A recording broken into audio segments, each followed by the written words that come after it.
Hi, everybody. So I forgot that I agreed to do an interview, so I unfortunately had to push my live stream back. Um, but, but what is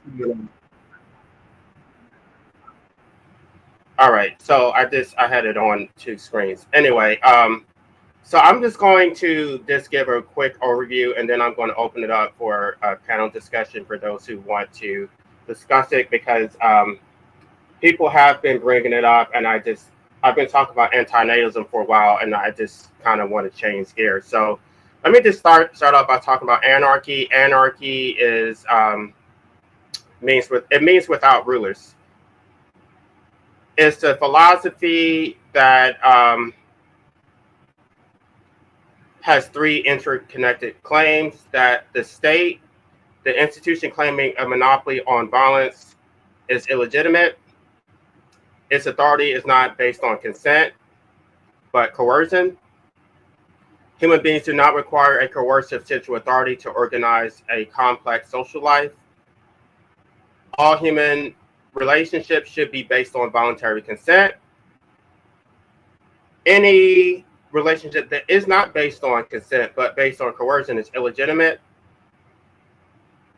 Now, there's different types of anarchy. I'm not going to get into every different variety of it. I consider myself to be a anarcho-primitivist because I just believe that because you're so beholden to technology and whatever convenience that you get from the state, that is the root cause of your enslavement. So you're going to have to give up those luxuries in order to liberate yourself.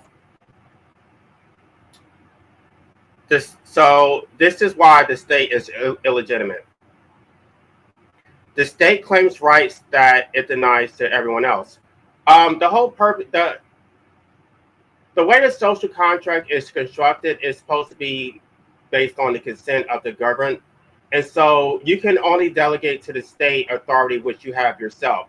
The state actually assumes authority which cannot even be delegated.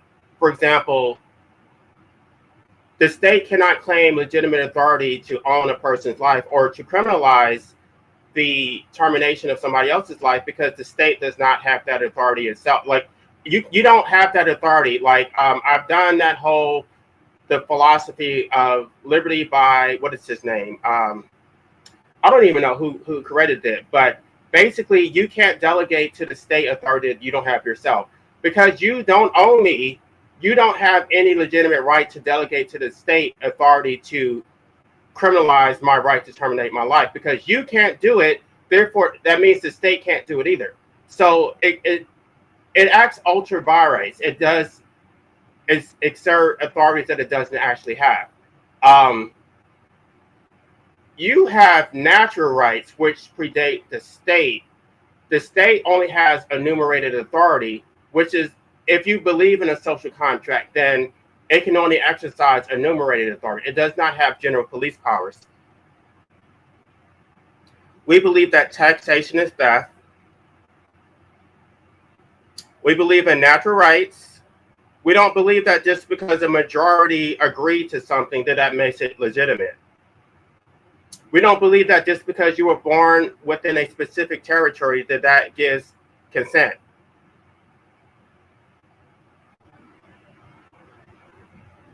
We don't even believe that the state benefits us. We believe that the state extracts from us, and whatever benefits you like ostensibly get are through coercion. It's illegitimate. So even if I benefit from roads, it's because I already paid for it. Even if I benefit from the police, that's because I already paid into it. That doesn't mean that I consent to it. If you gave me my money back, I would actually hire a private militia who would be more responsive. While I'm talking, let me go ahead and open up this for anybody who wants to come up here, because I don't want to just ramble. I'm just sort of setting it up, but anybody is free to come in and chime in, because I'm sure people have things that they would like to say beyond what I'm offering. We believe in voluntary associations, that if you don't want to associate with someone, then you should not be forced to do that. You're free to have your own community based on like-minded individuals. If you want to have a community of anti-natalists, of gay people, of black people, white people, you should be free to do whatever you want to do. We believe in mutual aid. It's not extraction. I help you, you help me. So if you grow vegetables, then and I know how to produce shoes, then we can have fair trade. We don't believe in the state monopoly over occupations. We don't believe in occupational licensing.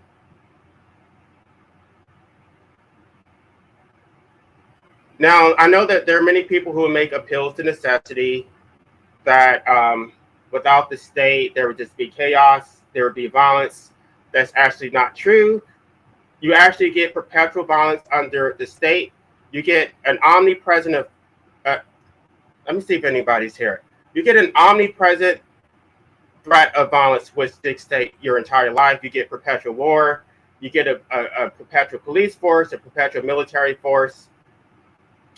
This would not exist without a state. And I've gotten some pushback to say that if I form a private militia, that's a state. That is not the same as a state. Emphasis on the word private, right? The Second Amendment actually creates, it doesn't create, it enumerates a natural right to form a private militia. The Second Amendment never had anything to do with private citizens owning guns. It's about you forming a private militia, and then that militia has a right to protect your community or whatever. So we did not have a standing police force. We did not have a standing military.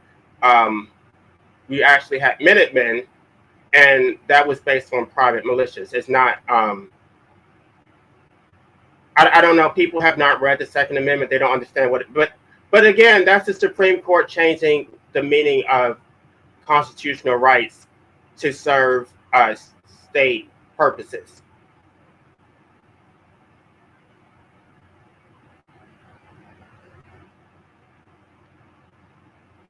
We believe in voluntarism, the absence of force. I mean, the libertarians have their own version, which is the non-aggression principle. But I think the libertarians don't go far enough because they still believe in capitalism, which is a form of force. It's force in that you have to use the state's monopoly on currency. The state determines how much that currency is worth. The state does create property rights, which are illegitimate.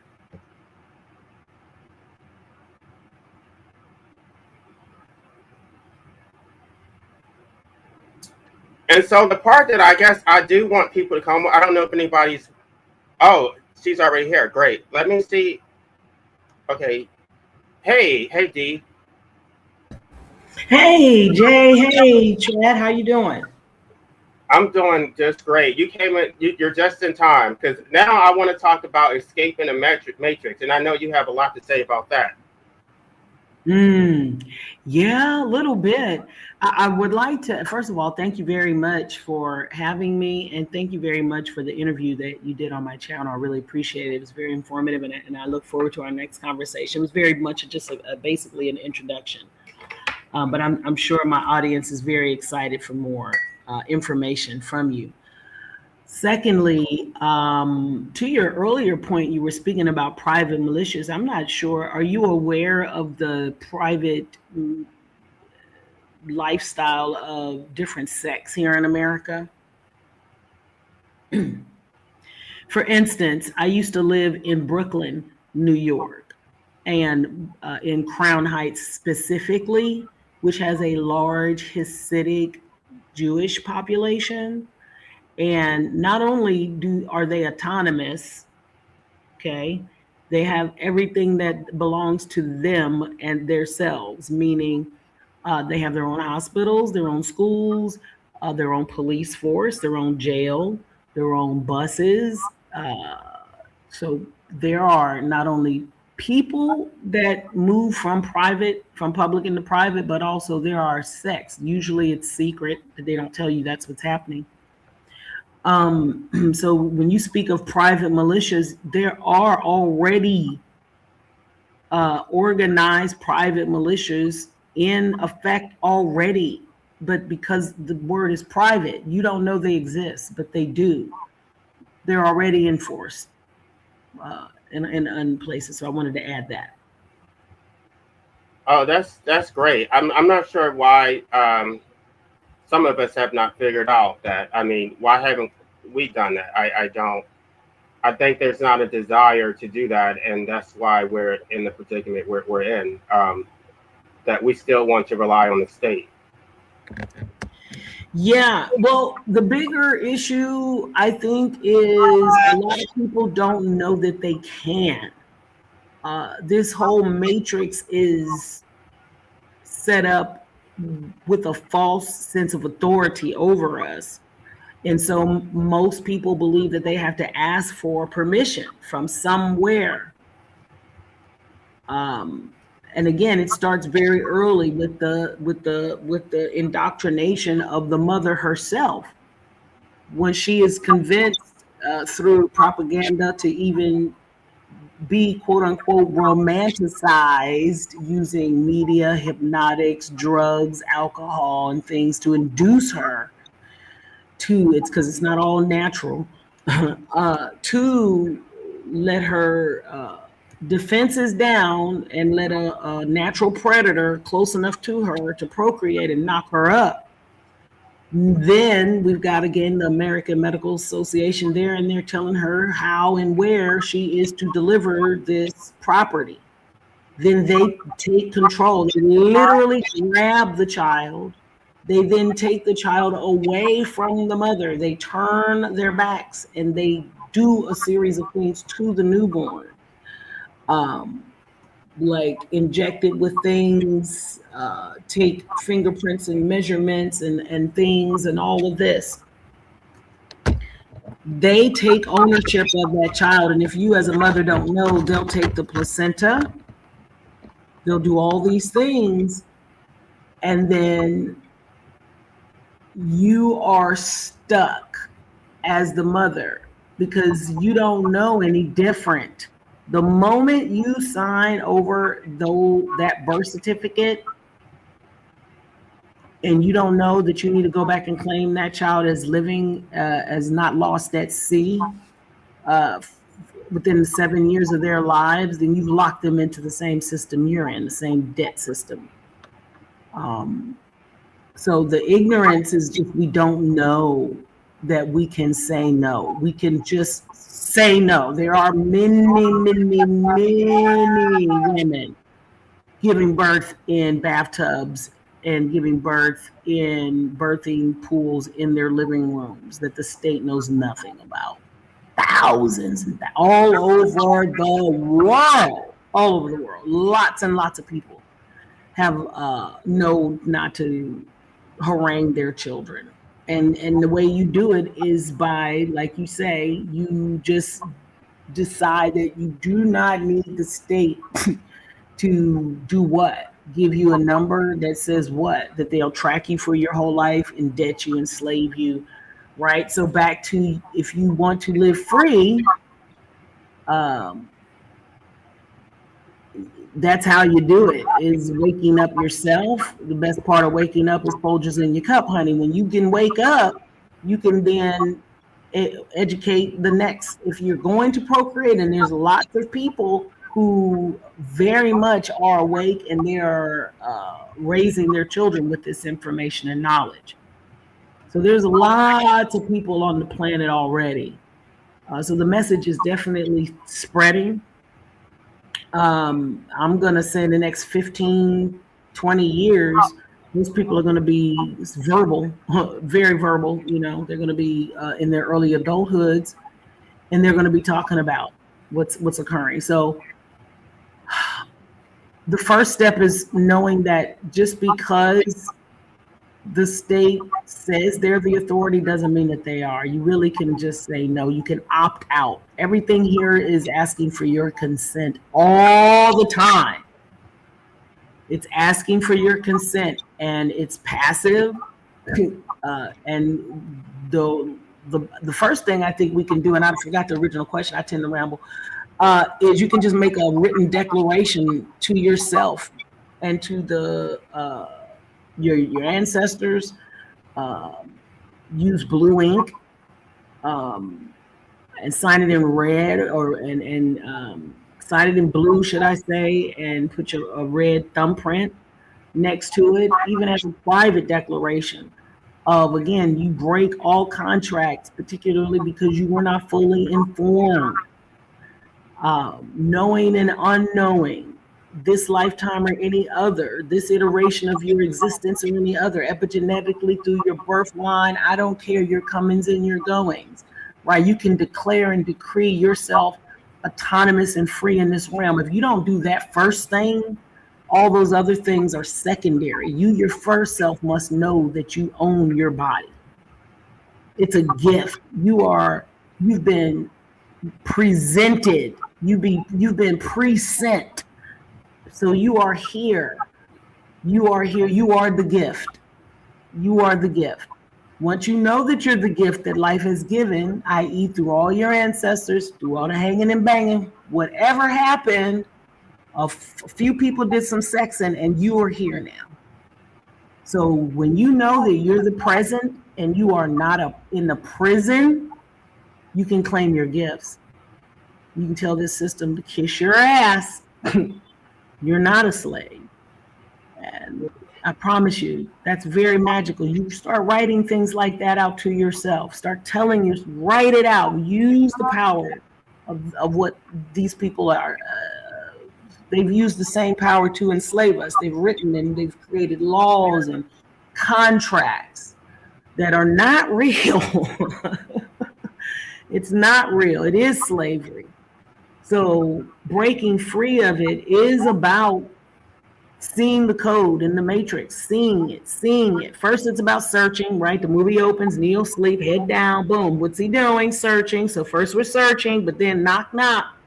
You wake up, and then you have to follow the information, you see, it's a step. The matrix is a documentary. Then you just follow the steps, right? Then once you meet the giver of the information, you then have to do the leaping of faith. Faith without works is dead. You must step out. Your work, the fact that you took your thoughts and wrote them out, enumerated them, found the philosophy, found the thought, put it into words. That's a powerful, magnificent work. That's art. That's magic. That's yummy. That's freedom. That can never be taken from you. Nobody told you to. You see what I'm saying? You didn't ask for permission. When you talk about fiat currency with people, it's all a trick. All you got to do is just look at it. It says "In God We Trust." It's a joke. It's a joke. It's like life wants to find out. Can you see it? Can you see the joke? Can you wake up? Can you see those two signatures on that fiat currency? Can you know that that's a check? It says what it is. You can do the same thing with your quote unquote bills, your billing statements. So this realm is about waking up, following the clues, and then taking action. However, I must say, the most beautiful thing about it is you don't have to hit your head up against the wall trying to wake anybody else up, because they have to first be searching for it. That's the first thing. They have to be, you have to want to know this information. It will not. Speaking to somebody about it who is not interested in it is insane. It's like talking to somebody inside the matrix. That's why the scene with the lady in the red dress is so important. If you're not one of us, you're one of them. Right, and a lot of these people want to be enslaved, so they're okay with it. So yes. You can't really do anything with them. For sure. Yeah, I'll be quiet. I see another guest has joined. Yes. Hey, Seth. How are you doing today? I'm all right. I I never asked you. Do you identify as an anarchist? I mean, I know you're like more like, but I'm not going to speculate. But do you identify as an anarchist, or at least like liberally minded? Yes, I believe, or I think anarchy is the legitimate form of politics. I hear a bad echo. I don't. Is it me? Am I Let me put echoing? myself on mute. Well, anyway. Um,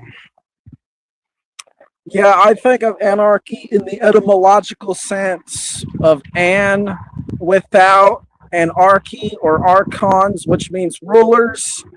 So any sort of coercive power structure that claims ownership over any other human beings is illegitimate. And there's nothing besides force that makes it legitimate, or I should say violence and coercion.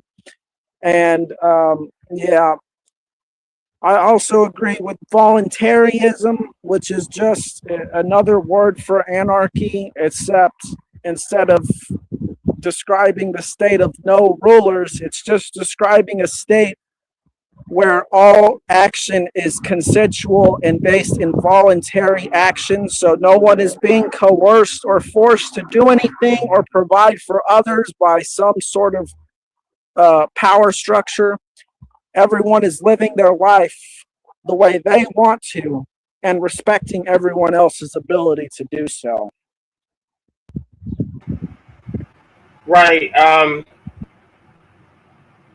It's just really interesting because when I say that I'm an anarchist, I just think that's something provocative. But it's like then I always run into people who are just like, "Oh, I'm an anarchist too." Like, it's just so funny how anarchy is still relevant today, despite the fact that it's not even being promoted anywhere. Like nobody. I mean, it's just like people just came to this conclusion on their own. There really is no. I mean, obviously we don't have a political party, but um, I guess I would be curious is how you became an anarchist. Like, how did you even hear about it? Mark Passio and his work is what woke me up. If it wasn't for that, I'd probably be some military dude. And then I'd Let me probably, just say, Mark Passio is one of my most favorite fucking people. Okay. yeah, he's really good.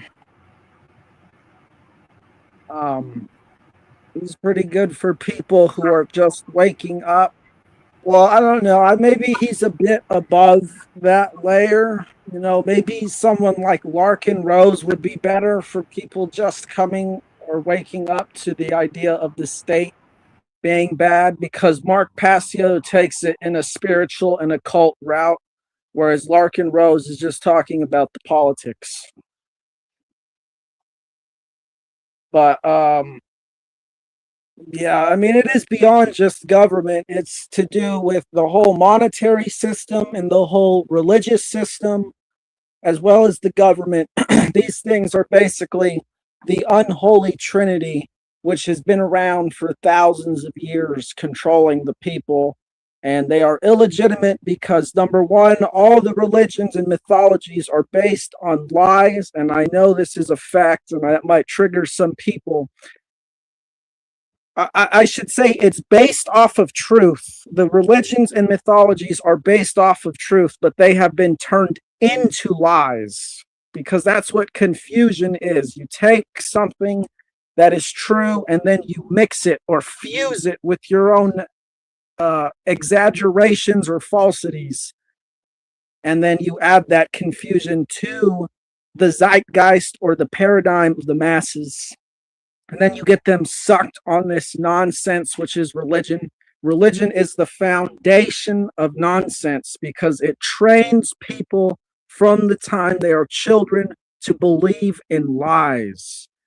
That's why religion is the foundation, because it wasn't money and it wasn't government that did this.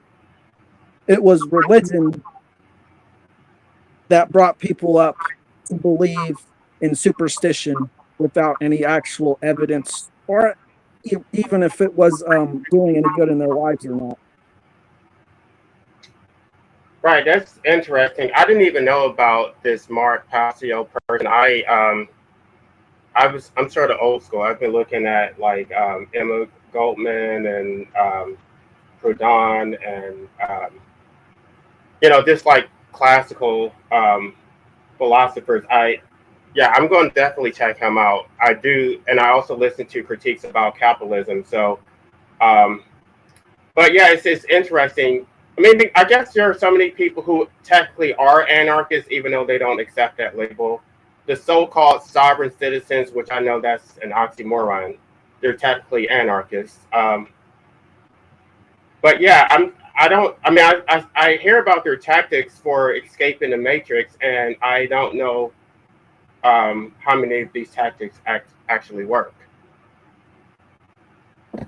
Well, let me just add first of all, Mark Passio is awesome. I'm actually going to do a critique or just a breakdown of his. He was on Dirt with the Burp, Burt Metzger. But anyway, his natural law series is quite phenomenal. Most wake up and become super grumpy, and I love a good grump. And Mark Passio is such a fabulous grump. I love him so much. He's so grumpy. I love him. So shout out to that. What was the question, real quick? What was the question? Oh, I was just talking about how. I just never heard of him, but I'm definitely going to check him out. So. Damn, I had a Baby and Buddha. Anyway, I forget. Go ahead, baby. I forgot what my point was. Are you talking about natural law? Is that what it is? Mark Passio talks about natural law. That's his whole work. Yes. His whole work is Mark Passio. Yeah, if you put that in, Mark Passio, he's going to show right up. Just put him in, even if you misspell it. Natural law. What is it? What in the F is happening? Radio. He's huge on. He's got like a beautiful talk from like 2016, I think. There's a few panels, but this is a lecture. If you want a good introduction, it's great. Like in 2016, he went on tour, I believe. But anyway, yeah, natural law is about not harming your other people, not taking other people's things. And no person can tell you what you can and cannot do with your body. Taking people's stuff is the foundation of everything that's incorrect with the world. When we talk about just the bare bones of it, whether it's colonizers, until every person rectifies the effects of what colonization is and continues to be, in every way that we can withdraw from the matrix per se, we ought to do it if it's within our power to do so. So, that's what it was, tactics. That's what it was. When you mentioned the freedom movement's tactics, I want to say this about quote unquote tactics. There's a lot of scams out there about easily get rich quick, just people doing wild stuff. I've tried pretty much all of it. A bunch of it does not work. This movement about escaping the matrix, utilizing paperwork, giving notice, accepting things for value, knowing what it means that the United States has been a corporation. All of these states are corporations. The tax system is voluntary. It's basically highway robbery. We're not on a gold standard. Everything really has been prepaid. So when you know the power of the word no. So let's just say this. This is not financial advice. I wouldn't advise anybody do this, but I'm just going to say it as a hypothetical. Let's just say you're living an American dream. You've got, I don't know, $50,000 in debt, credit card debt, and you got a car, you got a mortgage. Say you're in a state say you're in Nevada and you're upside down by 150,000. You bought your house for 350, it's worth 100. Okay. But you've got $150,000 in a 401k, and you was in the military and you got a disability, and let's say they giving you 80%. So you got like guaranteed money. I'm just giving you for instance. Do you know that you just can walk away from everything? Do you know you can take your fucking money? You can just tell the debtors that you are now the creditor and you are finished. You are done. Thank you and goodbye. Now, does that gonna stop them from filing things and doing stuff? Nope. You can lawfare with them too if you know what to do and how to do it. But if you know what an asset is and how to get it away from the thing they call straw man, you feel me? There's a ways. There are ways. You're not obligated to stay on the hamster wheel. Is what my whole point is. That's the key to natural law in the system. Is once you realize you're on a hamster wheel, and that they are lying to you about everything, you can tell them to kiss your butt because you entered into every one of your contracts. You weren't not fully advised. You would have never done it. You would have never done it. And now that you know this, you can absolve yourself. You really can. You really can. The worst case scenario, your credit takes a hit. So what? Do you care? It's not even needed in other places. Nobody cares. It's not even allowed in other countries. Those three corporations, Experian, TransUnion, Equifax. I know explicitly, intimately. I used to be a mortgage loan officer, and then I used to work for the largest manufacturer in the world, financing cars. I know exactly what I'm talking about. Yeah, I tried to do one of those debt verification letters. I don't remember what actually happened. I think I still ended up having to sue them to get it discharged. But we have Avian here. Just wanted to welcome to the panel. This is a newcomer, so welcome, Avian. Welcome, Hello. Avian. Yeah, I was looking over this channel. It touches on a lot of stuff that I used to think about a lot. I've been married for over 10 years, child-free by choice, by choice. I don't know if this specific panel is about those topics, or if it's about anarchism. But I also saw that there were some intelligent people here. So yeah, there's a lot of topics I could talk about. Regarding, I'm not sure if you know about them, but the VHEMT, the Voluntary Human Extinction Movement, they argue from more deep ecological reasons for, refraining from procreation, because we're driving many species to extinction now, especially with the global industrial order. So I tend to, refrain from having children mainly because I don't think driving species to extinction is really forgivable, especially to this level. Like 40% of primates are threatened with extinction, and 30% of the birds in America in the past few decades, they have vanished. Birds are dying at an accelerated rate. So for that reason, I was more like, lately I've been going into biosemiotics and asking the question, if mankind were, hypothetically speaking, to go extinct, could another organismal line develop advanced civilization? I don't know, that's why I've been going into that stuff, but I do have some doubts in certain areas. I mean, I don't act like I have everything figured out. I still working some stuff out philosophically, ideologically. I have several STEM degrees, and I also used to be an artist. I wrote a short story influenced by Thomas Ligotti, and I read Ligotti's The Conspiracy Against the Human Race and other stuff. I read Emil Chirian. I bet I'm not sure if I'm pronouncing his name right. So I'm very well familiar with the anti-natalist rhetoric of people like Benatar. You probably know about Benatar. I haven't looked into your book yet. I saw you independently self-published a book that argued from an anarchist angle, that people should refrain from having children based on their own choice, not via coercion. So you are against coercion, and the more crazy people, like I know Edmund Ham is a very crazy guy. I don't like Edmund Ham at all. You probably know about him too. He's more of an ephilist. I don't really like the ephilist.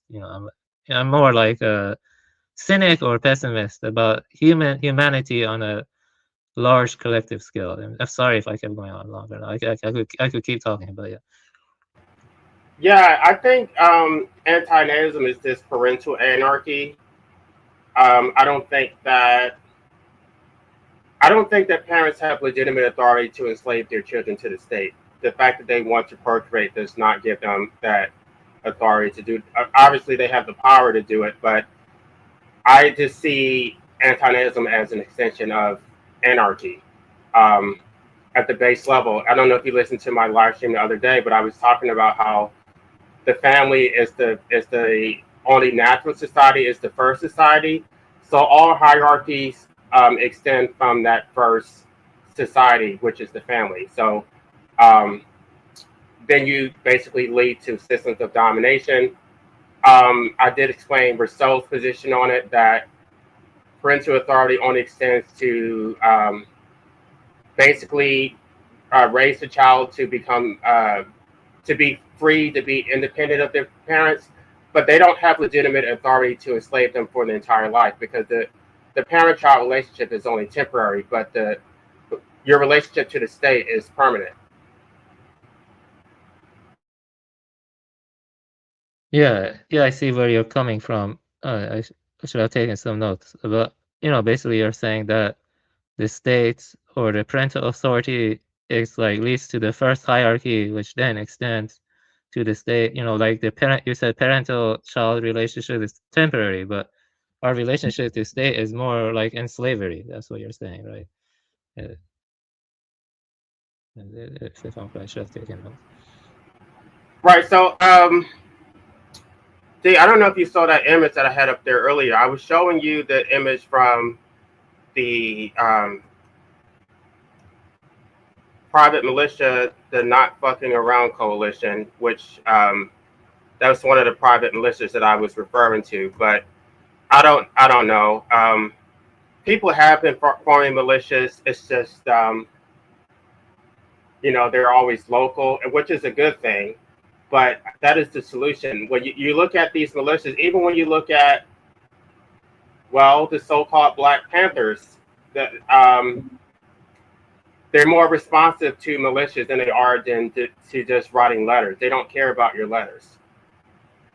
They care about what is the definition of militia necessarily? I'm thinking about a small armed group of defenders. And I haven't looked. Let me look it up. What's the working definition? Because I'm like, what?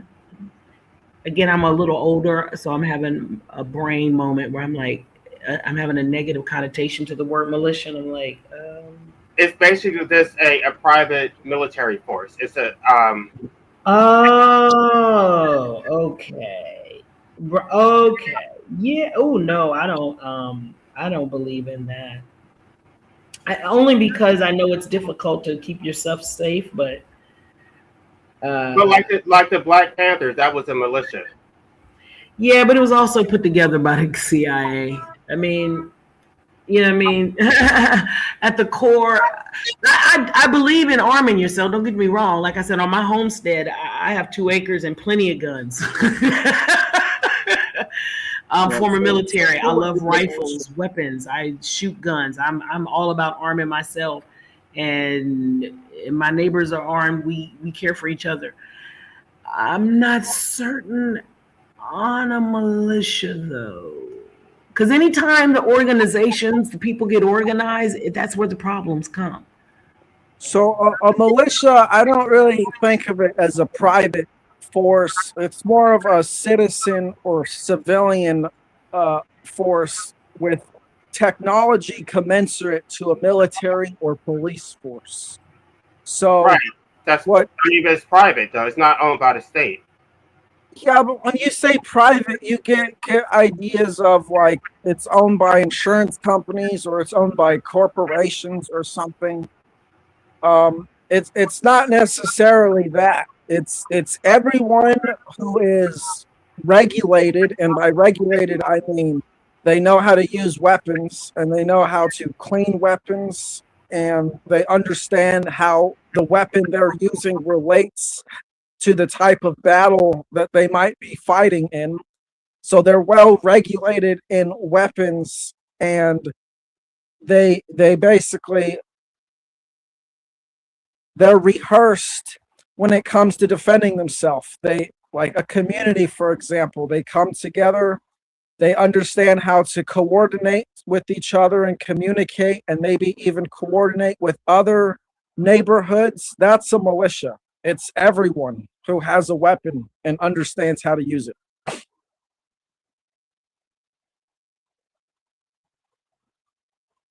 That's how What this does that sounds mean? bothers me. She's based AF. What does that mean, and why is that up there? Is somebody saying something negative? Because if so, No, I need they're to. giving you a compliment. They're saying that you're cooking, like your points are hitting. Like they're Oh, saying that's that. so wonderful.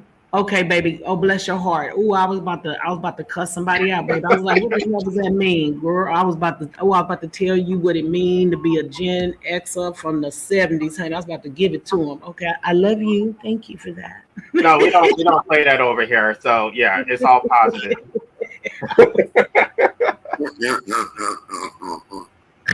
I want to And ask. thank I you want for to the ask. clarity on militia. I needed that clarity. Okay, yeah. It was giving me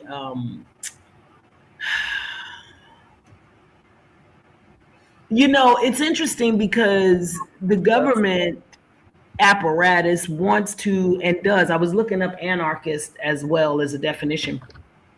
In all of its wonderful definitions, it also throws in which could often lead to chaos and disruption and all of this. That is a program to often put people who are just simply wanting to be left alone and not be bullied by the state and putting them in a negative light and saying things like so. Words like militia, again, I was born in '68, so I remember the government ambushing and killing Americans who just wanted to be left alone, whether they did it to, what's that man's name? I forget. I'll look it up in a moment, but, and they use these terms, militia. So yeah, that's why I was like glad we got a handle on it because even when they say sovereign citizens, notice how they've made that a dirty word. And it is an oxymoron because if you're a citizen, you are not sovereign. Right? And that's the trick bag. That's the trick bag. People running around saying, I'm a U.S. tax-paying citizen. You better give me my rights. I'm like, you just told them that you contracted with them in every way possible. So you are actually a slave. Can I say that? I want to say that, would you say technique or the search for efficiency, it kind of has colonized the state. The state is being reduced to a managerial propaganda arm of a technical system. It's like due to, like how we have like the industrial complexity increasing and now we have big data. It's like the state is mechanized and the ends become the means and the ends are merely just more productivity, more and more efficiency. So isn't in a sense the biggest problem, the growing industrial complexity where we're losing self-reliance, we're losing self-sufficient local communities to a big technological conglomerate, like it's just endlessly complexifying the means, reducing it to the imperatives of efficiency. So it's just like reshaping social norms and creating a feedback loop where technological efficiency erodes local communities' traditional mores while simultaneously demanding new ones. So So it's like, you get what I'm saying? Do you think the issue is more with growing industrial complexity, or with the very nature of hierarchy? Because I think that depending, in ancient times prior to industrialization, you had diverse social structures, across men. Some of them were more naturally hierarchical, other ones were more, more egalitarian or something. So yeah, sorry for going on. Yeah. I want to just push back real quick on Witchy Bishy says the state is necessary and inevitable. I disagree. The state is not necessary and inevitable. And Witchy Bitch is statist. Yeah, you're not going to get through to her. Okay, I've never been here. The way to pull yourself out a lot of the time is to stop relying on the state for everything. Like when you go into the store and you have to pay 99 cents of fiat currency for one lemon, and because you don't know how to get a lemon from a tree, you don't know how to grow a lettuce, you don't know how to do anything, you don't know that you can go get chickens, you don't know how to get your own eggs, you don't know how to do anything, you rely on them for everything, the house you live in, and so you don't have to, you do contract. There are ways to come out of it, hence why lots and lots of people do live off of the grid. They don't put their homes up on the 911 postal code system, for instance. I tell people all the time, an easy way to live off grid is to get you one little acre, go get you a little tiny home, throw it right on there. Do not give it an address. You can, it's easy. There's lots of resources, but anytime people give their power over to another group of people, we got problems. Those people then,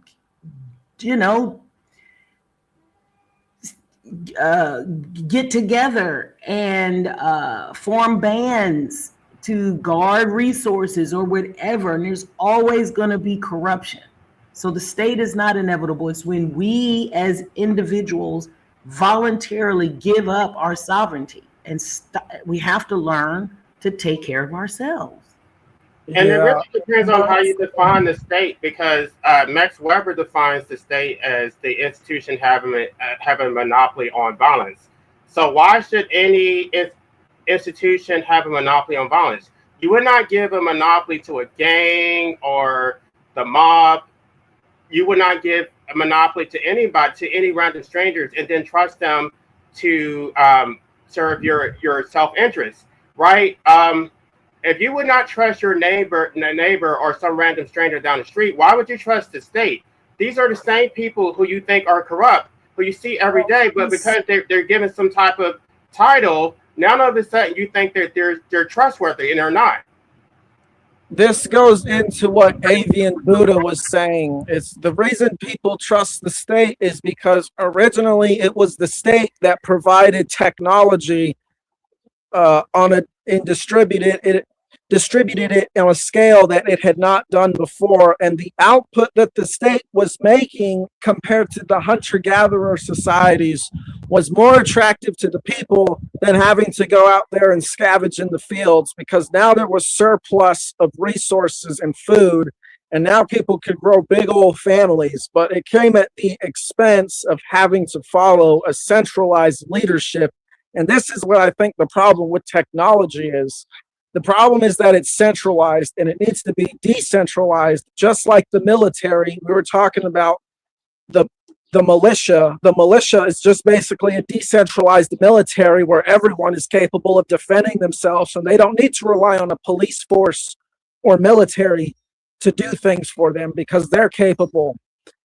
So that's what needs to happen with technology. It needs to be made decentralized, redundant, repairable, and replaceable, and it needs to be made and developed with the intentions that the layman is going to use it. It's not for the governments who ultimately just use it to, enhance their control over everything. We need to recognize, or the people who are making the technology need to recognize, that it's for the everyday person. Yes. And to Witchy Pitchy, who's going to stop your neighbor from claiming your land? You will. Hopefully you will. And once people are really educated on what natural law really is, and we stop with the glorification of military and police forces, and with the religions and all that, because all these systems are breaking, and really educate people on what abundance really is. You don't need to steal and take people's stuff. Everybody should be able to arm themselves. The way my house is situated, I can see everybody coming, and I know all my neighbors, and my neighbors are all armed as well, and we love each other. I give them fresh organic eggs that my chickens laid. You hear me? See, this is And what I it got takes to break the several system. rifles and several guns. And I've got, you feel me? My neighbors know me. I know them. I don't need to arm nothing. I'm armed and I'm dangerous. Could I mention something? Witchy Bishy says, I don't mean to call her out because she's not up here, but she says, who will regulate it? All these things require regulation. All this is basically, when you break down what this means, who will regulate it is who's going to tell us what to do? Who's going to tell us how to live our life and go about our day-to-day living? Because, everyone is just incapable of doing it on their own, don't you know? Well, this is the statist perspective that we need someone telling us what to do. This is what regulations and laws are. And what I'm saying is, and I think, I don't know this woman's name here, but what she's saying about natural law is, we need to align ourselves to natural law so that we've internalized it in our hearts, essentially. And we do that by developing it with first principles. We develop first principles through observing the world and recognizing the impact that we have in the world. Right, these statists don't believe in freedom. They actually want to be enslaved. Like, they see it as a virtue. They see their obedience, their compliance, their submission as some type of moral imperative. They don't trust other people because they don't trust themselves. They know that they're violent. They know that if there was not a state, they would steal from other people. So they assume that you would do the same thing that they would do. Hey, Witchy. Hello. I'm not having much luck with connectivity, so if I drop down, I didn't take offense to anyone. I just want that out. No, you're fine. I want to ask Avian, what did you think of my response to your question of technology and the state? Yeah, I'm following it. About the hunter gatherers, and I'm following it. But I would say that is these are very important points. This is a causally complex question, because I would say the issue is more with the industrial complexity growing, and it's the one that is like, because it has some deterministic aspect. It's called technological determinism. Like, now we're dealing with issues like I don't know, Internet of Things, IoT, and mass surveillance. And they can automate the mass surveillance using cloud computing technologies and edge analytics. So the state's hold is more invasive than ever. But what I would say is, in pre-industrial times, there were some groups that were more egalitarian. They didn't have central authority that organizes and tries to impose its way on people. But the thing is that some of them did have it. Like, some cultures were more, they had more of a central authority and stuff. And those, I mean, that I don't know. I think those could be good. It depends on the environment, I think, because environment is very important. Like the resources and the area you live in. So I would say that I'm more of a. Have you ever heard of the term post-anarchist? Deleuze uses that term, post-anarchist. So I would say that it just depends on the area. But I would say in modern times, the state is destructive. Yeah, because of the state is more is like it's like just a managerial or propaganda arm. It's just exists to make the technocracy or the technical organization expand its whole something. If that makes sense. See, I think the problem isn't having government or a state, but capitalism with the idea of profit, because profit literally means something for nothing. So people are getting one over on each other as a means of participating in the economy. I think our issue is economic and not in governance.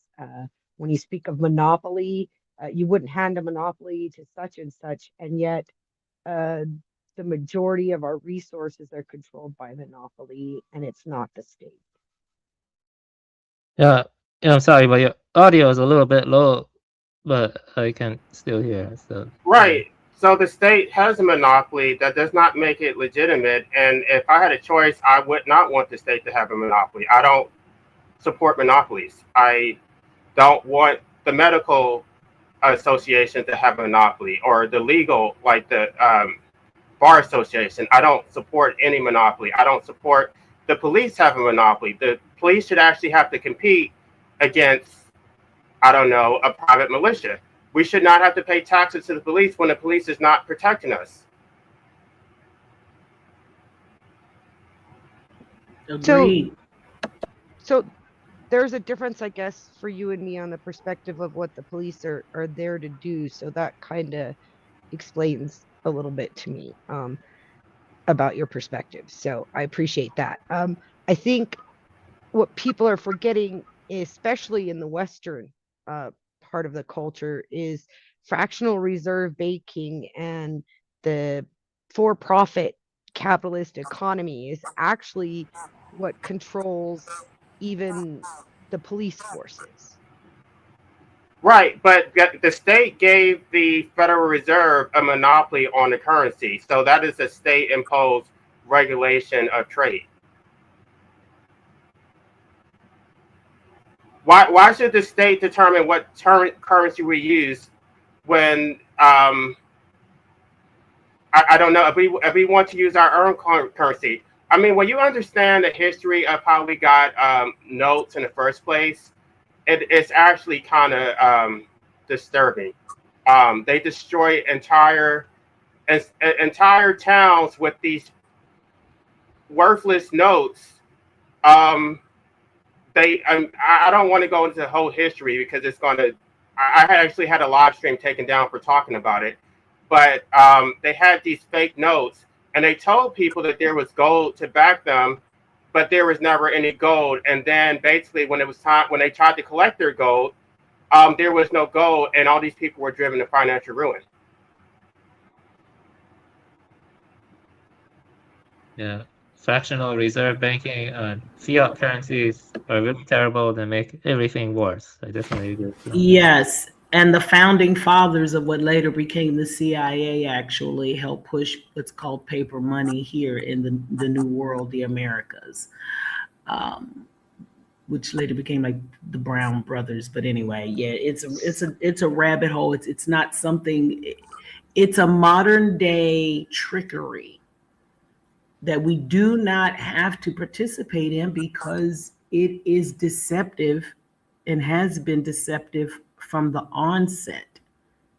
And these fraternal orders of police work together to keep us doing things like paying fines and paying for police. You don't even need them. Most of the quote unquote crime you believe is happening is manufactured by the same police. They are the biggest criminals walking around and they're armed and Hello? sanctioned. I want to welcome Birdless Bum to the conversation. Yeah, hi, LA. Hi, everyone. Hi. Hey, Yeah, hi, everyone. Yeah, just glad to be here. I'm an anti-natalist, and I'm also I'd consider myself close to being an anarchist, but I'm very open-minded about, uh, about the latter one, and I'm just here because I guess it would be cool to find others, that are both anti-natalist and anarchist. But I do I agree with a lot of points that have been made, but I definitely don't think that most people are, I don't know, are capable of at least recognizing sort of the logic behind it, sort of anarchism. So, so everything, like, I mean, I think people are by their I guess by their limitations are kind of, you could say, are incapable of this. So it's like, like, yeah, I mean, um the government and the police and everything, they have the monopoly, and they've kind of been influencing everything, but I don't think that, I think it's just the fault of the people that they're so limited. Anyway, go ahead, sorry. But that's what I was just talking about in my live stream I did. Was that yesterday or the day before? I was talking about how basically if they're incapable of governing themselves, then they should not procreate. The fact that they decided to have children does not give them an excuse to enslave me, because they don't want to protect themselves. They don't want to be free. And it's like, oh, me and my children need the state to protect us. Well, then don't create any children. Like, I just don't understand how they get to like be reckless and irresponsible, and then we all have to be enslaved because they're too incompetent to govern themselves. They don't want to make decisions. They don't know how to determine whether someone is competent to give them medical advice, right? They don't know how to decide if someone is competent to give them legal advice. So now we have to give a monopoly to these crooks who want to charge $500 an hour. And these people is like, oh, state, please protect me. I'm so stupid. I can't do anything for myself. Please save us. Yeah, you're right, LA. I mean, I think the whole thing is bizarre. I mean, the whole system is, I'm a pacifist, and I prefer that, just to kind of be relatively free, and for others to be free. But the whole system is like, all everyone participating in the system as we know it is really, I mean, what can you do about it? Like, I mean, I I don't want to force anyone into anything, but I just think it's bizarre that everyone just accepts all of these restrictions and limitations. I think it's, yeah, sorry, go ahead.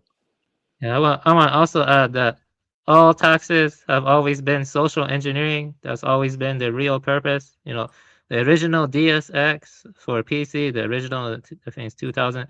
It talks about all of this. Big companies pay like 2% tax. Well, you and me, we pay like 50. It's the tax code that makes sure big bureaucracy gets bigger and bigger, and people have no power. So what happens is that politicians get money from big companies. So all the social engineering is for making big companies. Like I said, simple numbers. So I would agree that a government shouldn't have to occupy its own country with troops. If there wasn't organized oppression, there wouldn't be organized resistance. And that's what I mean. The original DSX, I just read some paraphrase quotes from it. They talk about stuff like that, like they have a bunch of female camps and other crap like that they're making now, and you know the it's just social engineering to force dependence and reliance on the state. I mean, that's So just LA, can you moderate a quick roundabout answer to a question I have for all of you? I just want to know what you guys mean by freedom, because I think that's the word where I find the most difference with all of you. Freedom basically means the ability to live your life the way you want to and respecting everyone else's ability to do so. I would say freedom is the ability to be self-reliant, put food on your own table, whether that's fishing or whether that's farming or whatever. It's what Teddy calls the power process, the ability to take your own fate in your own hands to some extent, not being dependent on, I don't know, various big institutions or dependent on something, it's being self-sufficient, self-reliant. Yeah.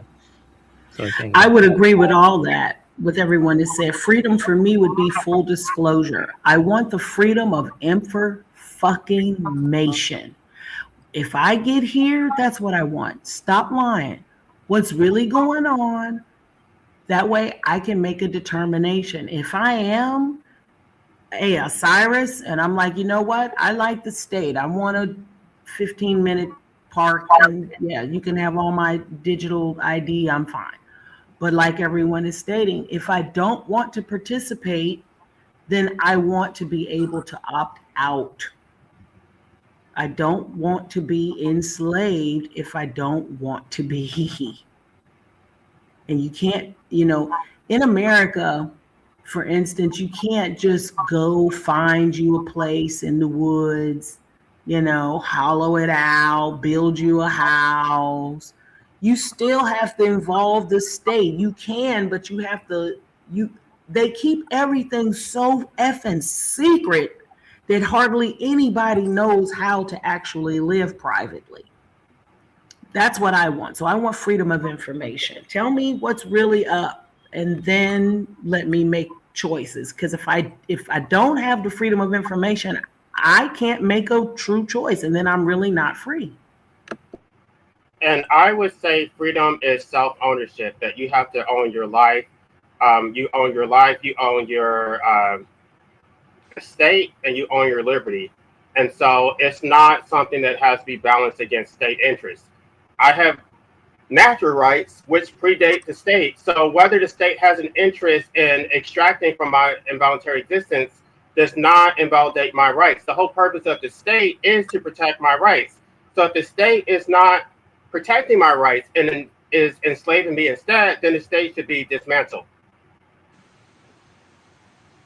I think the state, at least in Yeah. post-industrial times, it just exists to find ways to make you more dependent and reliant on them. Like they're talking about making smart cities now. That's just going to be used for more invasive control and more, just enslaving people further. Oh, can I go? Okay, yeah.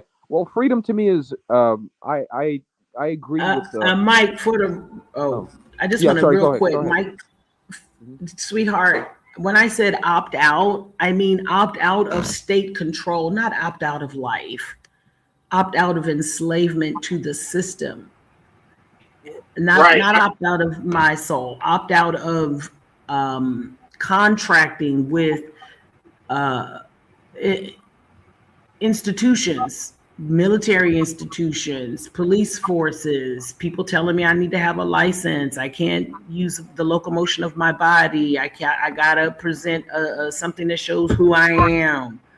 I am Yeah, not a corporate piece of fiction, nor do I choose to let that represent me. exactly.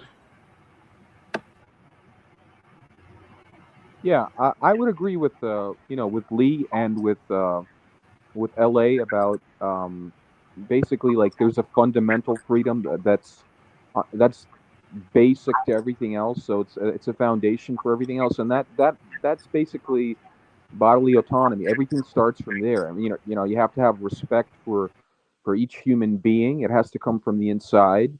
Whether I know anarchists don't really believe in human rights per se, as they're kind of written down, in the popular, like discourse. But still, I mean, we talk about rights. I have a right to this, you have a right to that, whatever.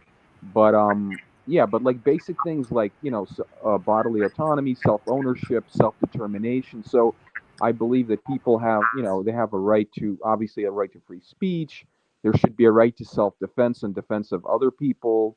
There has to be, like, yeah, like, for example, the right to travel is something that seems kind of logical to me. I mean, maybe, you know, like we should be able to own vehicles, maybe not necessarily, like, not, without a license, but maybe just required to have some kind of insurance, um, and things like this. Yeah.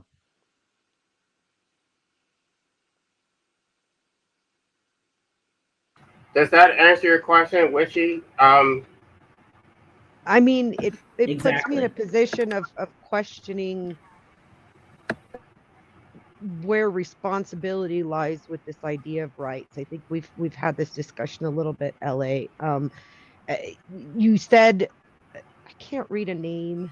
It's a black square on my screen. So right below LA, you were saying that that everyone has this right to self-determinism, and I would wonder then, with conflicting morals, would whose right of self-determinism should trump the other?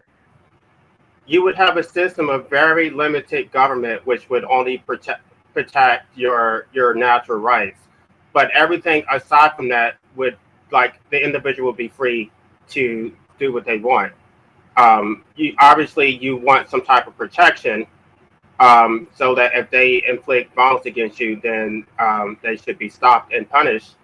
But if you don't like the fact that a woman wants to get an abortion, or you don't like the way somebody maintains their house, or you don't like the fact that I'm gay, that has nothing to do with you. That's none of your business. You don't get to use the state to deploy violence against me.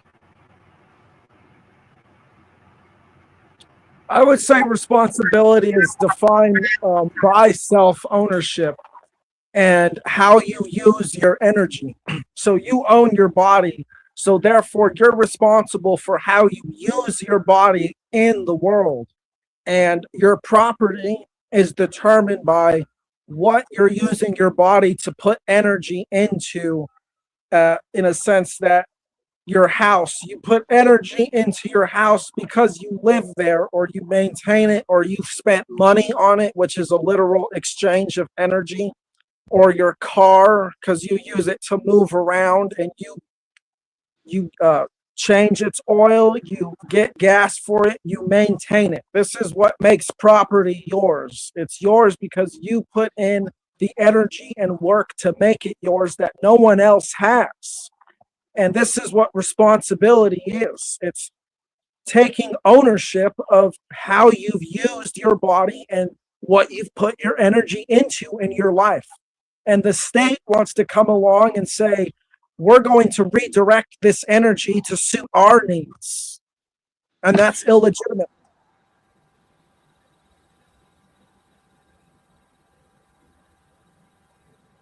So What if happened to him? What was he speaking? That was it. so if That was you're Oh, can I add So- something to him? Oh, sorry, Witchy.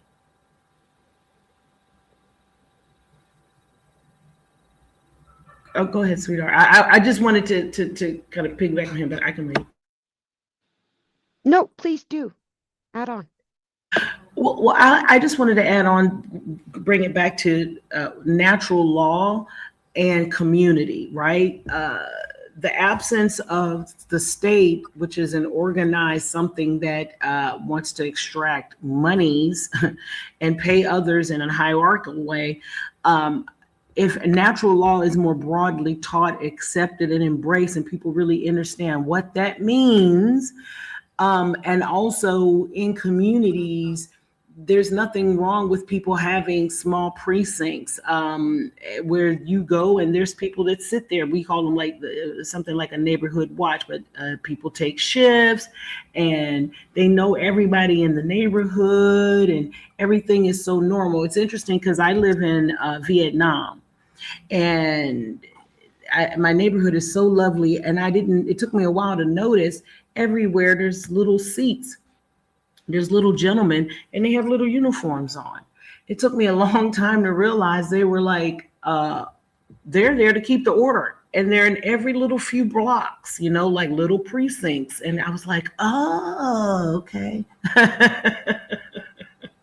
you know? But yeah, there's no need for an organized mass of people that are located somewhere else that have to travel to where you are to rescue you from anywhere, because if everyone's operating under natural law, if everyone's operating in community, and wherever you are, you're not but so far from somebody. It only takes one person, right? Within several blocks or whatever, because everyone's on the same honor code, basically. It may sound utopic, but I don't think it is. I think it is something that is doable. People do it all the time in their suburban neighborhoods.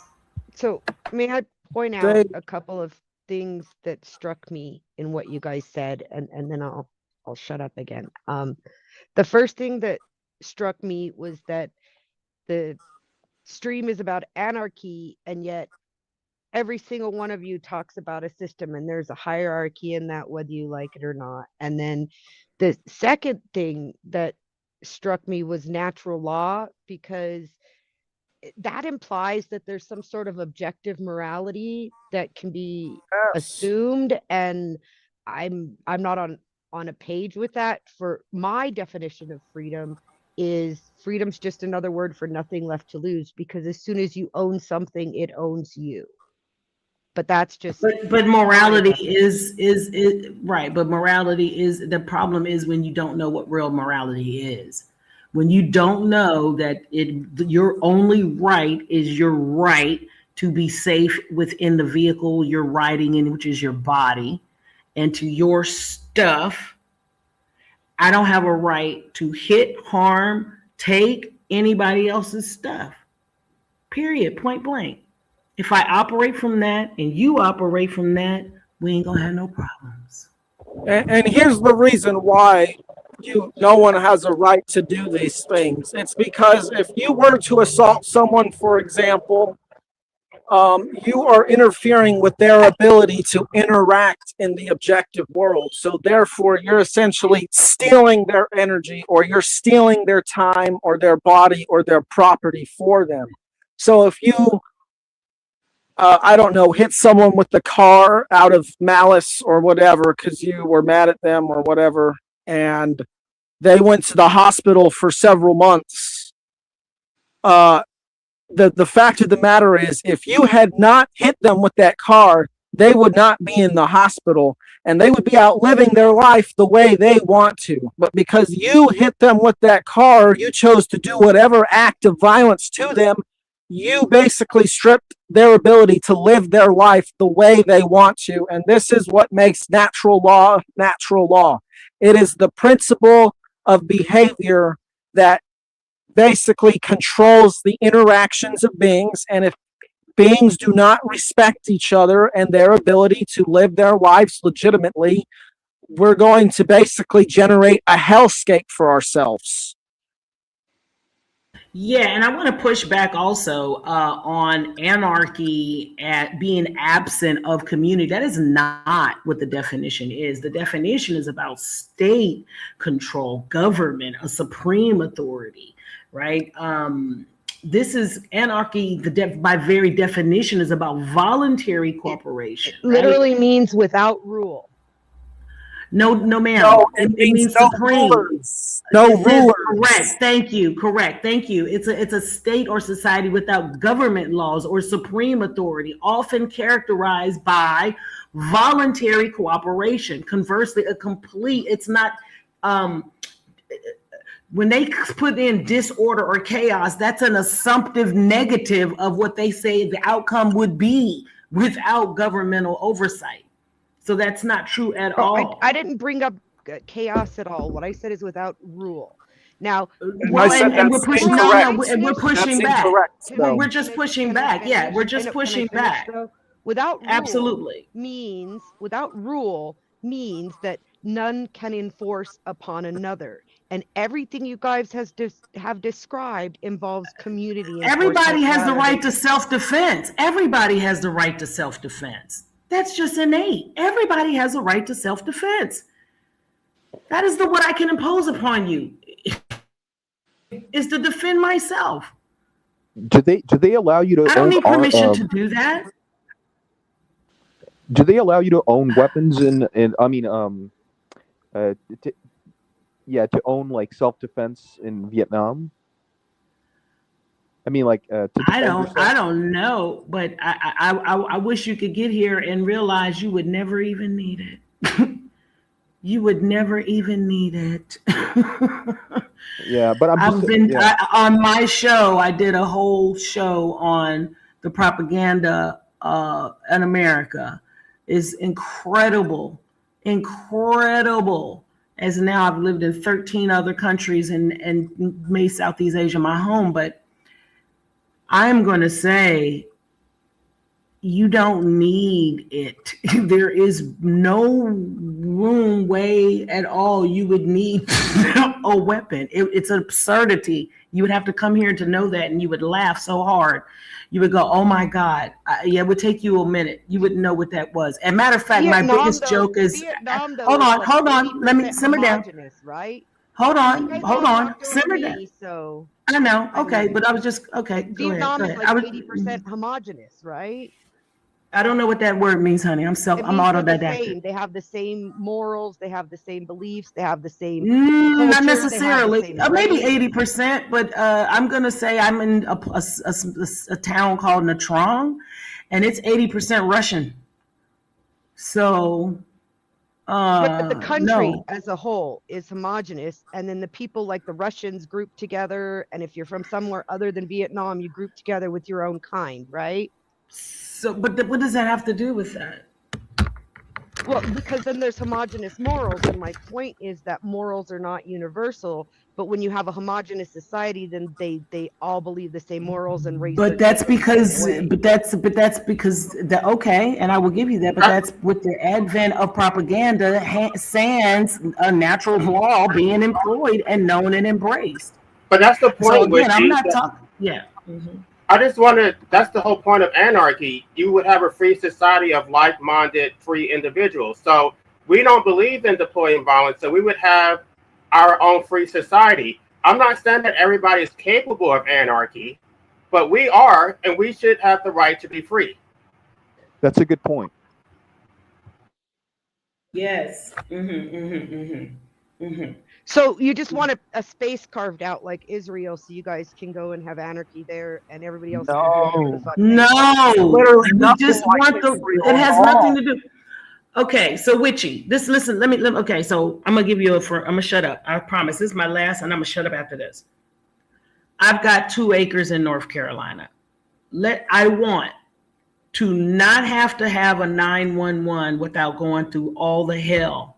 I want to not have to pay property taxes on that land that I own free and clear. I don't want the police. I don't want to pick up my phone. I'm not going to call 911. I'm opting out of doing that. Right. So you That's want a not. space carved out. People outside of do the this though. system for you. It's not about carving out, it's about asking and living in a free space.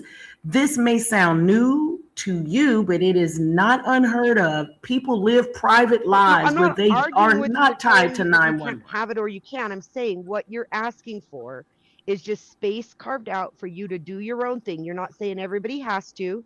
Everybody else can continue to do what they want, but you individually, wherever that space is, want your space carved out to not exist within the system. No, But we don't because want a system at I all. don't want space. Yeah, I don't need anything carved out. Go ahead. Well, you want your space not to be taxed and not to be part of the system. So it has to be, right now it's part of the These system, so things, it has to be separated from. but those are all lies. Those are not even real. Those are voluntary. These are things that So don't really. so They you really exist do want it in a for world within a everybody world. then. You want the system destroyed where I don't everybody care. has to live that way. I don't care about what everybody's doing necessarily. I'm telling you that I can see the code of this matrix, and if I've decided to unplug from it, and I want the freedom to do so, if somebody decides they want to stay in it, good gilly bully for them. But The I don't problem, want to be violently made to participate in it when I can see that it's bullcrap.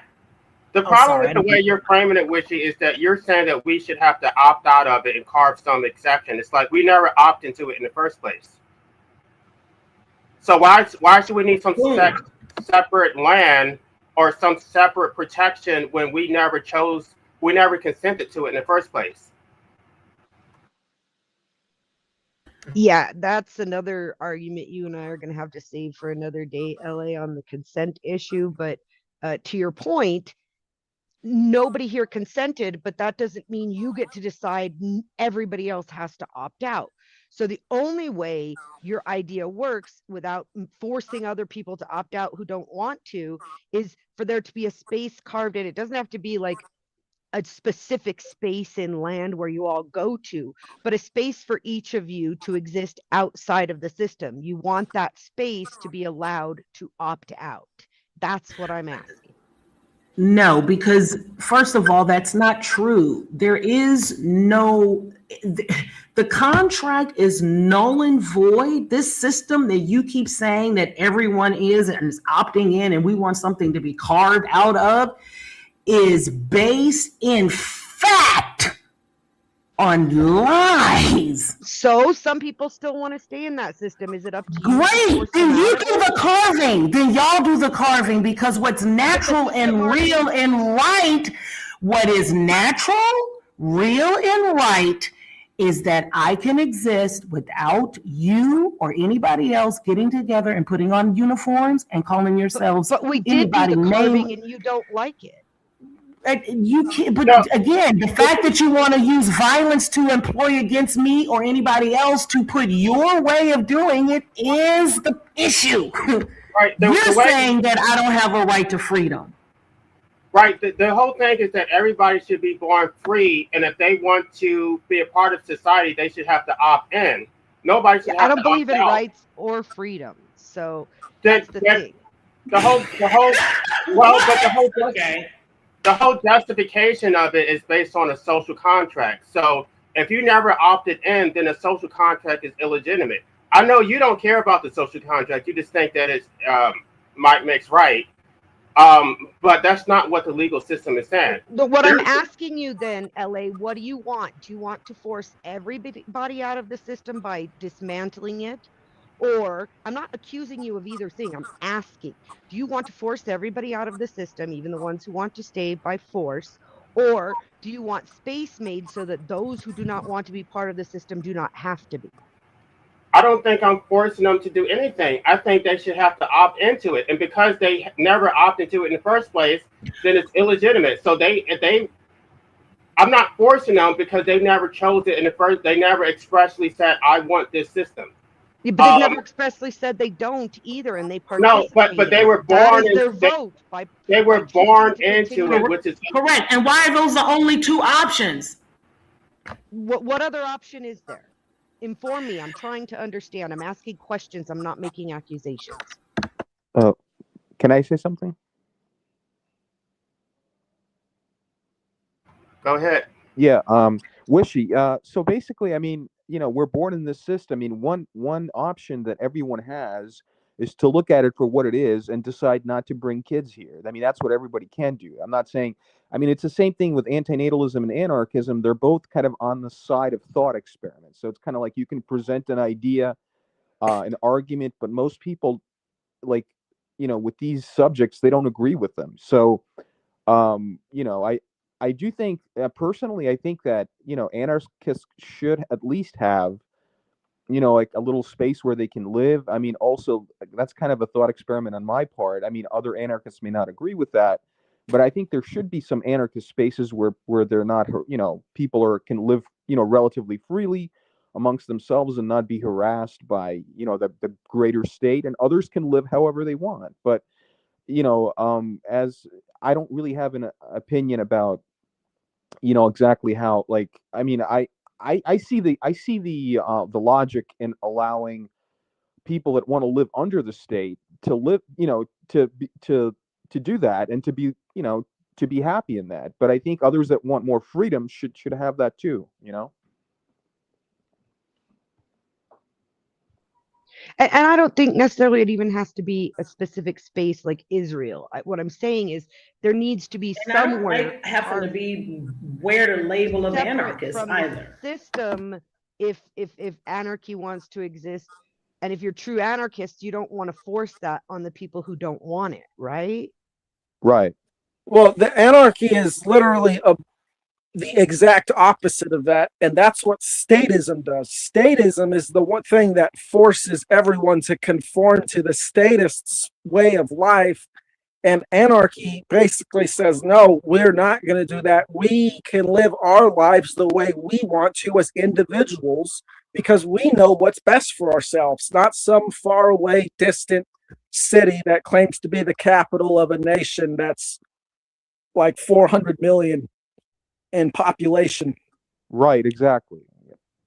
And aside from that, the way I would like to see it done is people are educated properly and they come to a realization that they can do better than their parents and the parents who came before them, and essentially outgrow the systems of government, because government is basically a surrogate family that convinces the whole nation that they are mommy and daddy.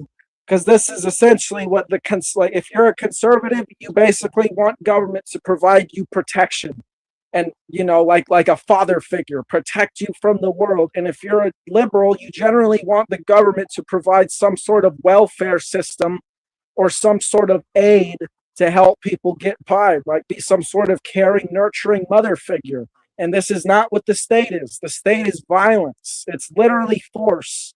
That's even what George Washington says. He says it's not eloquence or reason, it is force, because Yeah. that's literally what it is. Yeah, It's can people I with, ask, sorry for interrupting. yeah, just real quick. The government is literally people with guns and badges saying, conform to what this piece of paper says. Yeah, that was a good point. Yeah, I have a question because you see, I'm child free based on choice, but I think antinatalism is hard to philosophically justify because if an anarchist system or lack of a system, no state. I've noticed throughout history, like the atrocities caused by Mongols or caused by other genocidal wars or whatever, people tend to have more kids during that time. Like that's kind of crazy, but it's true, and even without, like, so I don't really see how, let's say there's no state and stuff. Like I think, because people are more like animals than we like to admit, in many respects, what I mean? Because, look at the womb, look at your body, stuff like that. So like, you know, so how can you have like antinatalism with anarchism, like without a state, or something like, you see what I'm trying to say? But, I'm personally child free though, because, I've spent a lot of time reading about history and other things, and I'm not very positive about the future, what I mean? Definitely. Like I'm more of a pessimist, and I have certain, I wouldn't say I'm not a sadist, but I am kind of misanthropic when looking at mankind on a large scale. So, but I don't see how one can say that one ought not to have kids. Like Hume's is ought cat kind of stuff. Okay, now let me ask you a question, Witchy. I know you don't mind. I mean, you basically admitted that we are slaves, but do you think it is that? Do you think that you have legitimate authority to enslave your children, even if you want to be a slave? Like, what? Why do you have the legitimate authority to enslave your own children? Because somewhere in nature, the egg and the sperm were created. Right, that's power. That's not authority. You have the power to do it, but that does not give any legitimacy to do that. I mean, obviously does, because it happened. Legitimacy on a legal term only matters if you care about the state. The fact is, under natural law, that's the way the world works. Everything procreates. Right, but you're not putting your children in a state of nature. You're putting them under the state. I think it's a different frame, a different Well, see, analysis. I believe that we're a slave to nature, whether we're a slave to the state or not. And I think slavery to the state is better than slavery to nature. Right, but your children get a birth certificate, a social security number. They're subjected to all these laws they never consented to. It's not the same thing. Yeah, I would say Yeah, we're but they not. have Yeah, go ahead. running water and they don't have to go hunt for food and they're not being chased by tigers. So I'm good.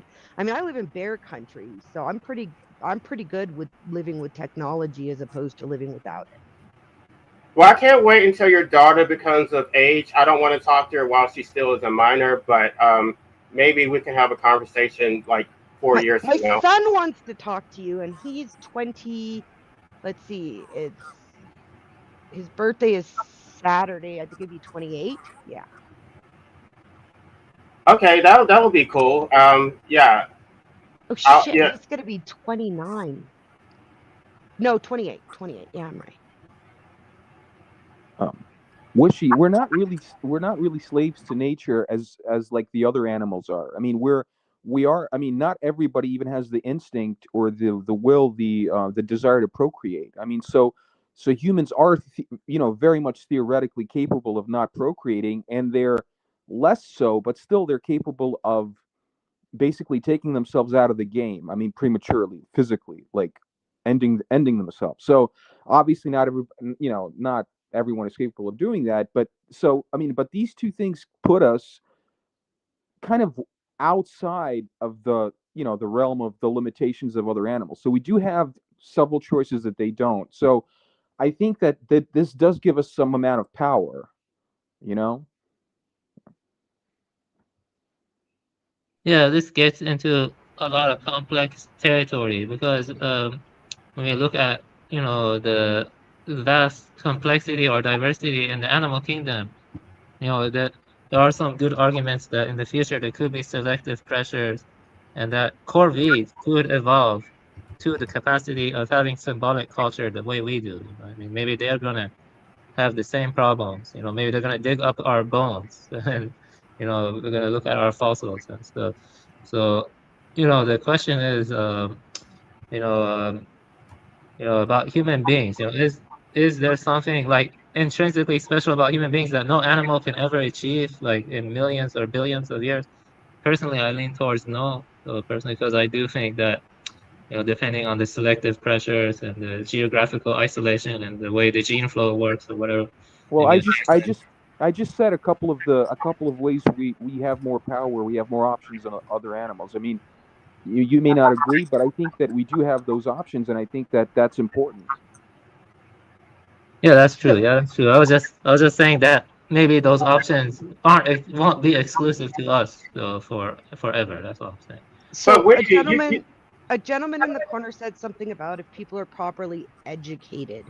And that to me sounds like a propagandist. So I want to know what this proper education is, and what if people given this education that you believe they should have still disagree with you on the I don't concept? What would you do Yeah. I with don't those agree with people? that So statement. But which I was the one who said that. So I'll answer. Well, I think a proper education would be not this Prussian model outcome based education. Someone has a real bad echo, but it's not this Prussian model Don't tell outcome me what based it isn't. Tell me education what it is. system. It is, well, I'm going to get to that. It's because that teaches people what to think. You need to teach them how to think, and you do this by teaching them on the trivium. You teach them on liberal arts, so that the individual, as they're going through their developmental stages as a child, are learning themselves as an individual instead of thinking about something that they're not, like I'm going to be this, like thinking about their dream job in the future. They're already at a young age attaching to identity which doesn't even exist. It's far off in the future. Get them focused on thinking about who they are now in the moment, so that way when they do get to the future, they know exactly what they want to do. You teach them on the trivium, which is the grammar stage. You teach people that they need to take in information. Then you go to the logic stage, which is they internalize the information and sort through it. And then the rhetoric stage is they live out their lives based off of what they've learned and internalized through their years and research into the how the world works, whether it's science or history or math or whatever. It's usually tied in with the quadrivium.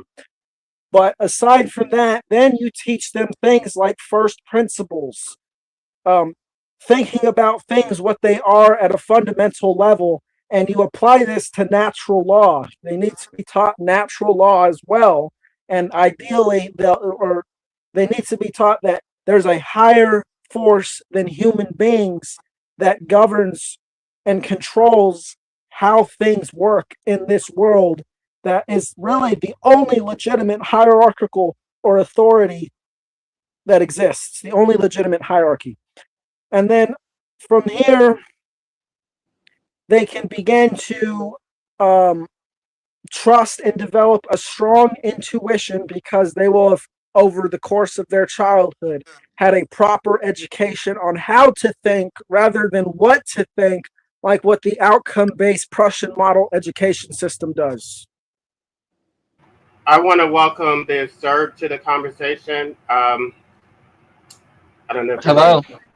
Hi. So, are we talking about the ethics of procreation?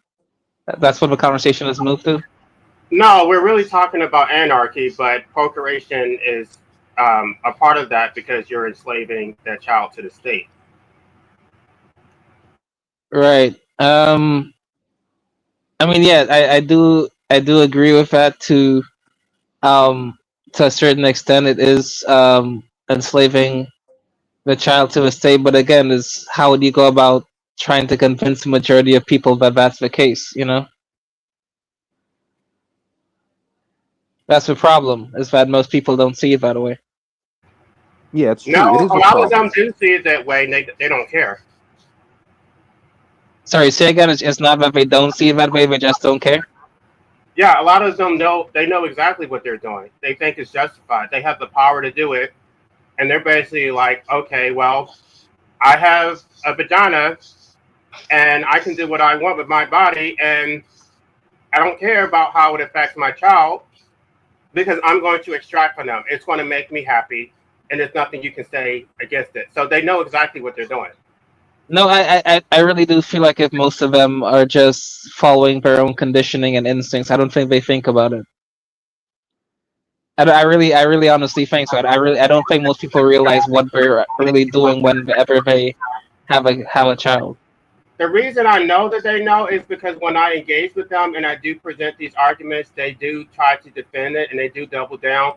And I'm not trying to shame people who already have children, but even when I'm talking to people who don't have children, they will talk about how oppressive the system is. They'll talk about FEMA camps and martial law, and then they go ahead and have a baby anyway. So they know exactly what they're doing. Yeah, it's Mhm. willful ignorance. That's what I think it is. Right, and we can't discount the heavily propagandized situation, the baby culture, birthing, marriage, romance. This system works incredibly hard to make sure that girls and women are producing meat for the war grist, the drug grist, the prison grist, whatever meal they want to get, they need it, and they're going to get it. So, as I'm gonna be 58, I've got two children. I was so propagandized and romanticized. All I wanted to do was be a mother and have a baby and take care of a house, because it's everywhere as a little girl. It's like little boys, you have your own set of propagandized information program you need to get rid of. So yeah, it's not just all out of we're just hot in the butt. No, the system works very hard to make sure you are procreating. Yeah, I would Right. like to add some things there. I approach this from a different angle because, I've been married for over 10 years and I'm child free. But the thing is that I approach this from the angle of, conservationism and also, you know, uh, how bloody the 20th century was. The 20th century was one of the bloodiest. You had Poland, you had Yugoslavia, you had Iran-Iraq war. You had a lot of stuff going on in 20th century. Vietnam, Agent Orange still impacts the Vietnamese negatively to this day, and so the thing is with each of these new innovations that come out, these new technological innovations, they're used by the state to better kill people and slave them more. And that's obvious to me, because if you like read history and you just look at the direction we're heading, the trajectory, it's not something I would want to bring children into. I mean, like, really, like that's the reason I decided, I guess. Also, we have overpopulation. We're over the carrying capacity of the earth. Really, the resources are finite. We have like the tons of dead zones in the ocean. Old growth forests are being cut down at accelerated rates. It's disastrous. It's not just human beings that suffer either. Elephants are highly sensitive, intelligent creatures. Yeah, they've been poached, endlessly for illegal black markets. You know what I mean?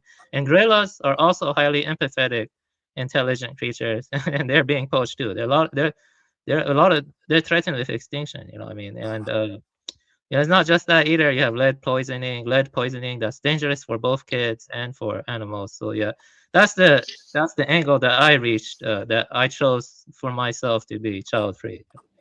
Wait, but okay, with respect to overpopulation, I would usually agree, but when I sat back and thought about it, what isn't it really just capitalism and how we use resources today, especially and how wasteful the elites use it, that make it seem as though the earth is overpopulated, and if we were to actually like distribute it better and use it more constructively, then we actually would be able to have enough resources to share amongst everyone. Right. So Just what you're basically saying is that we need more state control in order to sustain a population, which would not have ever reached the 8.5 billion, but for state intervention in the first place. Nature has its own natural checks against population growth, but because the state has intervened, where people don't. I'm not saying that people should starve, but the state does feed people when they exceed their carrying capacity. When there are natural uh, uh, viruses, right? They come out with a vaccine. People live longer than ever because of medical intervention. advancements. And Yeah. then, and now we have an unsustainable population of 8.5 billion because of all these interventions. I would say that the state should stop intervening. It's not about redistributing food to people who can't feed themselves. This is why we're at this. This is why we have global heating in the first place. This is the reason why there's so much unemployment and crime.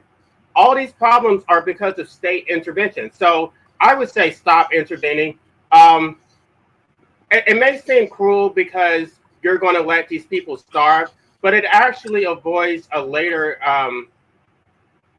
catastrophe down the road that basically you're breeding yourself into extinction. The more you intervene, you think that overpopulation is a myth. You're just going to build more roads. You're going to find new farming or like approaches, like to use less land, and you just think that you can have an infinite population growth. That's not how this works. Why is the human species the only species on the planet that can have infinite population growth? Other species have natural checks, right? If there are too many gazelle, then the lions keep them in check. The lions are kept in check by, I guess, the alligators or their ability to hunt. If they overhunt, then they're going to starve. But the human species has no checks whatsoever. Yeah. No, I was just trying to play devil's advocate because, someone can make the argument that if the elites, for example, if they didn't, um, like use their private jets, which has been shown to cause like just as much pollution as like for other like what is it 90% of humans on the earth.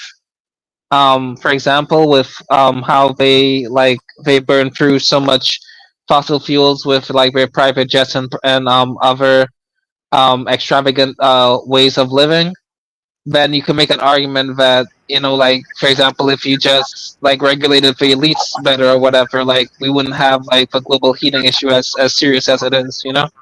Right, but that still points to more state regulation. But yeah, yeah, you're right. I would argue that if there were fewer people on the planet, we could actually have a higher quality of life. Maybe more people could actually have private jets without actually destroying the environment.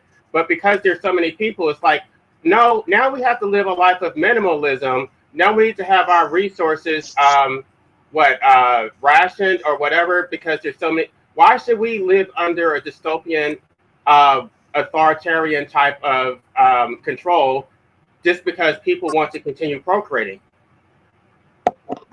Yeah.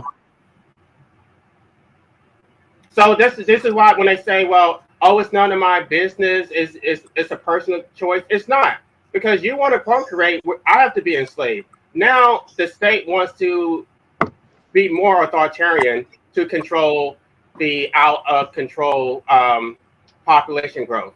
Now we need more laws, more regulations, more protection for the children, right? Um, and so we all have to be enslaved because they want to procreate. Well, someone couldn't a parent also argue that they have a bodily autonomy to have a child because it's their body, their choice? Of course, nobody's talking about using the state to force people to abstain from procreation. I mean, as an anti-natalist, I support voluntary human extension. I'm not trying to compel people to do anything. I try to reason with them and convince them that what they're doing is unethical, but I'm not deploying violence against them. They're deploying violence against me. The violence only goes one way. It's from them to me, not from me to them. Hmm. Yeah. Okay. And they will always say, "Oh, my children," right? So basically, I could have 20 children and then basically say, because I have 20 children, everybody should submit to me because my children need protection. So you should give me your money. You should obey me because I have 20 children who need protection. You should, I don't know. I basically I should control what type of product you consume. I should control.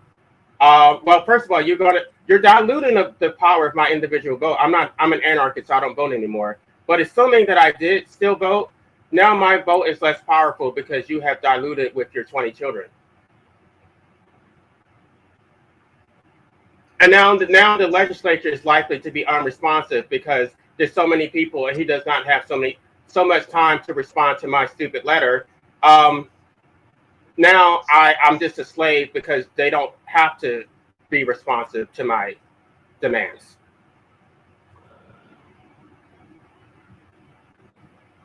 I mean, the reason why I'm talking about this is because this was my thesis in my master's program. Like, I'm well versed in all the problems that overpopulation causes. Mm-hmm.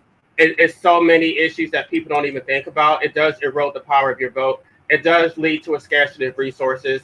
It does lead to housing crisis and unemployment and higher food prices, higher gas prices, traffic jams, and they don't even think about it. It's just they think it's a personal choice, and it's not.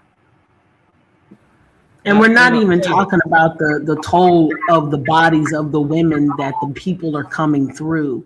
Girls, this system again works very hard to make sure that girls are knocked up and as much of their bodies are utilized to bring more beings here as possible in a lot of countries.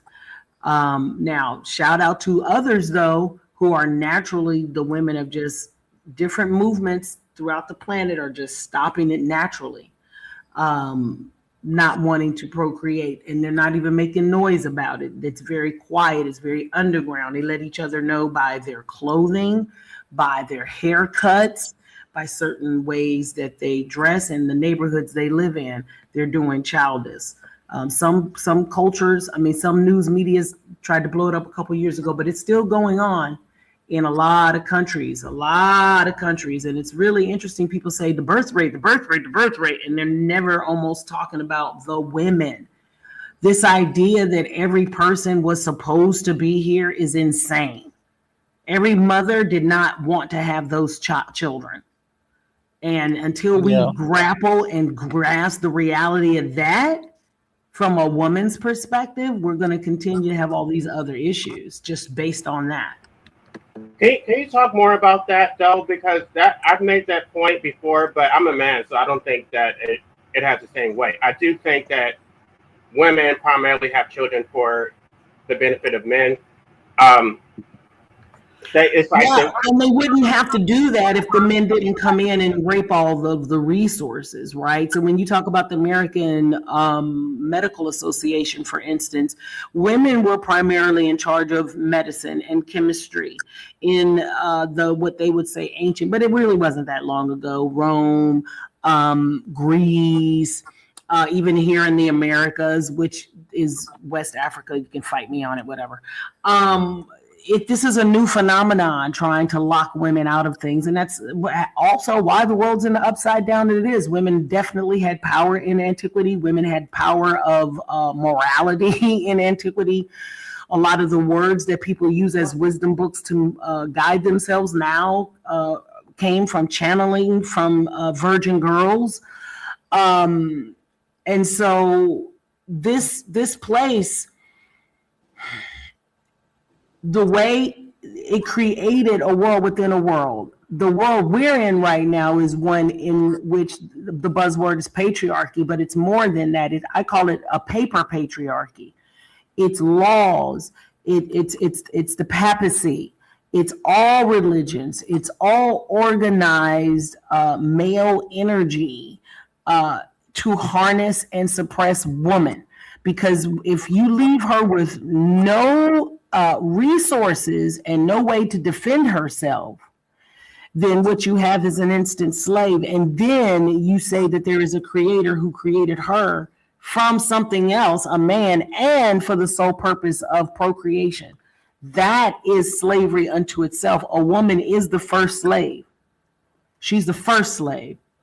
And being made to procreate without all the information is a violation of so many trust contracts.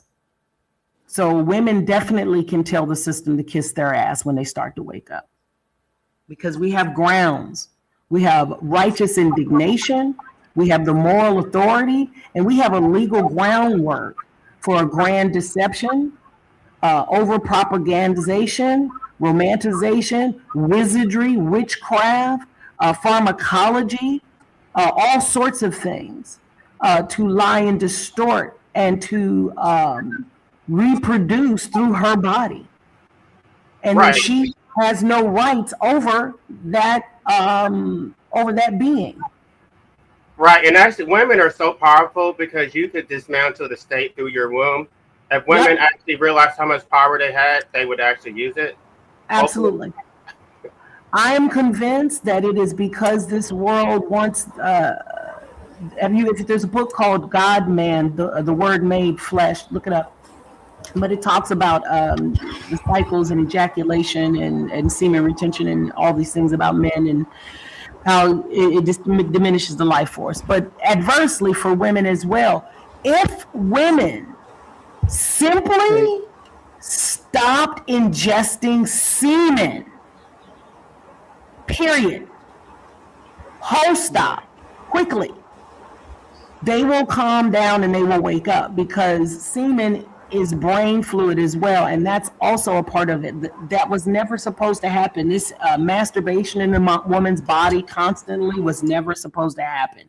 This whole every man's supposed to have a woman and mating, that's not even in nature. You can go right now go get you some hens right now and go get you a chicken, a rooster, and I promise you the ratio is going to be 9 hens to 1 rooster. If you put 5 hens with that rooster, he's going to traumatize them. You're going to have to get a little harness because he's too much. You need 9 of them to calm him down. They gang up on him and they beat his ass when he gets out of control. That's balance.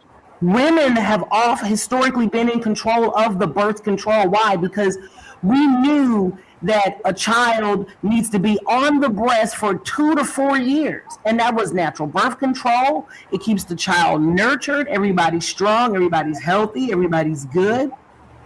This realm now, when the male came over and took women away from medicine, took away from midwifery, separated woman from her body, and start procreating through her, using religion as a weapon to feed their war machine, their capitalistic bloodlust. That's what this whole system is about. And until women recognize that they can stay away from semen, it takes 24 months for a woman to stop ingesting semen to wake up. When she stops letting that semen in her womb, up through her spine, into her brain, or drinking it, or any other way she's ingesting it, she can awaken from the spell. Straight up. Which I want you to know that these people in the comment section are loving everything that you're saying. Oh, I love y'all too. Thank you. Wait, but I just want to say, go ahead, because I was going to say probably something long. Yeah, no, I was just gonna say that but couldn't someone argue that like women in the modern era have more rights than any other women throughout human history? I will argue that No, that's not absolutely true. not. That's an absolute fallacy. You can go to ancient Greek. That is a misnomer, and that is a modern day talking point that is easily shot down. But I'll be quiet.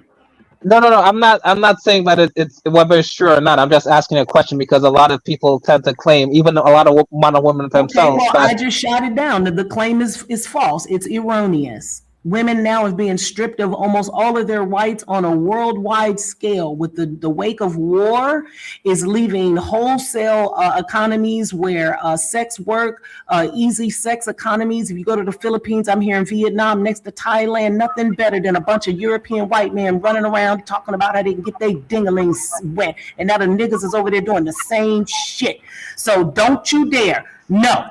Everywhere there's war, now the women are wrapped up in high jeeps. They can't even fucking breathe. These men don't even want the women to drive cars, talking about because they clitoris might get a little jingle in a jangle. You got documents of And everyone all around the world of your highest attribution of your politicians raping and ripping them through children. right, and if you look to like more indigenous populations like Native Americans, for example, they don't have this problem because they see everyone as equal generally, but they do acknowledge that there are roles, right? But they don't have this thing where the man is dominating the woman. That's just not part of their culture generally, if at all, really. But Exactly. That's not this natural. The right. domination of the man is not natural. And any woman who has a son knows it's not natural. And And I not agree only with this, but the patriarchal systems are a new thing, like 5,000 years old. So if we take the Sumerian kings list, and if you track because it's a dating system tracking the lineage of kings who are the first basically patriarchs in history. But if we take the dating system and we don't use years and we use days instead, it'll give you a date of about 2,900 or 3,000 BC. And this is about when the patriarchal systems took over and basically did away with the gynocracies and matriarchal systems of the past, which existed before this sun cult patriarchal system came into control, bent on the domination of the state and technological output. But before this, people venerated the Great Mother, and this was represented in things like the Venus sculpture, which a lot of people will say was a horny man making a sculpture of a woman, but it actually more than likely was a self-portrait of a woman who was pregnant, sculpting herself. So if you look up the Venus sculpture, you'll see what I'm talking about. But basically, before, the woman was seen as sacred because they were the ones who could hold life and create life within them, two life forms within one body, whereas a man, they couldn't do that, right? I So agree with you, D. Not I only that, think women. that Oh, sorry. I think women are oppressed. I think the woman's body has been commandeered by the state to where her bodily functions are regulated. She does not have free access to abortion. It's basically a privilege that the state can either grant or deny. And I also think that when it comes to sex work, that is also a form of enslavement, to where you basically you can have sex with men for free, but if you want to charge money for that, then all of a sudden the state wants to get involved and say, "Oh, you can't do that with." So it's your body, right? If you own your body, then you should be free to do what you want with it, including earn a livelihood. But the state wants to regulate that and then say that you can give your body away for free, but you can't charge money for that. How is and I also think that marriage is a form of prostitution. Also, a lot of these women do marry men for money, and you're basically like, I'm going to pay you to cook your dinner and give you some children. Yes, modern day marriage is a mirage. That's not what it was originally for. That is a new construct. That is not what it is originally for. Marriage is a mirage. Marriage is slavery for women. The husband was, the land always would pass through the mothers. even in the Americas. Husbandry had to do with a male person that you saw, that you chose, that was big and broad in shoulders, and he could chop some wood. He might could, ain't nothing better, baby, than a handy man. I'm telling you right now, nothing turns me on still than a handy man. You're going to get out there and we're going to build something together? Yeah. You come on, that's husbandry. You work that land. Whose land? It's mine. And he was what? Subject to, if I had somebody I called a father or my brother or my uncle and my children, if he decided if I wanted to have a baby with him. But that's my baby in my land. And guess what? He was happy. He could get all the nookie he wanted. That man was never hungry. He was never upset. This land was invaded by another group of men who started shaming these men about the matriarchal way that West Africa was living. That's in a great many hidden books. There was a couple channels I can hip y'all to that tells the stories of the real Americas and the great whitewash and the switcheroo. But that's not even who we are. Naturally, men love women. Sons love their mothers. They love sucking on titties to get the milk. I breastfed my son till he was 2. He stayed in the bed with me and my husband till he was 4. Loved it. Loves it. It's only when they get taken away from their mothers, usually by an overbearing, misguided man, who then starts to indoctrinate him into the rules of quote unquote masculinity, which has to do with swallowing his feelings, not being a mama's boy, just all this weird shit that separates him from the first quote unquote God that he knows. This boy knows his mother is God and can feed and sustain him. And then he has a break in his psyche because now he starts to see his God subject herself to the authority of another motherfucker. So let me ask you this, because I think that you kind of touched on this when you were going on about women eating semen. But at what point is it the woman's fault for choosing to empower these men with sex who don't actually have their best interest in their mind? A whole lot, baby, for the ones who can think. I don't give the women any sway for those who can think. I'm an equal opportunity offender in this regard.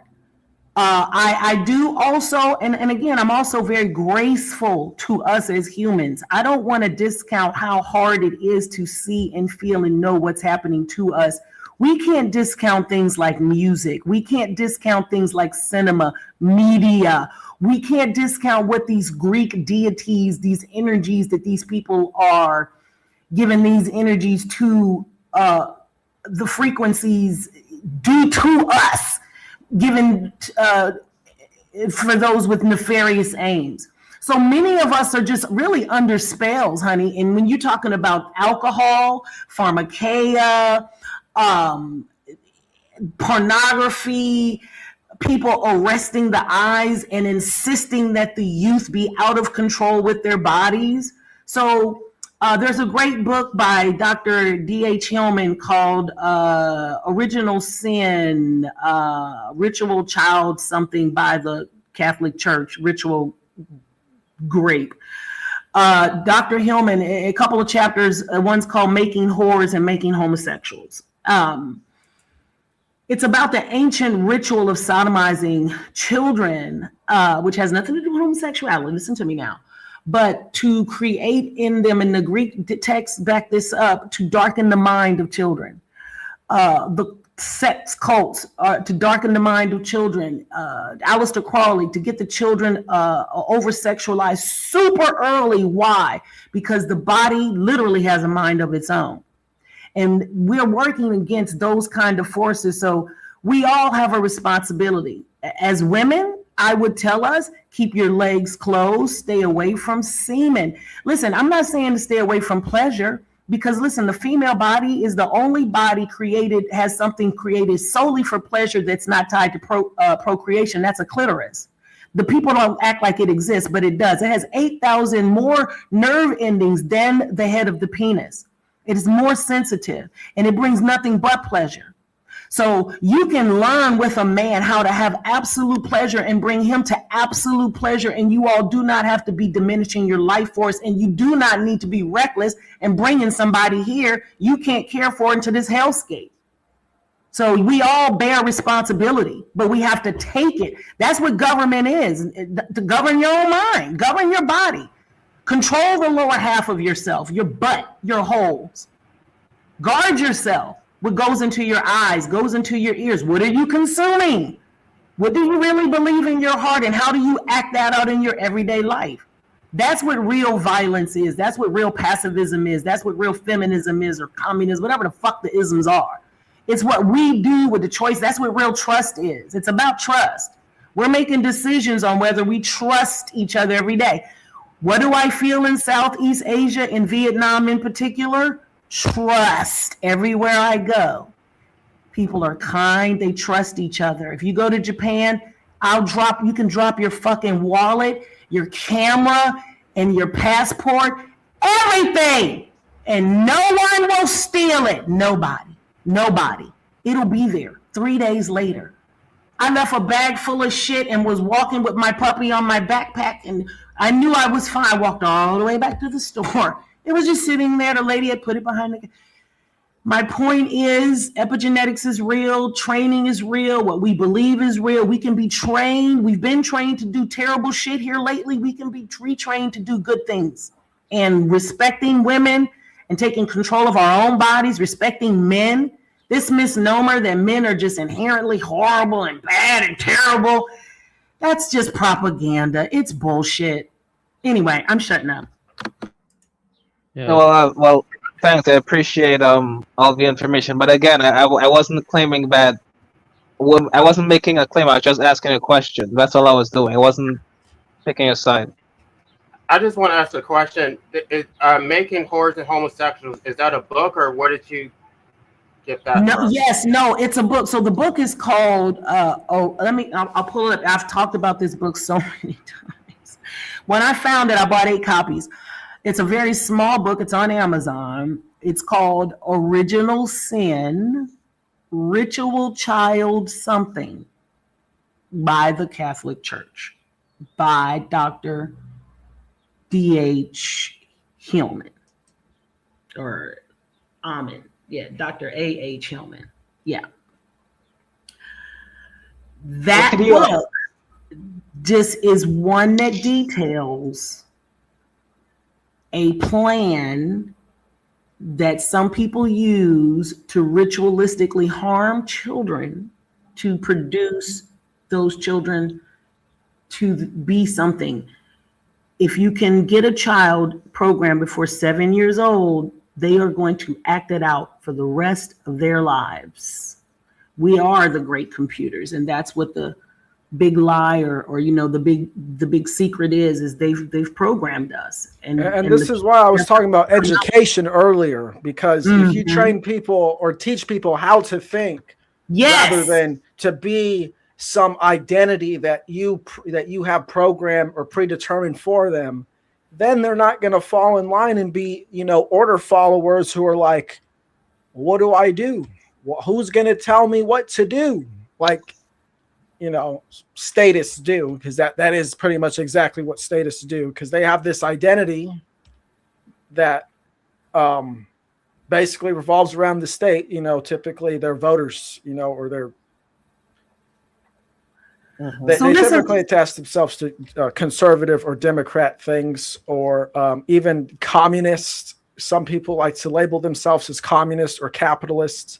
These things are limiting yourself as an individual, because you're stuck on abstract ideologies instead of who you are in this moment or the present.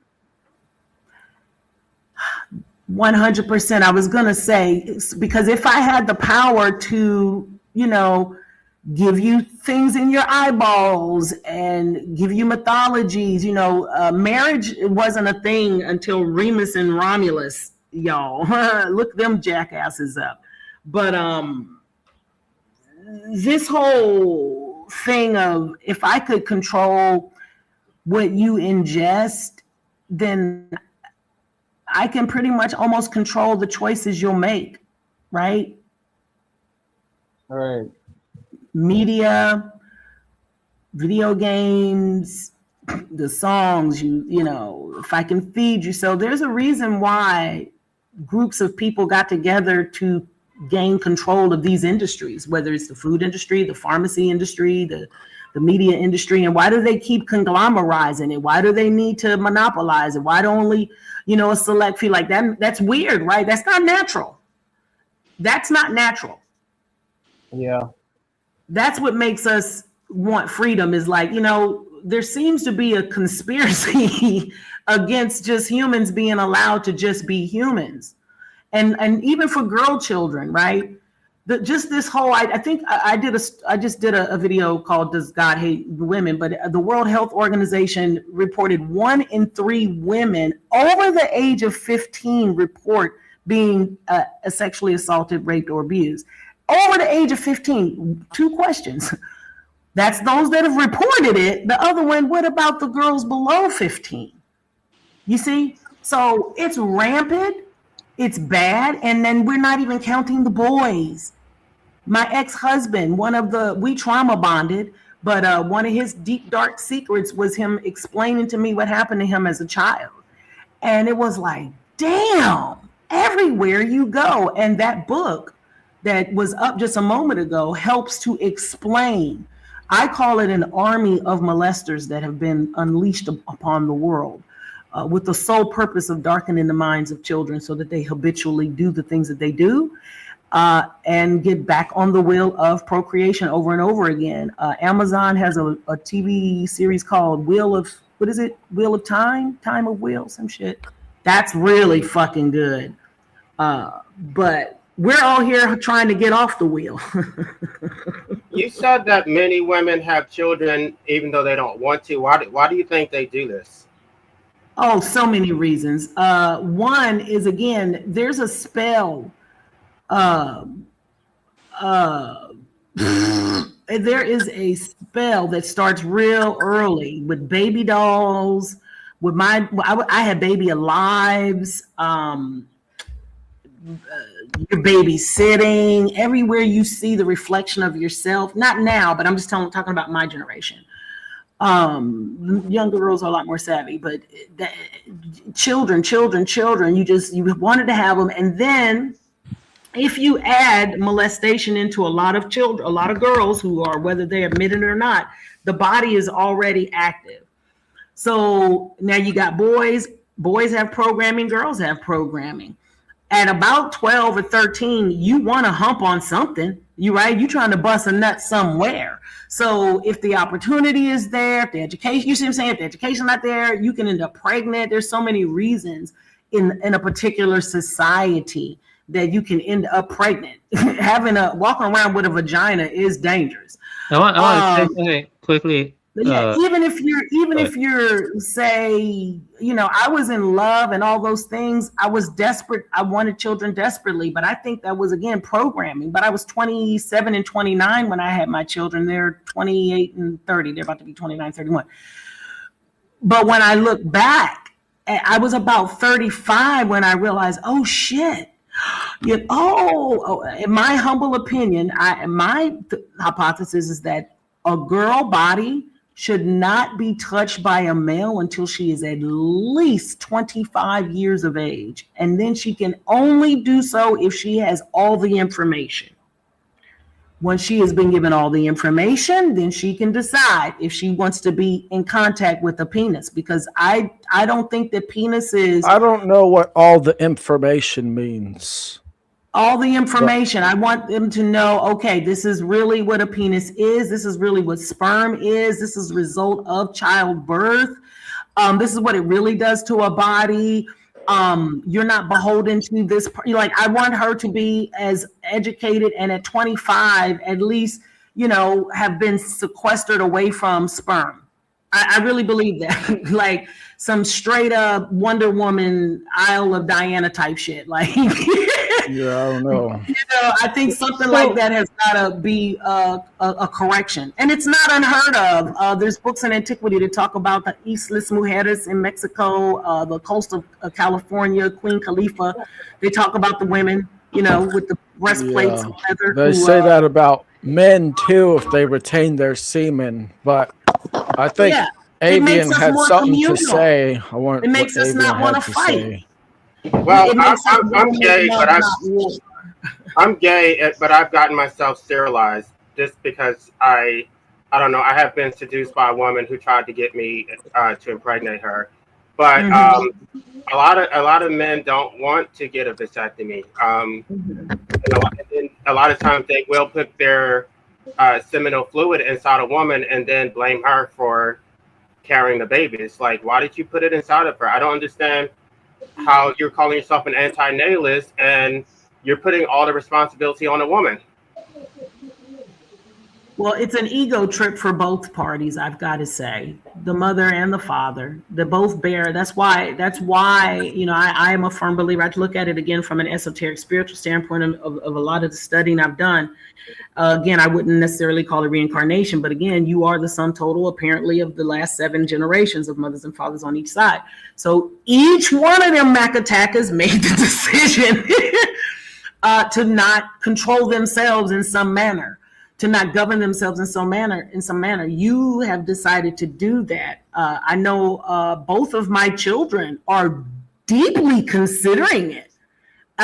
No provocation from myself. Like I said, I didn't even know the term antinatalist until I'd come across your channel. So it's a deep thing. It's a real thing that if people take control of their bodies, they can slow down and they can really understand what this realm is about, really know what natural law really means, really know what this place is. This place is about abundance. It gives constantly, everywhere, all the time.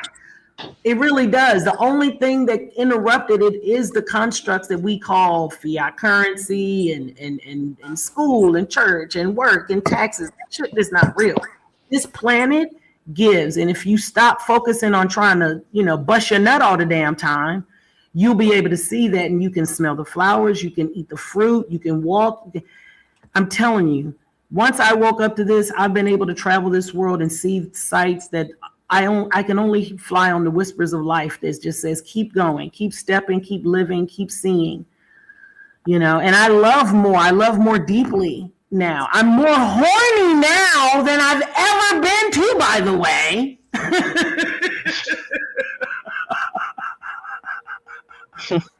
That's another thing about falling in love with life.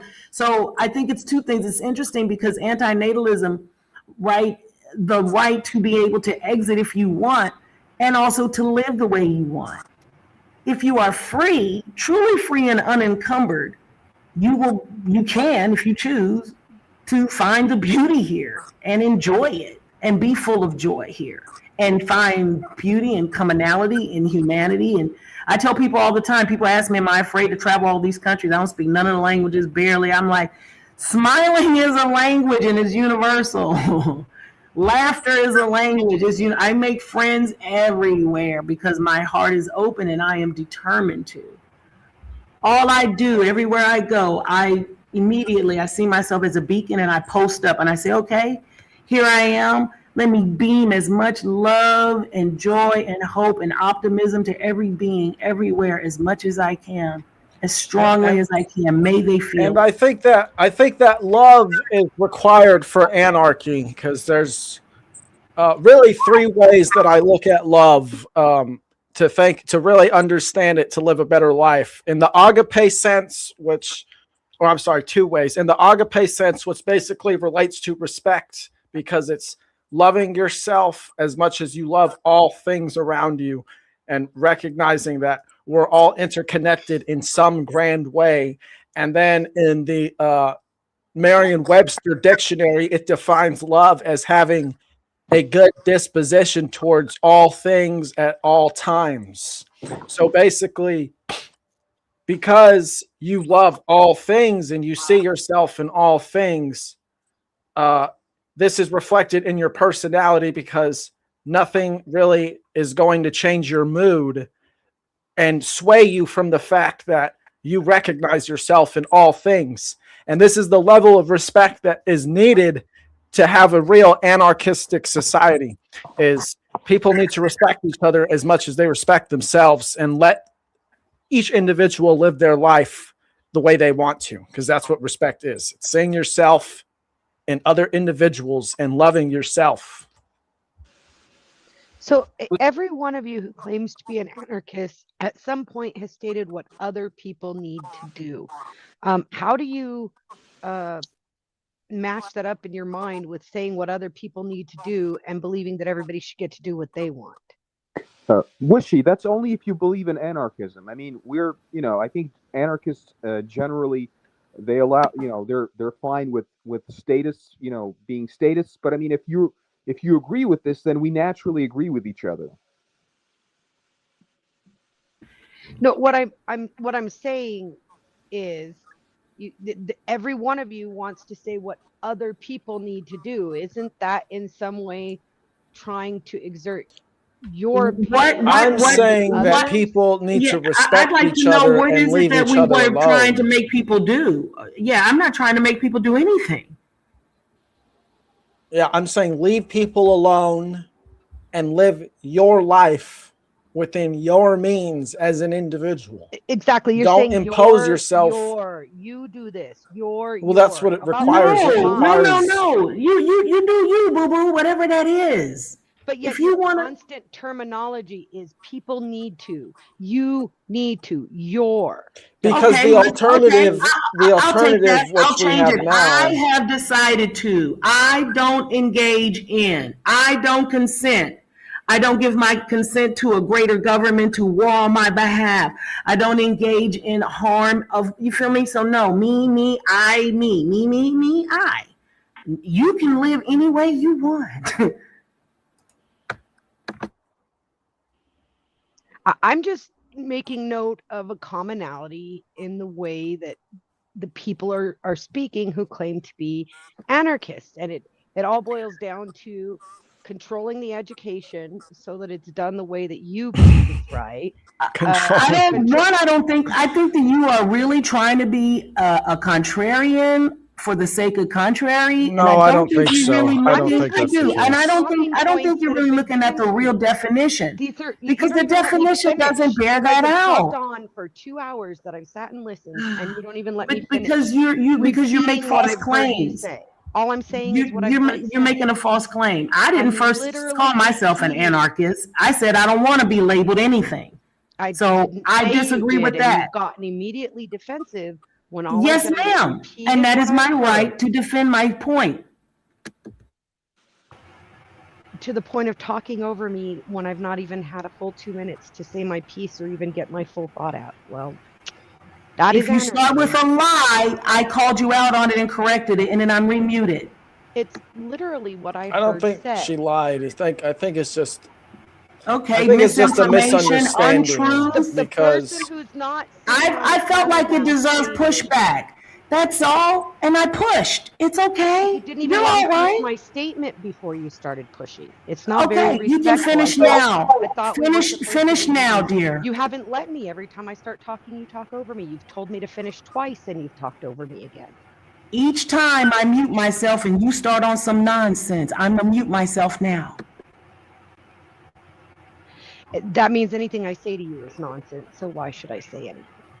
Okay, Richie, I stepped away, so I didn't hear the entire thing. Can you just start over? I'm sorry for what I stepped away, so I didn't hear it. Well, I tried to speak, but I kept getting cut off. All I was saying was, I keep hearing from people who claim to be anarchists and believe in individual determinism based on being anarchists. This is what you guys have told me. Based on that, you believe each person should do as they please, right? That's what I've heard.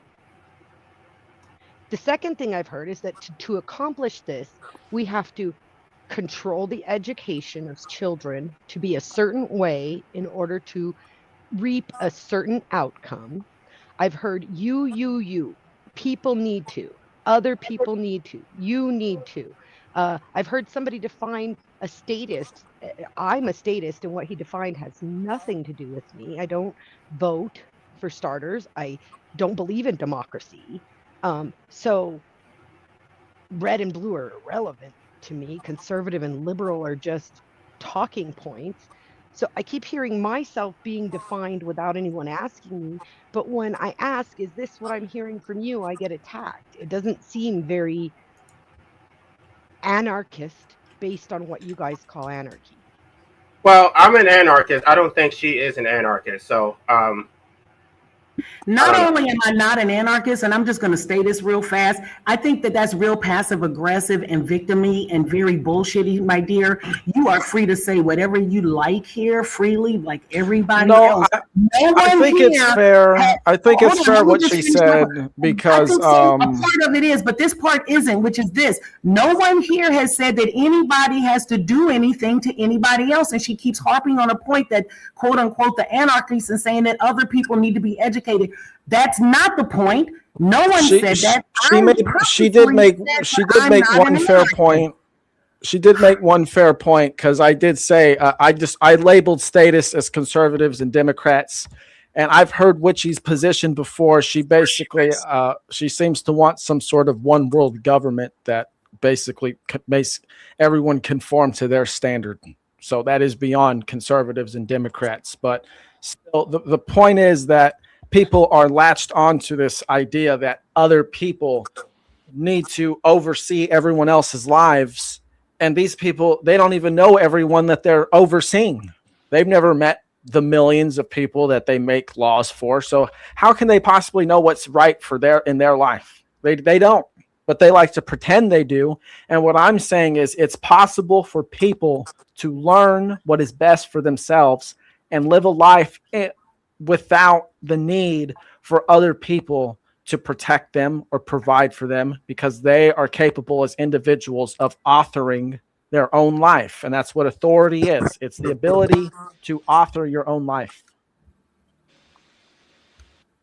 That's it. And again, I never accuse, or my main pushback is being accused of stating what other people need to do. When I state that, people can be more informed on what natural law is, that the word is in definition natural. It should come natural or not.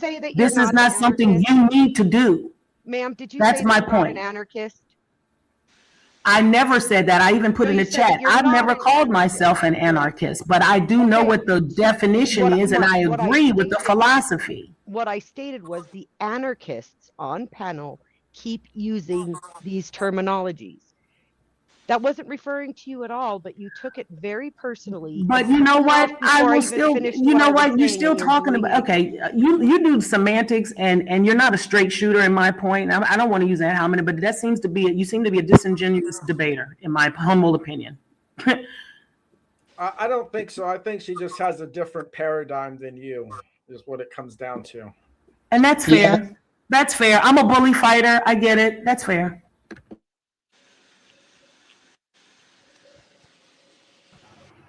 At the end of the day, though, I mean, you can say what you want to say about anarchists, but we're not the ones who are inflicting violence on people. Like, all I was trying to ask LA is, how do you reconcile this idea of one of the anarchists on panel, when I asked, said it's through controlling education of the children.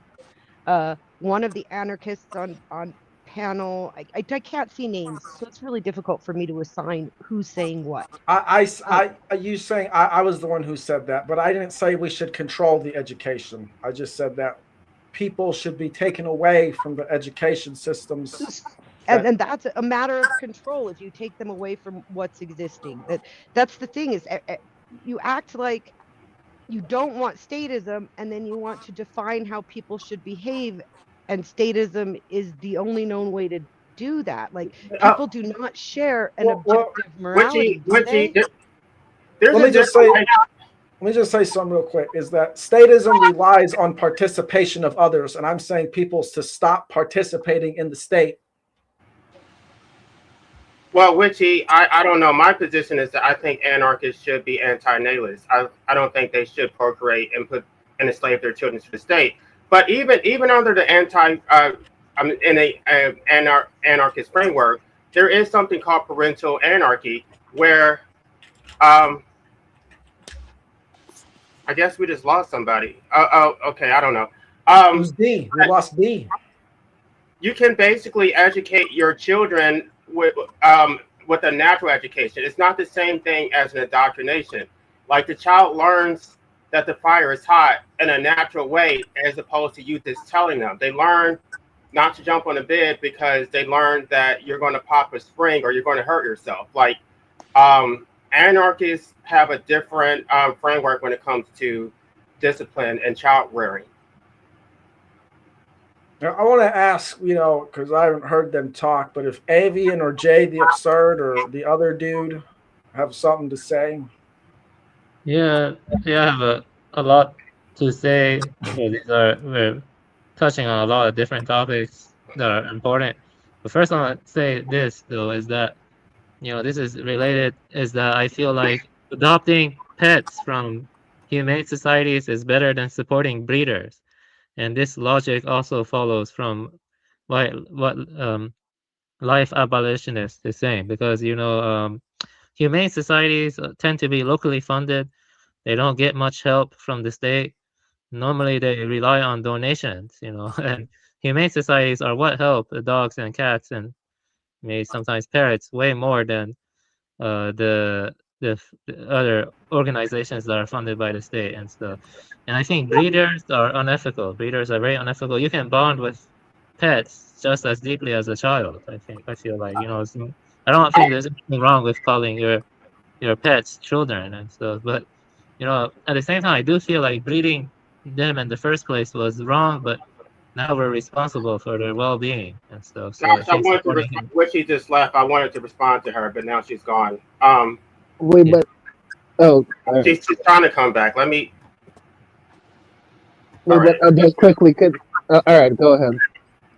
Well, Richie, I also think that it's unfair to expect anarchists to be nonviolent when violence is being inflicted upon us. It's like we have to respond. From a position of powerlessness and resist the status violence.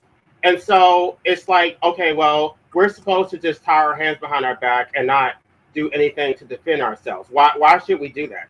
I believe that anarchists should not inflict violence against other anarchists, but against a status that is absolutely fair game. If you want to deploy state violence or any type of violence against a status, you have every right to do that. I think we should be careful. I don't believe that we should, seriously entertain violence unless it's self-defense. Because, yeah, it's not. I don't mean violence in that way. I'm saying that democracy in the state is violence, like laws are violence. So if I call the police on you, that is an act of violence. And I don't believe that statists have any moral claim against state violence being inflicted upon them. I will call the police on a status every day. Every day, any day, I will file a lawsuit against a status. I don't care about deploying state violence against the status because he who lives by the legalized sword shall perish by the legalized sword. I'm not going to do that against an anarchist, right? That's different. We have a mutual agreement that we're not going to inflict violence on each other, but this is their way of life. This is what they believe. So I have no restraint against deploying state violence against them.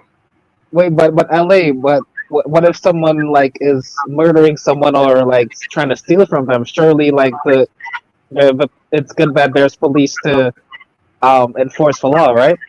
Well, they're stated so that they don't have any barometer for state violence anyway. So they're Wait, what do you mean by that? Meaning that their entire framework, their entire way of living, their entire way of thinking is based on violence and force. They don't believe in consent. So to even like use that as an argument against the status, it falls on deaf ears. They don't care about consent. So if you call the police officer on a status, that is within their own framework. So they deserve it. I don't think it's the same thing as an anarchist. An anarchist believes in consent. We're not going to steal from you. We actually know how to police our own behavior. They don't know how to do that. They're children. So they need the state to police them.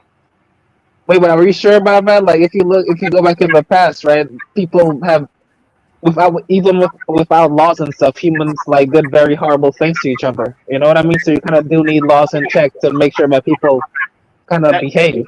No, they do this now. They do this now, and they've done this on. They do this now on greater scale than ever before in the past because of the laws and technology that's been developed.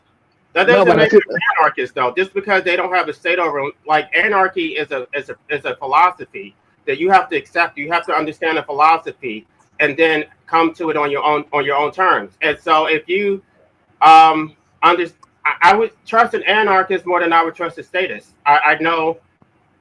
I mean, I don't know every anarchist, but if they actually hold these principles sincerely, then I would trust that they're not going to deploy state violence against me. A statist, you can't trust them at all. It's like whatever the majority says. If they're able to get a majority, they're going to enslave you. They don't care about freedom. but again, I feel like you're being a bit too trusting of human nature, boy. I feel like humans have proven like throughout history that we can be very nasty to each other. So we kind of need laws to ensure that we don't hurt each other. I feel like. The key No, word statist laws. is history, and Sorry. history is defined by the states. But if you go back to prehistorical times, people were more egalitarian and trusting of one another. And when someone did wrong, like you said, like they murdered someone, well, they were probably murdering someone or wronging someone they knew personally. And so the tribe would react in a way so that this person was basically shunned or and made an outcast. And this had a huge social effect because everyone knew each other and depended on each other for survival. Now we don't have. How Yeah, do you go get back to tribalism without a large amount of attrition? Of attrition.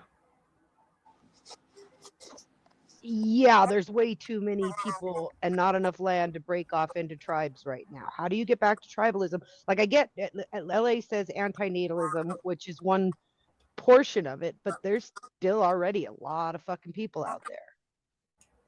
Yeah, so the way I think that it has to be done is it has to be done at a gradual process. So, for example, in the United States, and I think this would be a pretty big jump, but it's something that I know a lot of people would be if the United States government actually followed the rules as laid out in the Constitution instead of doing literally everything else that it says. So, if they did that as a starting point, then ideally you could work down the government until eventually people in mass realize they don't need it, and it's just basically been dwindled over time due to rejection of the ways of the government because people have learned how to live on their own. But it would be a gradual process, I would imagine. So that makes the assumption, though, that as people learn these principles that you're talking about, because I've studied quite a bit about various forms of governance, including anarchy, the lack thereof, governance, that being. What about if people don't come to the same conclusion as you think they would?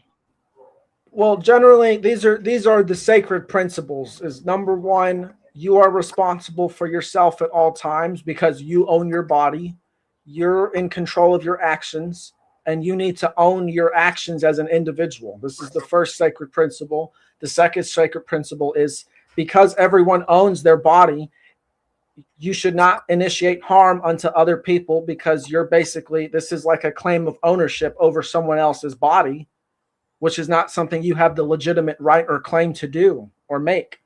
The third sacred principle is if someone has decided to initiate violence because they think that someone owes them something or something like that, then you as an individual can defend yourself or others from the initiator of violence. And those are basically the three. If everyone lived by those principles, there would literally be no wars or violence on this planet. And what about the people who don't want to live by those principles? Well, I mean, there's always going to be a number of people who don't do that, right? But the thing is, you get as many people to adhere to the sacred eternal principles as possible. So that way, the number of people who don't are so small that either number one, everyone rejects them. If there's some sort of dude who's coming along and saying, I can give you all this stuff if you just do what I'm saying, people are going to see through that. Or number two, if someone is like what Jay said earlier, if someone's out murdering someone or assaulting other people or doing all these other harmful, violent acts, the people will recognize it because they've come to a point of internalization of what is right and wrong. They won't need the law to say murder is wrong because they'll know murder is wrong and they'll act on it. They won't need the police. The people will be self-sufficient. And that's the ideal civilization, is a self-sufficient population of adults. And you believe that the majority of people existing on this planet are capable of that? I think that we're capable of producing a generation of people that can do that. Yeah, absolutely. Well, for me, of course, it's I'm assuming you're not an antinatalist like LA. No, I'm not. No. No, I don't think that most people are capable of that. It's probably a small, tiny percentage of people who are capable of anarchy. But we should be free to do what we want. And then I think once people see how anarchy works, they see that we can actually cooperate without domination, then they will probably want to be anarchists. But we need to have real examples of it, but it's impossible because the state always interferes. Wait, but LA, if you think that most people aren't capable of it, well, then shouldn't you be a statist, since most people would very more likely to follow that form of governance over anarchy? No, why would I do that? Why would I support something that I'm against? Like, it does not. Well, because it's futile, right? You even just said it yourself. No, because I would be legitimizing something that I'm against. So, like, for example, I think I identified with anarchy for a while, but I was still voting just because it was a habit, and I did, I wanted to have some type of voice. But it's just like, anytime I voted, I already knew that none of the candidates I ever chose were going to win. I didn't have a chance in getting any of my preferences materialized. And so I'm voting, and then on top of that, now they're going to call me for jury duty because I'm registered to vote. So now I have to take off work and perform unpaid slave labor to the state just because I voted, and my vote did not change anything. So all I did was legitimize the system and then volunteer myself to be a slave to the state for jury duty. The state pays for jury duty, by the way. It's not. No, they do not. They pay $15 for the entire day. That's not even close to minimum wage. $15. In my state, they pay by the hour, and they pay by the minimum wage for the state, which is $11.50 an hour. Okay, even if that's true, if they call you for jury duty and you just sit in a room for 4 hours or 5 hours and get sent home, you don't get paid for that. You only get paid if they actually. Yeah, you do. You get called from the moment you get called in. Every single time you have to set foot in the courthouse, you get paid. My partner just did jury duty recently. Okay, well, I did not get paid. I have never been paid. In fact, every time I served jury duty, the parking was like $10, and they would pay me like $8. So I actually had to pay $2 to perform slave labor to the state. Your state sucks. It does suck. Texas sucks, and I've already been calling for the state of Texas to be abolished or dismantled. Like, this is the most. I'm trying to get out. This is where my father lived, and he was in the military here. But I think Texas. When I look at other states, I'm wondering if maybe the reason I'm so miserable is because I live in a state. I don't know if it's been so long since I've been here. I can't imagine any other state being different. They're all pretty much the same. But I'm not going to talk about my personal details just because I think we were talking on a live stream. No, it was Passy. Passy was on. We were talking. And some of the things that I said, which I thought I was just sharing to them. And, my enemy, has taken that information and weaponized it against me. So I'm going to be more careful about the things that I say. I do. Hopefully, I will be able to get out this state, but I'm not going to share that unless it's like privately, not on live stream. But I don't know. I haven't lived in other states for a very long time, so I don't know. So, LA, you don't believe that most people are capable of that sort of higher cerebral thought without their animalistic urges coming through, right? Right. I mean, there's more nuance to it, but yes, I do agree with that. So if that's the case, then you do agree with what I was understanding earlier about carving out a space for anarchists to exist separately from the state without using that as a way to force anarchy on everybody else. See, I didn't want. I mean, okay, I guess I was trying to take the shortcut, but the reason that they are so degenerate is because of civilization itself, because they were raised with the indoctrination, and because they have not been given a natural education. So they turned degenerate because of civilization and because of these institutions of control. So once they have been thoroughly indoctrinated, they basically can't return to freedom. So if they had to opt into it and actually got the natural education in the first place, then they would actually know what freedom looks like. So I think those people can't be helped. They can't exist independent of the state. But for those of us who do want to be free and sovereign, then, I mean, by the way, Witchy, I don't know, well, I have a whole pamphlet called the Black State Project. It's basically like the libertarians are trying to take over New Hampshire, but I'm like, well, we should just create a state, or not create a state, but basically just capture the state through a migratory, I don't know, takeover, and then take this state and then basically turn the power back over to the people. And so I mean, I don't support statism, but if you're going to operate within the system, then you have the numbers, right? And if you're a small minority, then your vote does not matter. You're only 13% of the population, then they don't give a shit about what you think. And I don't know, I got some pushback about that. I'm like, I try to come up with real solutions. If you're a minority, you're never going to have your will being taken seriously because you're always going to be outnumbered. And I'm not sure why, when I do come up with practical solutions, nobody wants to listen. Yeah, I think that anarchism is purely kind of like a thought experiment, kind of philosophical idea, and I think that I think it's pretty much very unlikely, if not completely impossible, that any significant number of people are going to agree with it.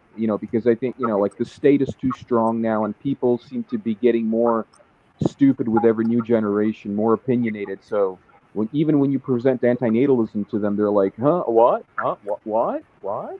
Huh? You know?" So I'm going to show this on the screen for Witchy. I'm not telling you to get it. It's just for your own information. So this is the Black State Project, the path to sovereignty, reparations, and rebuilding Black Wall Street. Basically, I'm just saying, stop being a victim. You can actually have sovereignty for yourself. You keep complaining about how you're being governed, but you have the ability to govern yourself. And I'm telling you, there's a step-by-step explanation of how to capture a state, and I don't think they're interested. I think what I realized from that is that they like being slaves. They don't want to control themselves. They don't want to govern themselves. They want to just remain under somebody else's control and then just keep complaining about it. They don't want to be responsible for the outcomes. Yeah, they want to remain willfully ignorant and comfortable, and they don't want to think about anything too complicated. So it's like when it's like, oh well, you haven't tried this, you haven't tried that. It's like I've pretty much tried everything, and I just realized that people just don't care. They like being slaves. So the only thing I can do, the only thing I can do to protect myself is remove myself from that situation. And whatever way, if it's opting out by going off the grid or advocating for medical assistance, I can only think about myself because they don't care. They're not going to change. They don't want to change. Can you guys hear me? Yeah, I can hear you. Oh, okay, okay. Yeah, you guys go ahead. Yeah, sorry, I just wanted to check. Yeah, a question for you. What led you to be an antinatalist in your case? I'm curious, or child-free. Oh, yeah, hey, was that question to me, yeah? With the black circle? Uh, I have a black circle. I have a raven here. You don't see the Yeah, raven? no, no, no. I'm the icon with the black circle, I think. Yeah, yeah, because there's no for some reason there's no names under the icons or the circles. Um, but yeah, Oh, I know why. It's because I It's because I have that banner on. If I move the banner, then yeah. D was asking me that earlier, so now you should be able to see the names. oh, okay, nice, nice. Okay, yeah, that's good. Thank you, LA. Thank you for that. Yeah. Um, well, I'll just briefly answer. Yeah. Well, I've been watching life abolitionism, on YouTube for a while, and I definitely agree with a lot of what he has to say, and I'm an antinatalist myself, and actually, um, sort of the way I got to anarchism. Well, I'm not a complete 100% anarchist. I wouldn't say so. In that sense, I do agree with D, who was here before. Like because I think it, like, I largely agree with it and sort of believe in it, but I don't want to just say completely 100% because I'm not completely sure that I'm a limited human being, so I'm not going to take it upon myself to say that I'm completely right. But in general, I do agree with it, with anarchism and both and antinatalism. So the way I got to anarchism was through antinatalism, and my personal experiences. I've had kind of a difficult life, I would say. Um, I live on the East Coast, kind of in a pretty large city, and it's just been a difficult life overall. And I thought I wouldn't want to subject a child to that, and then I kind of I figured from that a lot of what I think has been contributing to just the difficulties that I experienced and that I see other people experiencing. I thought that just the way we live our society, and has a lot to do with it, or at least something to do with it. So I thought that if we had more freedom, I think life would have been easier for a lot of people. And so that's how I kind of became kind of like close to anarchism, I would say. But yeah, sorry, go ahead. Yeah, I appreciate the response. Yeah, I would say that I'm child-free mainly due to a number of reasons that Are I you did. are you an anarchist and an antinatalist? The anarchy stuff, I wouldn't say I am an anarchist. I'm more of a post-anarchist because I feel like the issue is mainly with industrial complexity. And so when the industrial complexity is scaled back, then a community naturally forms. And when we look at human history, we see lots of diverse communities of many different stripes. So I would blame more stuff like, I don't know, smart cities. And I would say the state in a mechanized sense, I'm against. So I am against a mechanized state, definitely. But like something in the more sense, like, I don't know, like the Persian Empire or ancient Indian Empire, I would not be against those, though, personally, though, in a more pre-industrial setting.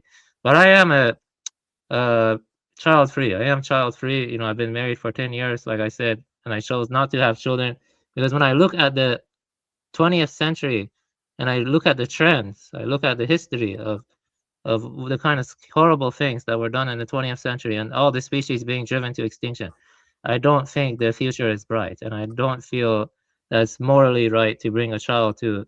You see, the system we're embedded in is worse than a Mongol now. You see what I mean? It can turn on us any moment, and we depend on volatile, supply chains. We're like conditioned by the state or by the technical apparatus, because the state is now exists to increase technological growth, to be dependent on a very volatile supply chains and other crap like that. So I would say that depends how you define the state. I would say definitely in an industrial sense, I am anti. Right. Okay. Yeah, yeah. Yeah, also, I could go on and on, but I would say that there are different angles one could take, and they arrive to anti-natalism or they arrive to being child-free. For me, it was mainly from conservationist angle, because I do think it's very reprehensible that, dolphins and whales, they're going crazy from hearing the sonar and the maritime activities, and a lot of them they beach on shores because they're going crazy from all those maritime activities. Dolphins and whales are highly intelligent, sensitive creatures too. And there's a lot of suffering now. So much suffering. Human beings aren't the only creatures that can suffer. That, like, of course, yeah. Also, I would say this. I know this may offend some people, but I'm gonna say something ballsy though. I would say that the command theory of Abrahamic traditions, I feel like that is like the beginning of the state in some way, or at least it strengthens the state. Because when you command someone to do something, I command you to do this. I command you not to eat leavened bread on Passover or something like that, which is just weird. I do not personally accept that stuff. It just feels like it's like a precursor to the state in some sense. Ludwig Klages talks about that a lot, about how he calls it the logocentrism of the theism and stuff. Like, it just leads to kind of oppressive totalitarian control or something. You get what I'm saying? So I would say moral command theory seems to tie into statism in some sense. Okay. Yeah. Thanks. Thank you for sharing that. Yeah. Yeah, I was going to ask LA about that. Would you agree with that? That that the idea of divine entity that gives you commands that you have to follow. You have to follow these commands. Is that in sense a precursor to like strengthening the state or something? A precursor to what? To like statism or something? Because Statism. yeah, statism. Like don't aren't laws and commandments, don't they intersect to some level? Commandments and law. I don't know. I don't think people think about it that deeply. I think they just intuitively follow whoever they think is going to make them feel safe, and they don't really question authority. So I don't know. I mean, I don't. I mean, obviously a lot of people are statists and they don't believe in God. So I don't. Okay. What my honest answer would be, I think that they see the state as their God. They do worship the state. Even the so-called Christians, they don't really worship Jesus. They worship the state. They worship power because they will not defer to Jesus to fix their problems. They're going to defer to state violence. They're going to appeal to laws and man-made institutions. So I don't believe that they even genuinely believe that Christianity has any power.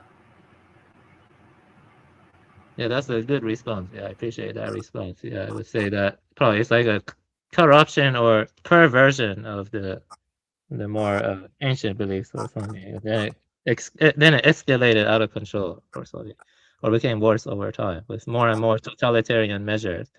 I would say that we're living in a time where it's good to pay attention to the technological innovations coming out now, because those will be utilized by the state to better control and shape people, like data mining technologies and like smart cities they're talking about.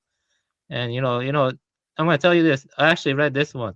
AWS and Azure data centers, they're actually protected even more than the governmental facilities, because I mean governmental institutions, because they constantly collecting data from us, feeding it into algorithms to better predict and shape our behavior to serve the state more and more, to embolden the state more and more and stuff. So that's a new dimension of problems and stuff.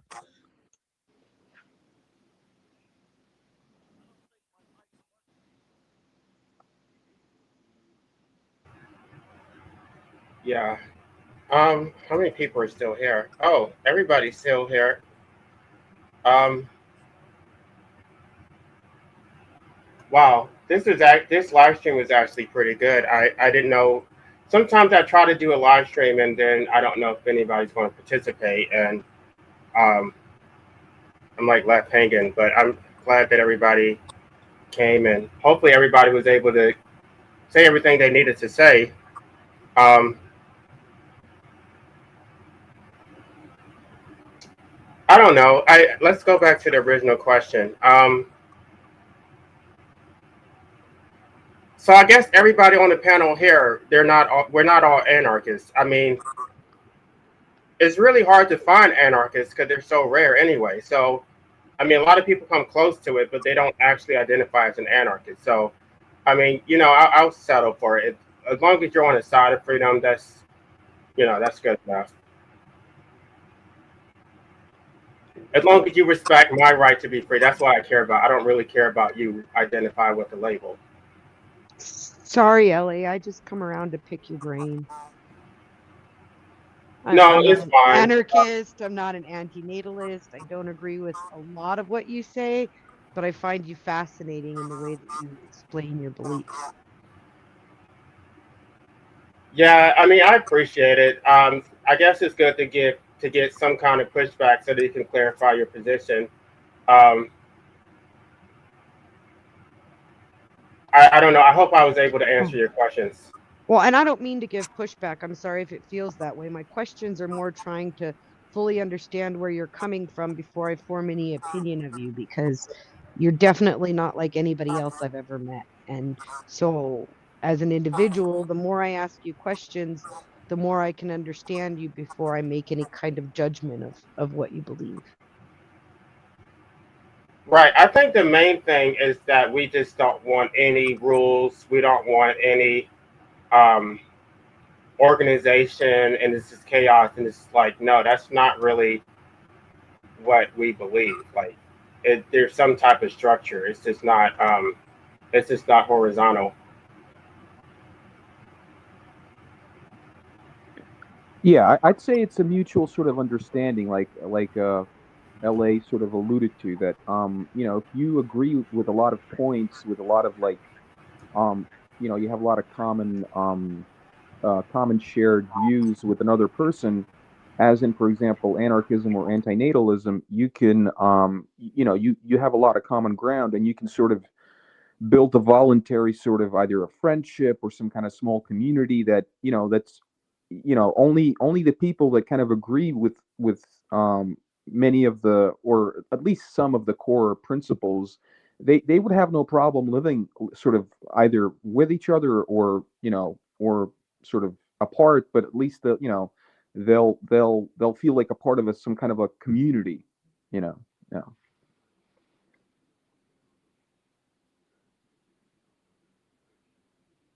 Right, and the problem that you alluded to earlier also exists under statism because there is no commonality. I mean, I guess she was talking about Vietnam, or Japan or wherever she was. I think America. Well, there's discussions about that too. They do want America to be a monolith. There's some people who believe that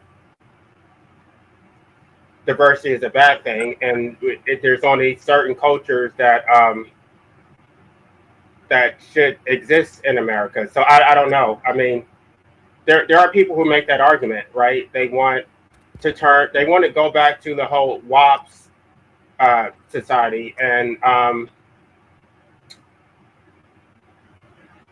guess the problem is that it's the state itself. Because if you had a very small local town or something, then you could probably have things set up the way you want. But when it comes to the state, which does have sovereign authority, you can't really organize a state based on voluntary agreement. It's too massive to do that.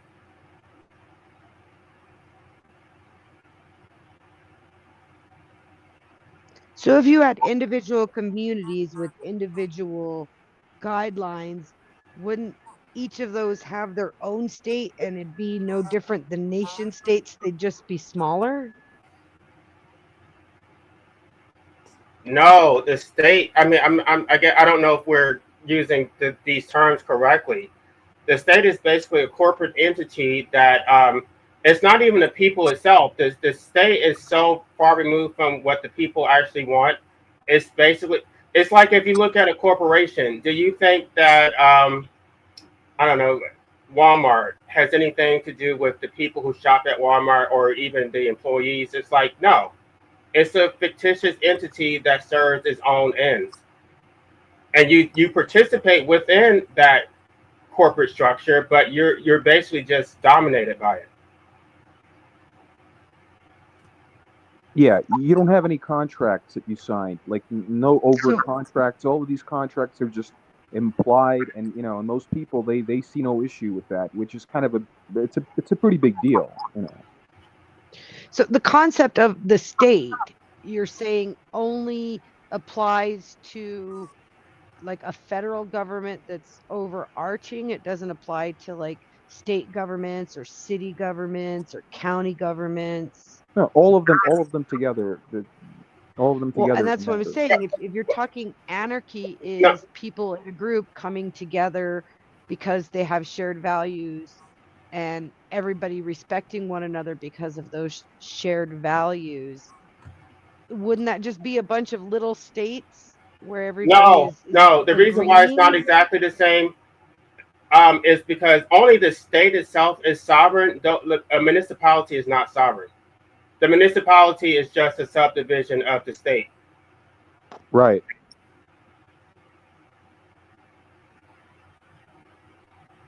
So if you need to have actual sovereignty in order to be free, and a city does not get you that.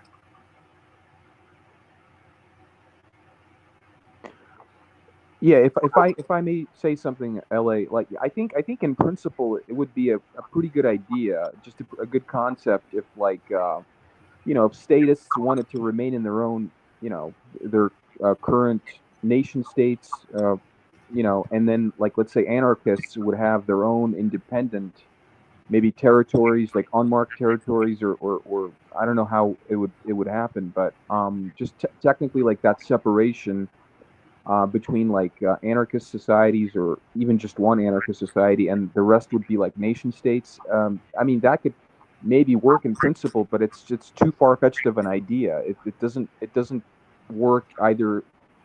I mean, yeah, it doesn't really work when you look at the world, for how it is.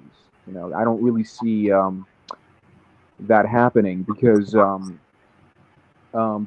I think for that to happen, I think most people, or at least like a large percentage of the human population, probably would have to have an idea about it. They would have to think about it, and sort of maybe through their governments allow that to happen. For one really free society on Earth or something like that. But yeah, I mean, so for me, that's why I'm saying it's like for me, it's kind of like it's a thought experiment.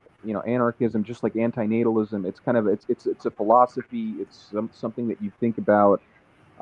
You figure out sort of in your head like all of the logistics, whatever, and then you can explain them to people. And if people resonate, then they resonate, and if not, then then that's what you have, right? Anyway, go ahead. But that's why I talk about it, right? Because when I first bring it up, it sounds preposterous, and they're just like, "What the hell are you talking about? Like, we can't exist without a state." And so I think when I initially was bringing it up in these circles, I did get like this visceral reaction that what I said was ridiculous. But as I have discussed it more and actually explained the details, they still don't agree with me. But it doesn't sound nearly as ridiculous as it did when I first brought it up. Yeah, I mean it's the same principle. Like for example, right, LA, when you try to explain antinatalism to people, they sort of get it on some level. Many of them sort of get it, and they admit to it.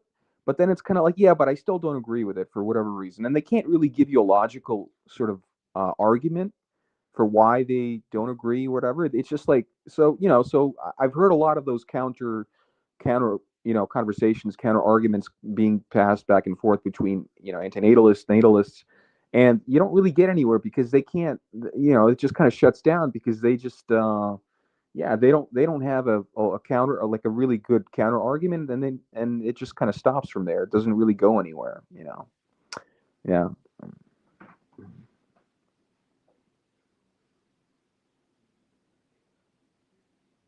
No, I don't know. Okay. Let me just set scales this back. So I don't know what happened. Something happened with my equipment. I don't know. Let me try to answer this question. How can the anarchists manage power and resources? You would have decentralized voluntary associations. It would not be coercive. You would agree to it. I think what people are getting, I don't know, misunderstood is that they think that you can't have laws, or you can't have a government at all. It's like, no, you can have a government. It just would not be coercive. It would be voluntary. You could select a leader to represent you, but it still is not hierarchical. That is not the reason why it's not hierarchical, is because the power. Okay, in theory, democracy is supposed to be power to the people, but it's really not. You don't have a say in it at all. It's not. You don't even know these people. These are random strangers. I think anarchy can only work on a very, very localized level. But once you start getting out to like a nation or globally, no, it would not work. It's all about how you structure your society. It's not saying that you would eliminate all institutions. It just would be structured vertically. So I don't know if I'm answering your question, but it's about how you structure it. The power is diffused rather than concentrated.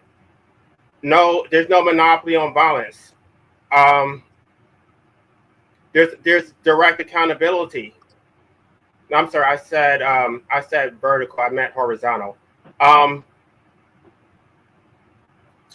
don't know. I don't know. I mean, because we don't have any examples to point to, it's not something that I can say I can give. I mean, the state interferes with it. If somebody tried to form an anarchist society, the state would just come in and dominate them. So I don't know what to say. I disagree with that statement, LA. There are several places in the United States where anarchy prevails. You just wouldn't want to live there. That's not, no. If you're talking about Slab City, I would not call that, and it's a stateless, or no, it's not even a state. I don't know what you would call it. That's not anarchy. Really, none of them pay taxes. None of them own the land that they're on. They live by communal enforcement instead of external enforcement. And it's not just Slab City. I know that's the one that was brought up, and I told you there were other places like that. There's a community here in New Mexico where they're building earth ships, where they live essentially with anarchy. They're fighting the state to keep that freedom, but the fact of the matter is, it does work in small communities. But what you end up with then is a bunch of small states instead of a big one. But it's still states. It's not a state. They don't have any sovereignty. They can't do things that the state does not approve of. Like they can't exchange substances or anything like that, because if somebody finds out from the state, they're going to get in trouble. They can't practice medicine. They can't practice law. They can't trade without some treaty that is governed by an actual state. They can't do anything that a state can actually do. We had all of that in the Wild West, and you ended up with snake oil salesmen, and you end up with charlatans who sell the fucking Brooklyn Bridge. Well, at least, in the Wild West, in the Wild West period, at least the average person had more freedom.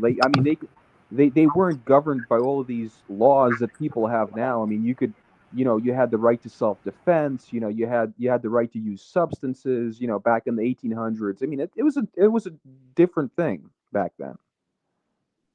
I don't know where I live. It's still in a lot of ways the Wild West, and honestly, it's not that great.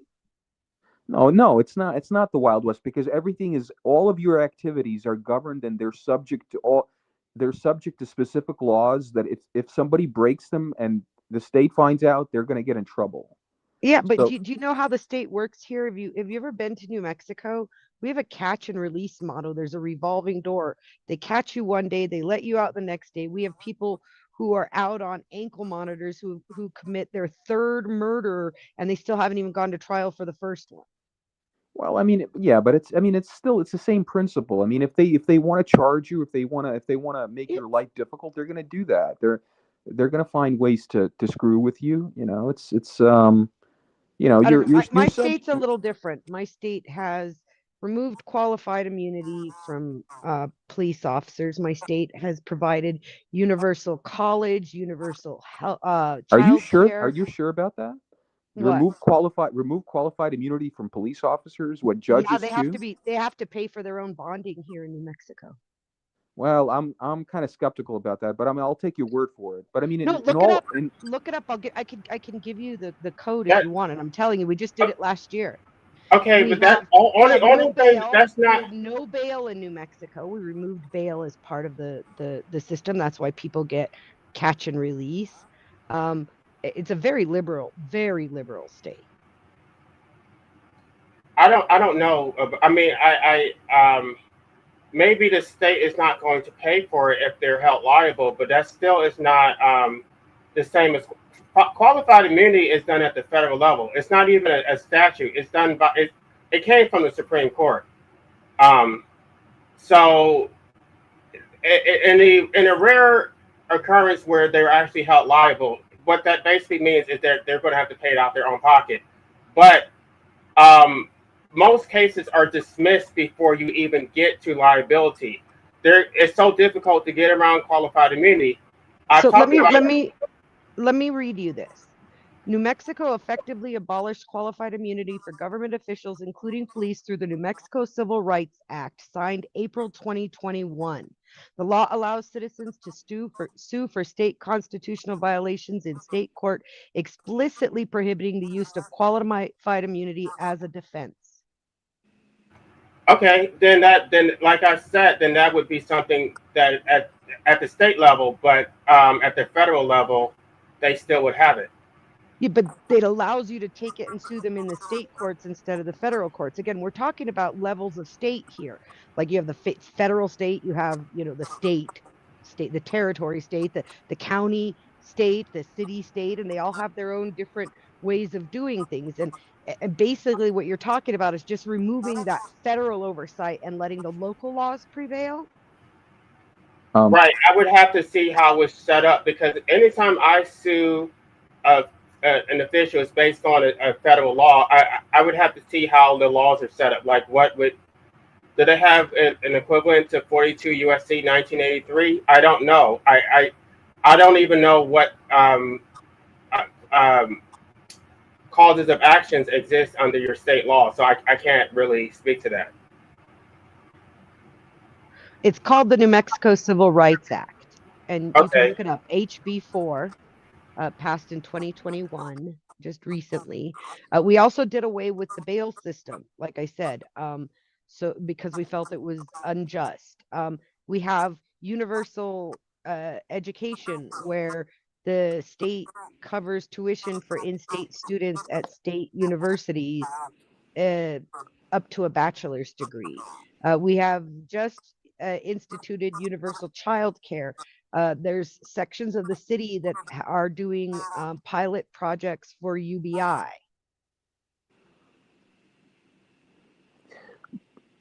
Witchy, but you could still probably get ticketed or arrested for an open container of alcohol in your state.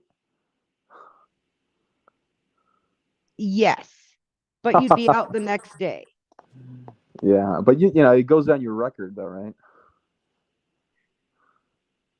So this is one of those times where it wasn't even about what people wanted, but insurance companies won out. And we have a very, like I was trying to say earlier, we have a system that's run by uh, oligarchy rather than democracy. And the fact of the matter is it's not about what's best for the people. And that's why I could even jump on board with getting rid of the federal government and moving it to locals. I just believe anarchy is a temporary state. So I can't be an anarchist because I know some sort of hierarchy will form out of it no matter what.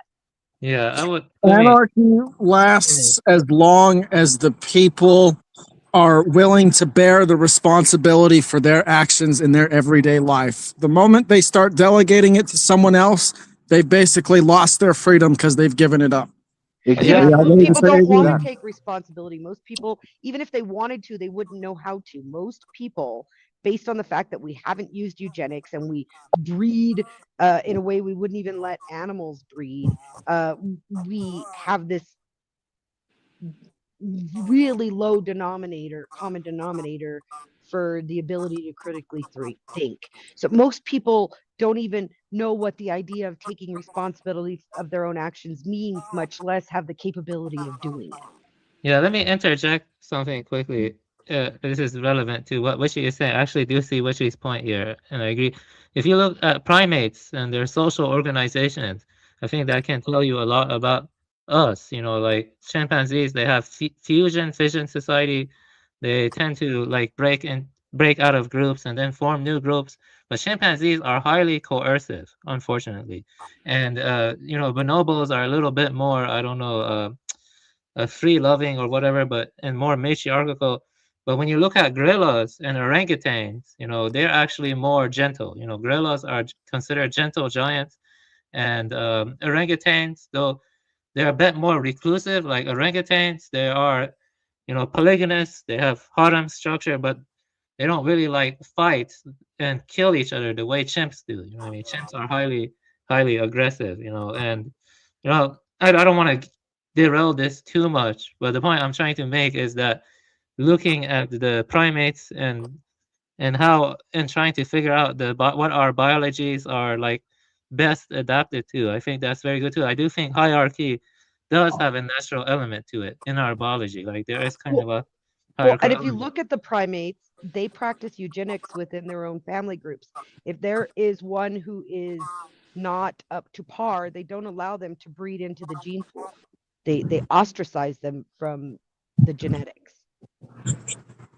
Whereas Yeah, whereas humans will allow anyone to breed in any way. yeah, I see what you mean because the state does kind of, like, some birds they do kick off the nestlings who are very sick from the nest, and that is a kind of a natural form of eugenics. So, but My rabbits, I had a black rabbit, a black female, and a gray male. And the black rabbit had a bunch of gray babies, and she let her black babies live, black furred babies, and killed the gray ones because they didn't fit into her nest and would attract predators. yes, that's a more of a natural form of eugenics. But I would say that state mandated eugenics is dangerous, though. I would say that though, because the state at least is more concerned with absolute efficiency and productivity. So it's not going to the So eugenics is a practice will just enslave people more. So I hear what you're saying, but without some form of eugenics, you get what we've got, where the common denominator, the modes, if you will, along the bell curve, not the median, but the modes, lie far below what they could if there were eugenics properly practiced. Well, the thing is, Witchy, is they've been practicing eugenics in the United States for like over a century now, but their target population is poor people. So, Oh, that's not true. Poor what do we people do with breed at a that? much higher rate than wealthy people. That is not true at all. We No, I'm even saying they want fund to their get rid of babies. poor people. No, they don't. How are they going to stay They, rich if they can't make poor people work for them? That's right.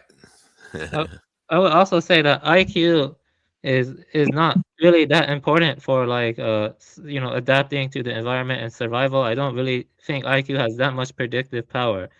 And I would say that the natural form of eugenics that animals practice, like the examples you illustrated, is different from a more artificial, selection that the state imposes on others. Right, So but the that's state very different. imposes restrictions on natural eugenics. So a woman can't kill a baby because it was born. We'll use the word disabled because that's the politically correct one. Yeah, it's just more. And society looks down on women who get tests to find out if they find out that their child is going to be differently abled and they abort. Society looks down on that too. Women are seen as resources, aren't they? Well, I All don't women think are seen society as has any resources in right. capitalism. The problem isn't statism. The problem is capitalism, and people don't see that. All No, not humans really. are I wouldn't say that. resources under capitalism. The Capitalism only problem is exists. human beings. Capitalism only exists because of statism. There are no property rights, therefore there is no capital without a state. So it's like people try to bypass that, and they're not addressing the root cause. And But not there only still is that, a but state like Good without point. capitalism. There's no things like capitalism without the socialism state. and communism, they're not much better than capitalism. Now, I don't know if you're a socialist, Witchy. I don't know what you are exactly besides a statist, but generally, like socialism is basically just a reaction to capitalism because they're trying to make something better, but it still revolves around the state and treating the state as a class of people who are seen as legitimate uh, mediators or arbitrators of how the resources should be divided amongst the people. And they do this by force. And this is all the states do. And this is what capitalism does. But this is the basis and foundation of every single state or government that's existed. They want to In divide the anarchy, resources in in anarchy, in anarchy, would coercive not the manner. use of the resources be done by force as well? Wouldn't it be, I No. have control over this property and I keep it by way of force? Because if somebody comes in with more force, I'm not gonna. They're gonna take my property. Well, the thing is, your Good point. property is yours. The government is over there overseeing property that is not theirs. That's the difference. How do You you own find your what is house. yours? How do You you own find your what is car. yours? You own whatever. You own whatever physical means that you put energy or time and effort into. The government does not. They only claim to own uh, all the land within their jurisdiction, and they claim eminent domain, but they don't actually really do anything to maintain the land or care for it, regardless of their claims that they do that. Also, They're I going want to to add say, something quickly. yeah, I want to say that the pre versus the post-industrial state are very different because post-industrial state just select for endless productivity and efficiency, whereas pre-industrial ones, like I don't know, ancient Rome or Persia or Iran or what, they selected more for like honor or for you know honor, and also for things like courage. So I would say that I am very much against a post-industrial state, because the post-industrial state wants to like mandate a kind of eugenics program to make people more effective slaves, more effective factory farm animals. In a sense, in the modern era, we are seen as nothing more than factory farm animals by those in power and stuff. So yeah, that's the advice.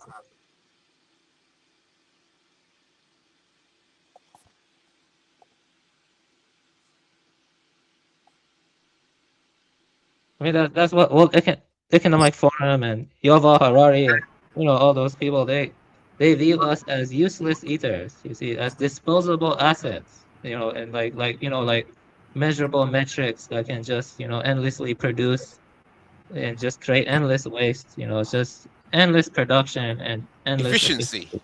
Yeah. Yeah, yeah, Yeah. that kind. But it goes back to what the abolitionists were saying earlier about property. So if a slave is not allowed to own property because a slave is not not a person, only a person can own property. So if they take away your right to own property, then they can manage it better. and then they can justify their position by saying, well, we're more intelligent than you, we're more clever than you, we're better organized than you. You are just a rabble and you're unorganized. Therefore, you are all chaos. Therefore, we are the order, and then we will manage you, and then you live happily ever after as we decide. Well, So, the term that how do you go against that? the term that they use is "you're just a savage." So because you have not become civilized, you don't deserve any natural rights. And then they just come in and inflict for it. This is what they do to the Palestinians. This is what they've done to the Native Americans. This is what they've done to Africans. Right? They basically say because you have not formed a state and become civilized, then you don't own the land and you have no entitlement to it, and until you have a state then you have no rights. This is how they defend their violence. And witchy, by the way, it's not that anarchists are against force. We're against initiating force. So if you deploy force against us, we are absolutely justified to defend ourselves. Okay. Also, I want to say something because IC3 raised a very good point. I haven't researched this much, but I forgot it. But technically, based on the deeds we have now, we don't really own property. We're renting it from the government now. I think so, at least in my state. There are like different kinds of deeds. So we don't really own the property now. It's more like the government that we're Yeah, renting. like I mentioned, eminent domain. At any moment, for some public effort or project, they could just seize your property and force you to move. But don't worry, because they're going to give you some money to compensate for your loss. But you have no choice in the matter. They're just going to seize your property if, they're going to build the big old high-speed railroad like they're doing in California. But it's cut right through your property, whatever. Right, they're going to give you some paper money, which does not exist in a state of nature, and then you're supposed to take their paper money, and then you're not going to find land that is going to be of equal or comparable value. You're going to take the little money, and you're probably going to. They're not paying you market value, by the way. They're paying you whatever That's your right. property's worth. They want And to use paper money. and this is what they do. They claim that they claim that they're entitled to Africa because they paid for it, which they did not. They claim that they're entitled to Palestine because they paid for it, which they did not. They even say the same thing about the United States, that they paid the Native Americans, which they did not. So, they can't operate from outside of a statist framework because everything the way that they think has to be hierarchical. So if they pay off some Native American chief, to them that is legitimate, but they don't understand that that chief did not have the authority to sell that land in the first place. Right.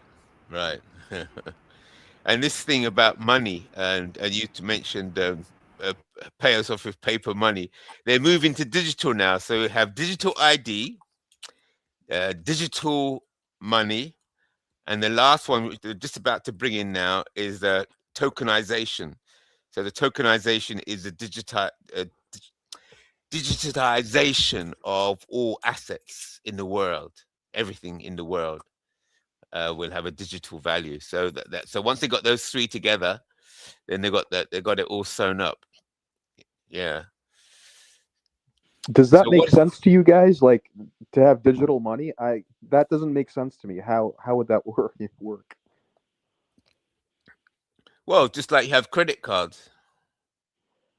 Yeah, you have to read about the way Bitcoin works, like the Yeah, ledgers, it's that's it. decentralized, but the thing is they pump and dump, to make the value fluctuate. So Yeah, but it's just like numbers on a screen. I mean, yeah, that's I mean, right. you're working for like numbers on a screen, and how does that transfer to your? How can you build wealth? And yeah, I mean, it doesn't make sense to me. Yeah, it's like fiat currency, but more digitized now, basically. That's right. That's right. Well, It's managed. It's more efficient management. Well, fiat currency. At least you have. I mean, historically, right? With all the movies show like bad guys, doing crimes and like having, loads of like dollar bills and suitcases. I mean, at least it's a symbol that you have, you have something tangible, but like digital Right. currency, that doesn't make sense. I mean, Correct. But you see, cash, they can't manage it as efficiently. So with digital currency, they can make sure that your card um, can be linked to GPS. So therefore, you can only purchase your card. Your credit card will only work within a certain range. So if you well, I go mean, outside of yeah. that range, yeah, Well, I mean, it's good for them, but what benefit does that do to you? I mean, you have nothing of tangible value to show for your, I guess, to show for your that's right. work. Because you are not. You are not. You're not. You're the same as a slave. And a slave has no right to own property. Well, So yeah, I it's mean, it seems management kind of of like animals. that because, yeah, it seems like kind of like that because, like, yeah, I mean, I don't really understand how people are okay with all this stuff. I mean, you know, I mean, we not only did, it's like not only did we not have freedom, going back generations, and it's getting so complicated, all this state apparatus and control, and now it's like, like many countries are going to digital currency. It's kind of like what, I mean, now you add that on top of that, it's ridiculous, So therefore, the digital machine is coming. The rail's coming. So what is the if you don't like not being able to own property, then so people talk for hours and hours about the problem. Oh, we don't like what they're going to do. We don't like what they're doing. But here's the question. Okay, so what are you going to do about it? See, that's when your intelligence is up against theirs. What are you well, going to you do don't about it? yeah, you don't create more kids into this. I mean, it's ridiculous. Well, there you go again. So then they'll say, of course, you don't create more kids. We will do the management of childbirth. That is part of our responsibility. You're a slave. We manage your sexual activity. I mean, that's done indirectly now. So we Oh, will like through manage the. sexual activity. It's part of management of the farm. You manage the sexual activity of animals. So you're just an animal, so we manage your sexual activity. Simple. And if you don't like it, what are you going to do about it? Yes, that good points there. Yeah, I mean, oh So, man, so yeah. the solution is actually uh, in the problem, because they work to destroy the family, because they have to preserve family, or order, I should say. So they have to preserve organization.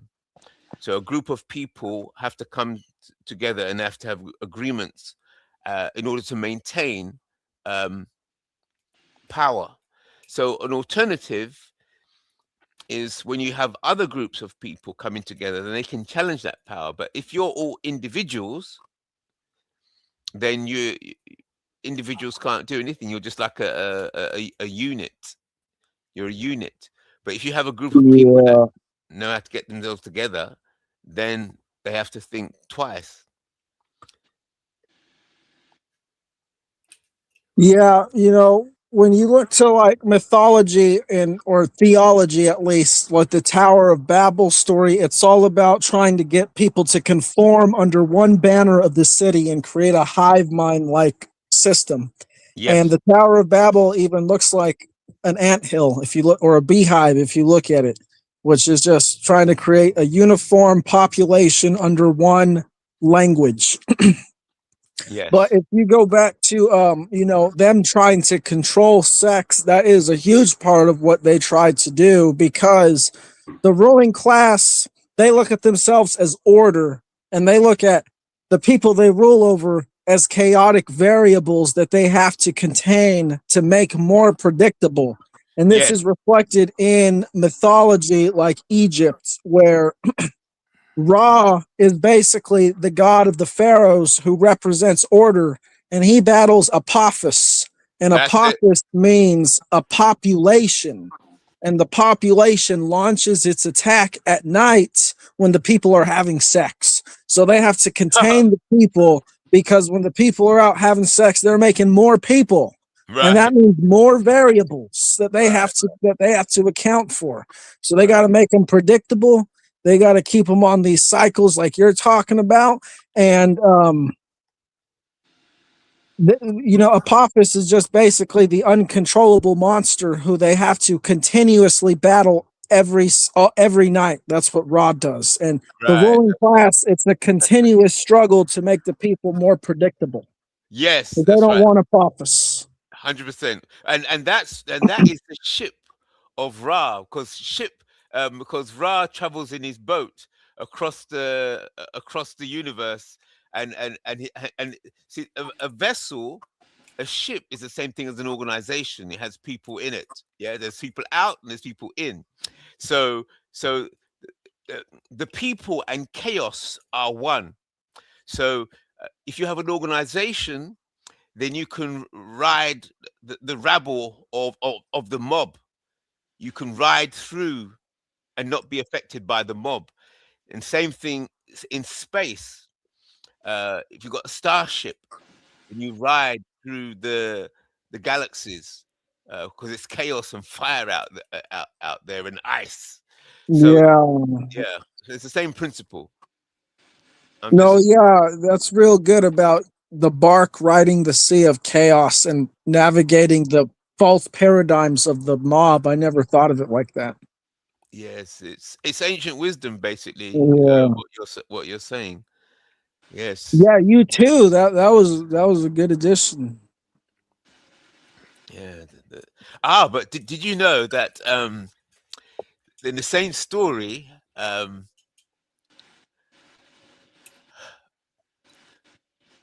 Apopsis is kept under control by Set. Do you know Set? Because Set is the brother of Osiris or Asar. Do you Yeah, see my avatar? yours is Set Scales, is it? My avatar is literally set. Oh my God! Yeah, Set. That's right. Yeah. So a lot of people don't realize that when you talk about a box set or a set box, all of that comes from that ancient language. It's the name of Set, and how Set, um, because Set got jealous of Osiris. He got jealous of the creator. He wanted to become the ruler, and how Set did it is he set up a party and built a coffin, and then this coffin it's just illustration, was bedecked in all kinds of jewels and precious things, and he says whoever fits in the coffin exactly can have it. So everybody at the party was tried to fit into the coffin, and but only Osiris fitted perfectly. And then as soon as Cyrus got into his coffin, he slammed the door and bolted and then threw the coffin into the River Nile. So basically, set box is the same thing as coffin, and it's the same thing as any spiritual or creative idea. Like you may say things or you may have ideas, but when those ideas are put within a book, then the ideas become in a box. See, so a box, any form of box, whether it's a book or any form of container, can be the coffin that because just like in business, the the creative department is always having a fight with the accountants. They say no, the accountants are saying, even if it's music, the musicians are always fighting with the accountants, because the accountants are saying, well, you're going to produce so many albums over the next year. Come on, what's the deal? We're going to put some money to this creation, but by putting money to it, sometimes that can kill, or it always does actually. It kills the creativity, which is the same thing as the accountant. The accountant is set, but you got to have set though. I was trying a lot of stuff there, but yeah, sets. Yeah, that's good stuff. Yeah, but how? But now it seems you've got set on as your main thing. How was Set defeated? Nobody ever talks about that. Yeah, they tricked him. Jehudi tricked him into eating some tainted lettuce that weakened him. And weaken. That's interesting because but so you're saying Tahuti weakened Set. I thought it was Horus was the one that defeated Set. Yeah, but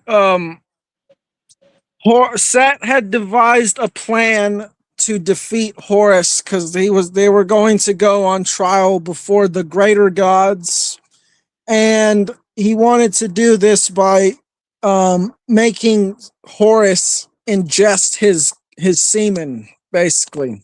Right, And right. so Jehudi had intervened. I don't remember exactly what happened, but Set's plan backfires and he ends up eating some food or something that Right. has That's his right. That's right. semen on it. Yes. And this basically, when he goes to the gods, he's all like, I'm going to show you that Horus has my semen in him. And then he Right. does some spell that basically makes it glow or something. And Right. then, it's revealed it's actually inside of him. And he just Right. looks kind of stupid. Right. It Right. was because Jehudi, the trickster. So Okay. everything that Dee was saying earlier, I guess you're saying that she was correct about that. Like, I thought that was like hyperbole, but you're saying like the semen actually does have some power. Yes, it's on multiple levels. The semen it's spiritual power, physical power, it's like fertility on a multiple levels: spiritual, mental, physical, in a complete.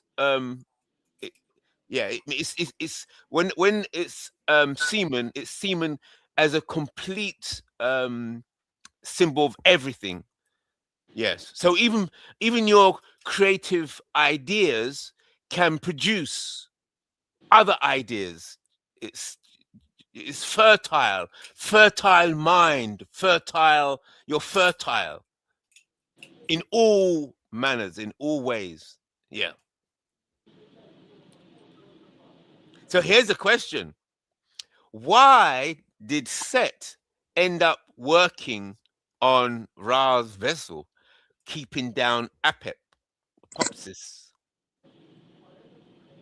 He didn't kill him. Why do you think that? Because these are deep symbols. It's I don't remember, but I think it has to do with the fact that Set was tricked and he became a servant of the gods that he stood against. He Yes, was against Osiris. Ultimately, he was against Ra, but he yes, ends up on the bark of Ra in the end, and this is yes, because he's defeated by Horus. And as yes, far as I can tell, Set's philosophy is basically might makes right. yeah. Um, so because Horus defeated him, I think he submitted to the stronger ways. That's right. That's right. Good, 100%. And here's my feeling that you see, outside the boat, the ship of Ra is pure chaos. So therefore, the you need Set to handle chaos, but not to block the creator. So boxes or box sets or set boxes or structures are useful against chaos, to keep chaos so that the order can be maintained. But if you get the accountant to run the business or the military to run everything, then it destroys the fertility of the nation, of the people. It dies. See, so if accountants run a fashion company, it just crashes. Accountants can't run um, anything creative, but they're needed to keep chaos at bay. But the accountant will Yeah. try. The accountant will try to take over the whole thing because they say, "How many albums can you produce? How many records are you going to produce?" How many paintings are you going to produce this year? We're going to quantify them. They'll try and say, okay, we want 6 albums every year. That's what the accountant will do. So you have to be defeated and say, no, you stay over there and you manage what we create. That's for you to do, but don't come over here with the creators. Don't get involved. You're not allowed. You stay in your And office. the thing about Set, the reason that I think he's there to tame the chaos is because he ultimately comes from the chaos. He basically represents the people of Upper Egypt, and this is the people. They lived south of the Nile. They lived in harsh desert land, and the people in Lower Egypt who lived north, they're the ones who lived in the near the pyramids, the nice cities, that type of stuff. But it's more fertile than up there. Is that what you're saying? Because of the water. I don't know. I don't know if it would have been more fertile, but this is where all the monuments are. They're in Lower Egypt. But basically, Egypt to me just seems to be a struggle between Lower Egypt, the north, and Upper Egypt, the south, where the Upper Egypt people, they're the hardened people who are okay living in the desert. They are okay living in nature. And Set, for example, he's seen as the god of foreigners, but really this is because when he saw a person, he saw life. He didn't see, oh, they're a Hittite, they're a Samaritan, they're a this, they're a that. No, to Set, that was a human being, and that was enough. That was worthy of his respect in and of itself. So, the people of the South, basically, they represent the people of nature, and the people of the North, they're more of the city dwellers. They're the ones who are generally saying that the Pharaoh should basically dictate your life. Not to say that Lower Egypt didn't have their own Pharaoh, because they came together. The two Pharaohs came together. But so that coming together is the same kind of thing as the battle between Osiris, Osar, and Set, or Osar and Set. It's like the nature-nurture question. Hard, soft, hard power, soft power.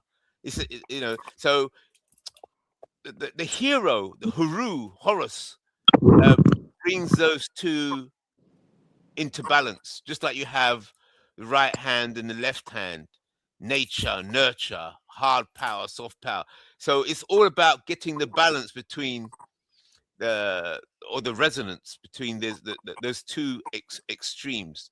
Yes, it's about it's like Horus and Set are like the yin and the yang, and balancing the forces to the Egyptians night and day. Okay, well, I would say that Osiris is the yin and yang, but Horus is the one that brings the balance. That sounds like Star Wars. The balance between the forces, yes, because Set didn't attack Horus because Horus wasn't born yet. Set became who he was by overcoming Osiris and taking the kingdom, and it was Horus that came later to avenge the death of his father. And then when Horus came into being, he then became ruler because he balanced the whole system. These are ancient principles. So even the discussions you're having here about anarchy, should the people be free? How are they going to be if they are free? And anarchy, how did they manage themselves? Yeah, I think that's what Set was all about. The Set was all about anarchy and living within his means in nature and being in balance with the land. And I think that Set is a great representation of the sacred masculine, which is why I used it as my Interesting. profile picture. Sacred masculine. Yeah, because he's all about defending, Right. defending things. That's what the sacred masculine is. It defends order, and Set defends order Yes.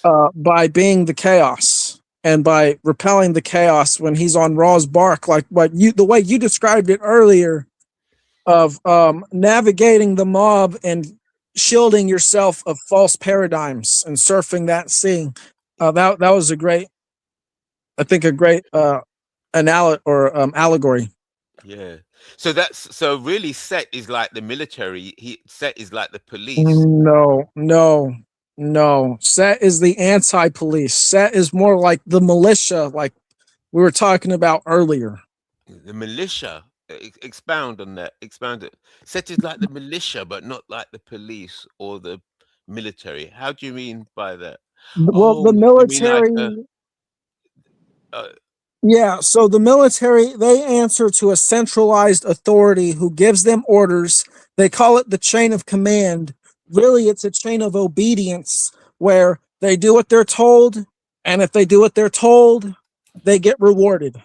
right. A militia is the citizens or the people who live within the country. They have technology similar to what the military has. Oh, They right, have right, right. guns. Like Yeah, the preppers, like with their own guns. yes.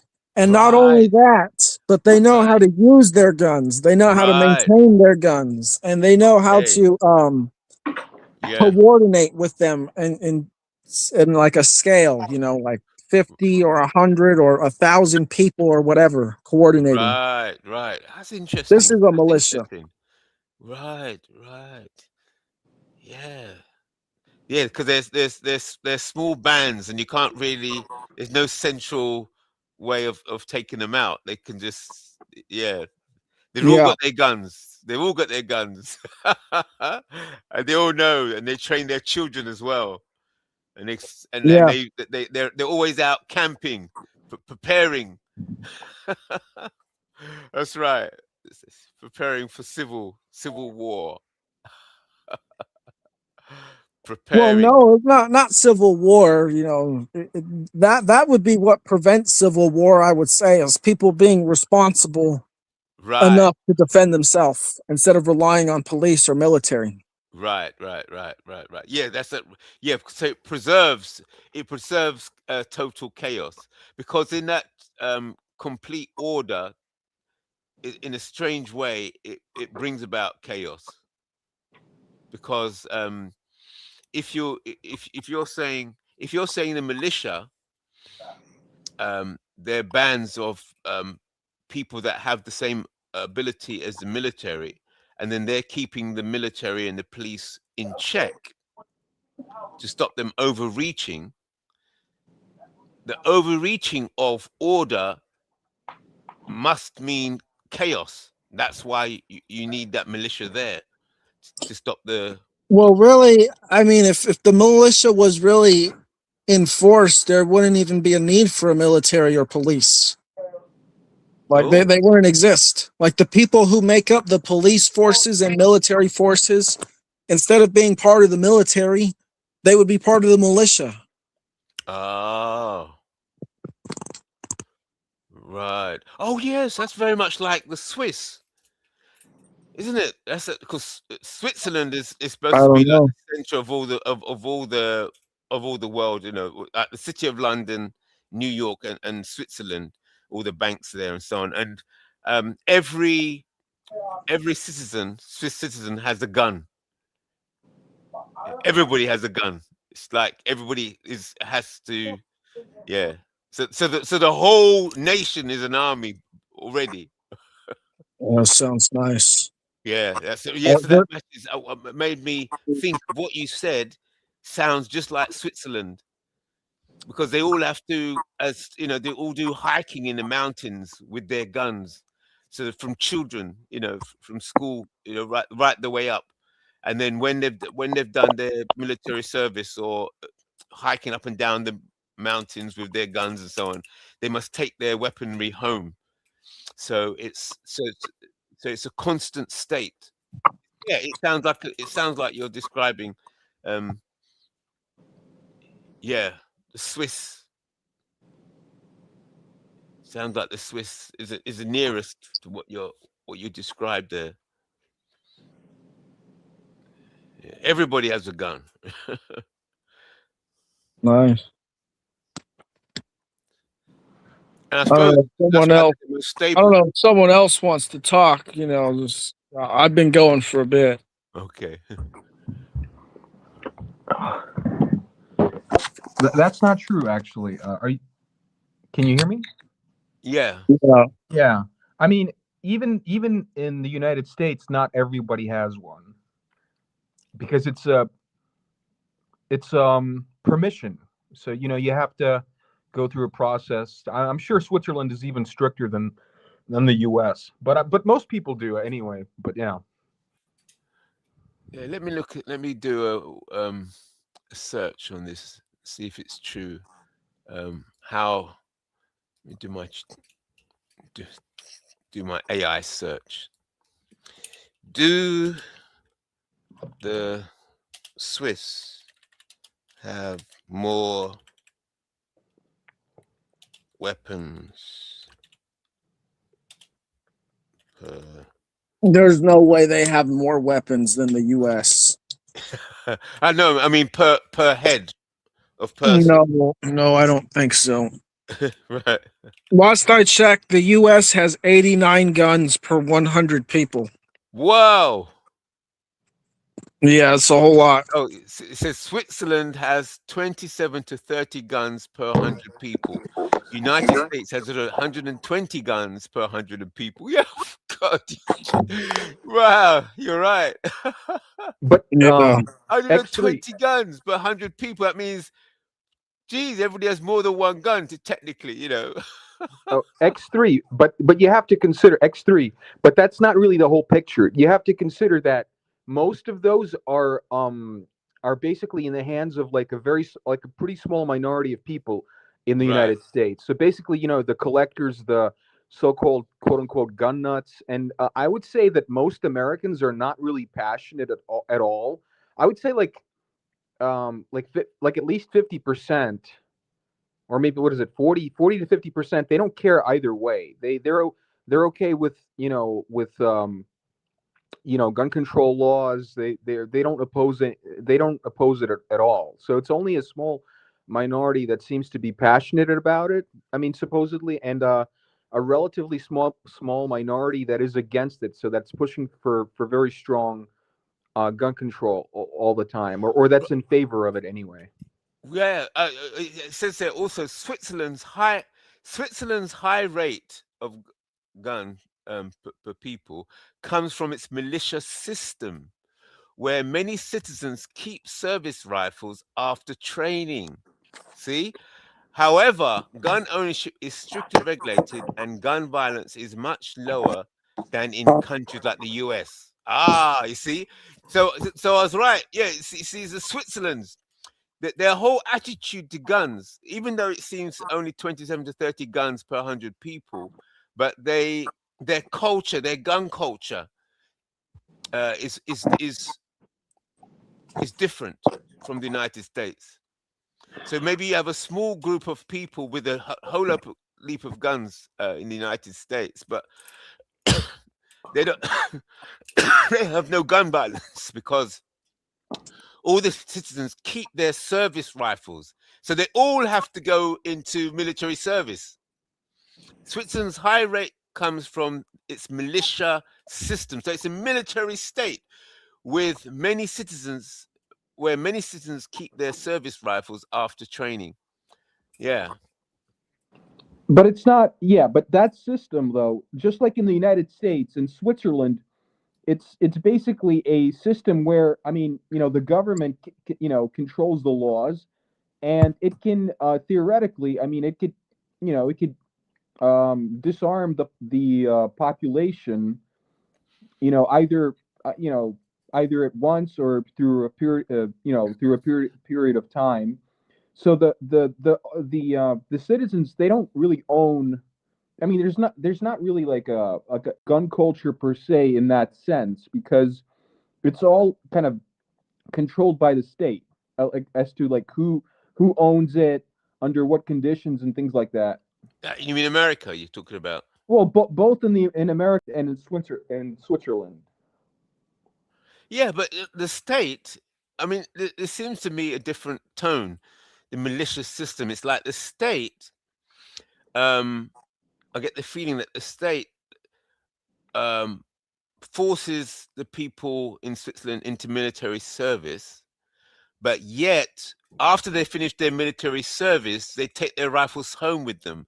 So it has a different tone. It has a tone like, we made you into the military, and you are the military. You are the state. So you are responsible. Each Swiss citizen is actually an aspect of the state. So Yeah.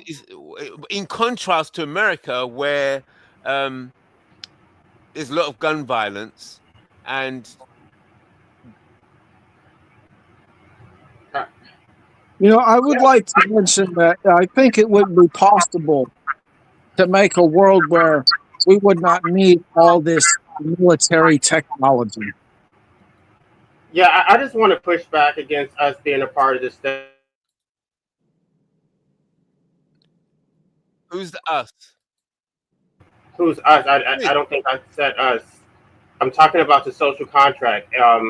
They say that you're both the sovereign and a citizen, so you're a total slave because you're a subject, but you're only a fractional master, and so you don't have any actual power. You're not sovereign. The sovereign is the collective, which is undefined and undefinable. So it's a system of enslavement. I don't think that you can play both roles, which is why people reject the title of sovereign citizen.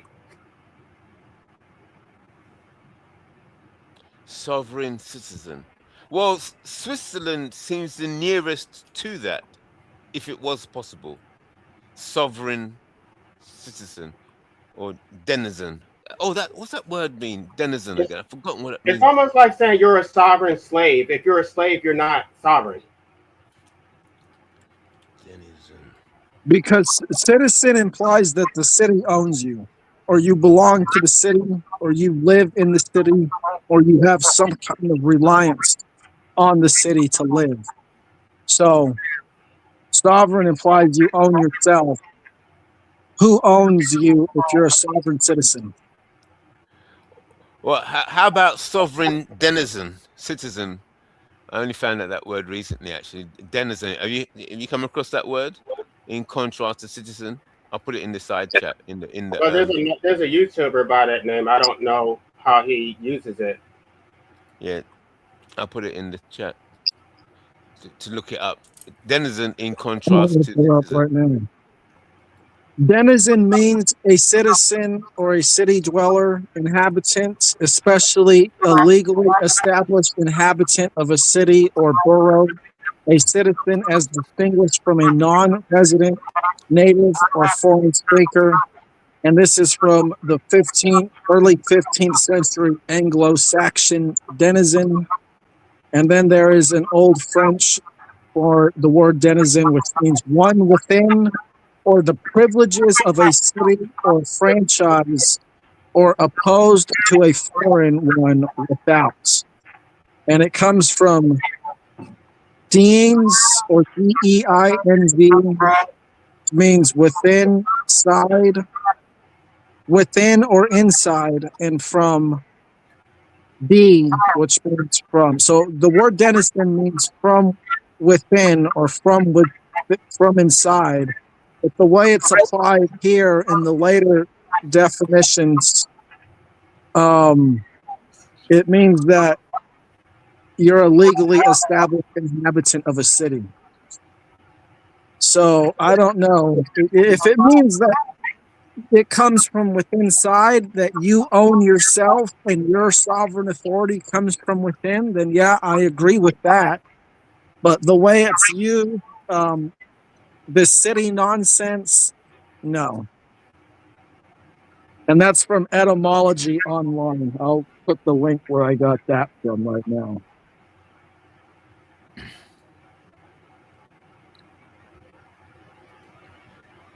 Great. Well, I think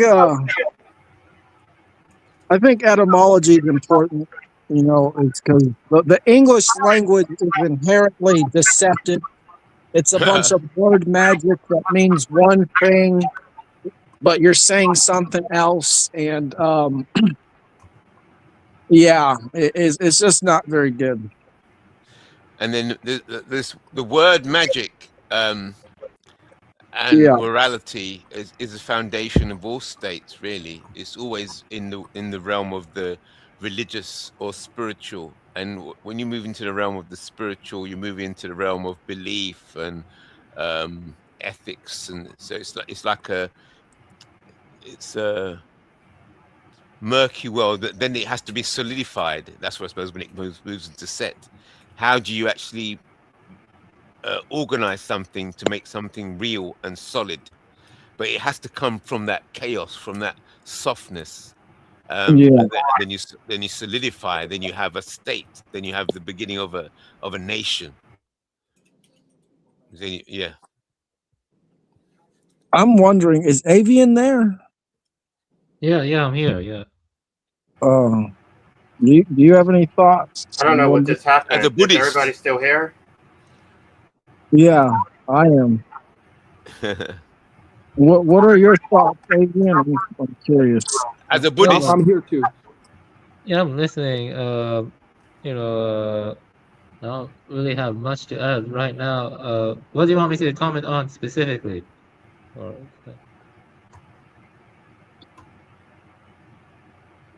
Um, are you Buddhist? yeah, I am Buddhist. Yeah, I was a Soto Zen Buddhist for a long time. Yeah. You're a Zen Buddhist. Okay, so you believe in not being material. You put away your materialistic. Uh, you don't have any materialistic values, correct? Yes. Yeah. No desire. Yeah. Well, you work for that. You work for You that. work on it. Okay. Yeah. so, so there's no desire for capitalism. Yeah, definitely. Yeah, I would say capitalism is just Right, increased desires more and more craving right. and more grasping. Yeah. So you're like a monk, yes? I was interested in becoming a monk, but I did not become a monk. I'm a lay practitioner. Lay. Okay. So what? So the monk goes to lives in the space where all the Buddhists and he and the monk lives by begging, correct? He has his bowl Yes, that's for true. Yeah. yeah, Yes. and Most the temple um functions like that, correct? Yeah, most of the schools of Buddhism, they have sanghas where they reside in, like monasteries, and they go out begging or they rely on donations. Yes. Right, right. And so what does the what did you say?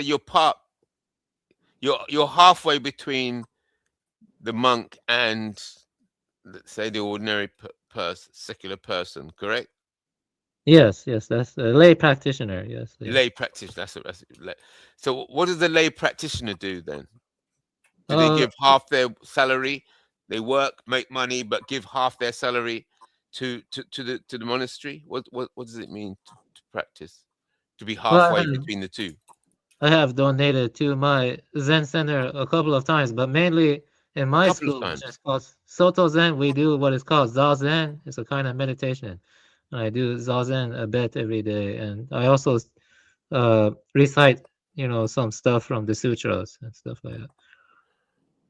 Oh, and that keeps you in the mindset of the Buddha by the Yes. chanting, and it helps to the chanting helps counter greed and desire, correct? Yes, that's correct. Yes. Oh, okay. Interesting. Let me ask Avian, what do you think of Zoroastrianism? Because I hear you talk about that a lot. Yeah, I don't agree with the metaphysics, but I do think the Gathas are very nice. Gathas of Zoroaster, I read that. I thought that was nice. But I do not, I can see value in a tradition while not agreeing with it fully. So there are some nice things to it, but overall I went with Buddhism because I think that's the closest to the truth.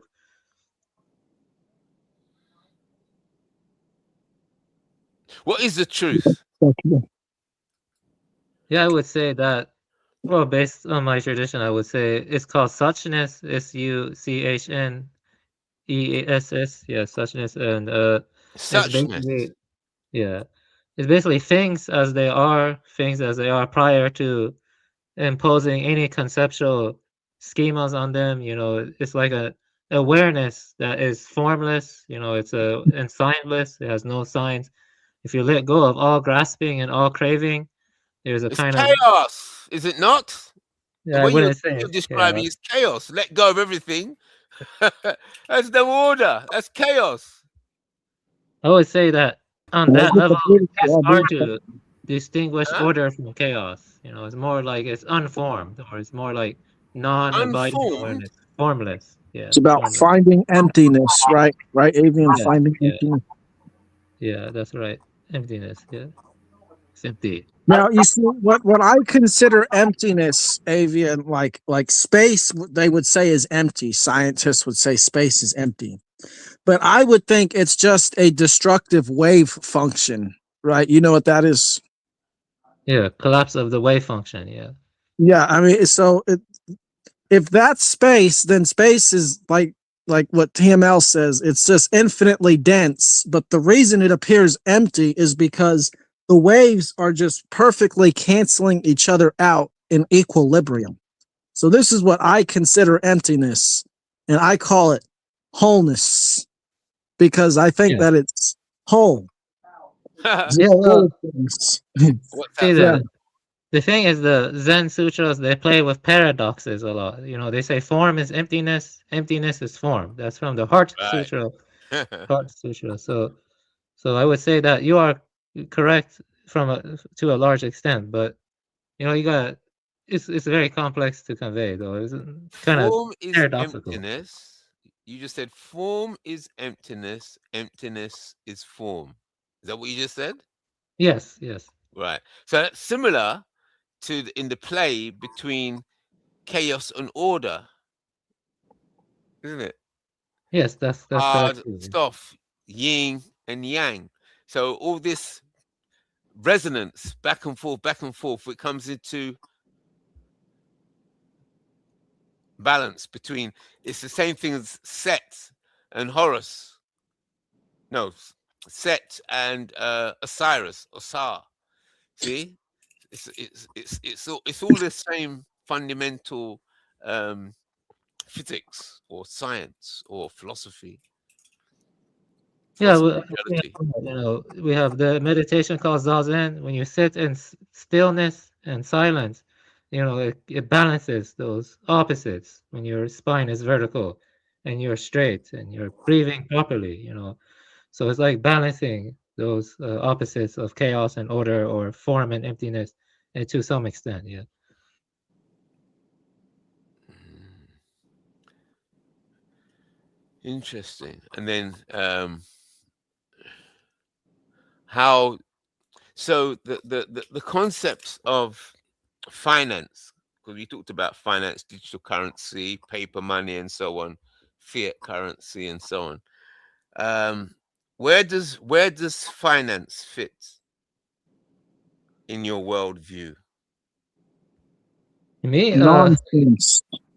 yeah, I guess I agree with Dom about that. Yeah, I don't trust fiat currency. It's and fractional reserve banking. I'm against those. What do you think about finance or money, Birdless? Do we need money?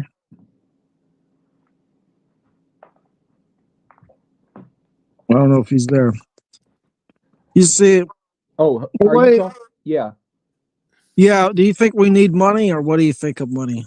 Oh, you were asking Birdless Bum? Yeah. Oh, okay, cool. Yeah. Um, yeah, I mean, I because we're here, we've been brought into existence. Um, I mean, I think many people would say, maybe including me, that money has like utility, right? I mean, it facilitates trade. Um, I'm not sure about fiat currency. I mean, I think I think it's kind of arbitrary, and obviously it comes from power hierarchy because the state sort of dictates, it makes the currency, and it dictates how trade is played out, I guess. I mean, but yeah, I mean, uh, could there be another way? I mean, possibly. I think bartering has some value and some utility too. But I mean, I think barter would work pretty well if there was like a stateless society.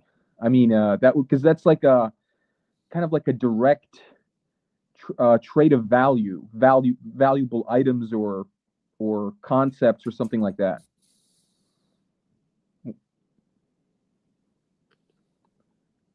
Yeah, there's definitely going to be exchange of material resources, and barter, I think, is how they did it for a while. I know that a lot of cultures before money would ascribe wealth to cattle and salt.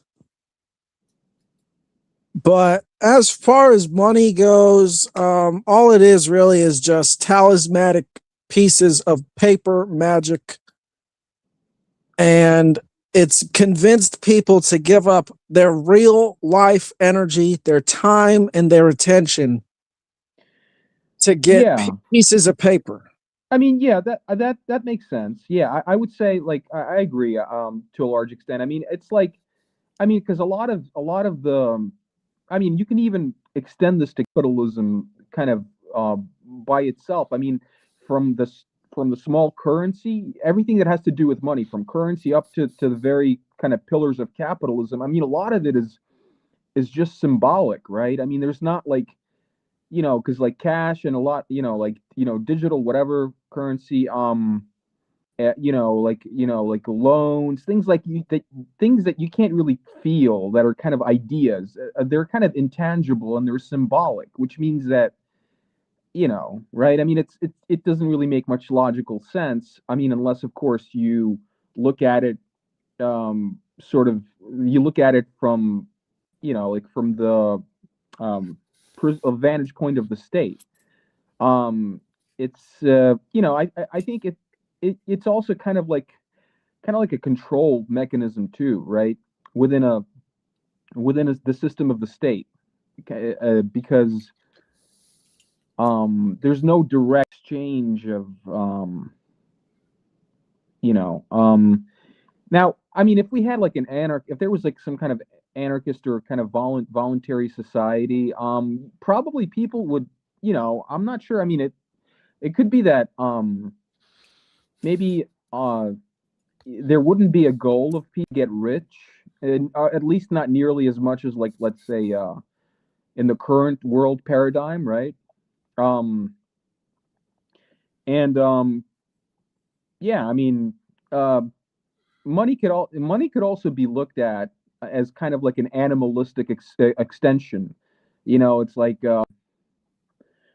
it's kind of it has some of those elements, like, I'm trying to save myself and kind of extend myself and my progeny, because because money conveys safety to me. That's kind of like the idea, that's what it seems to me. And so that, like the whole system of capitalism, it kind of plays on that. Well, I don't know, what do you think?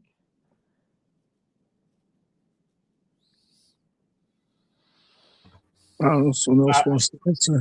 I don't know. I think money. I mean, I've done content on it.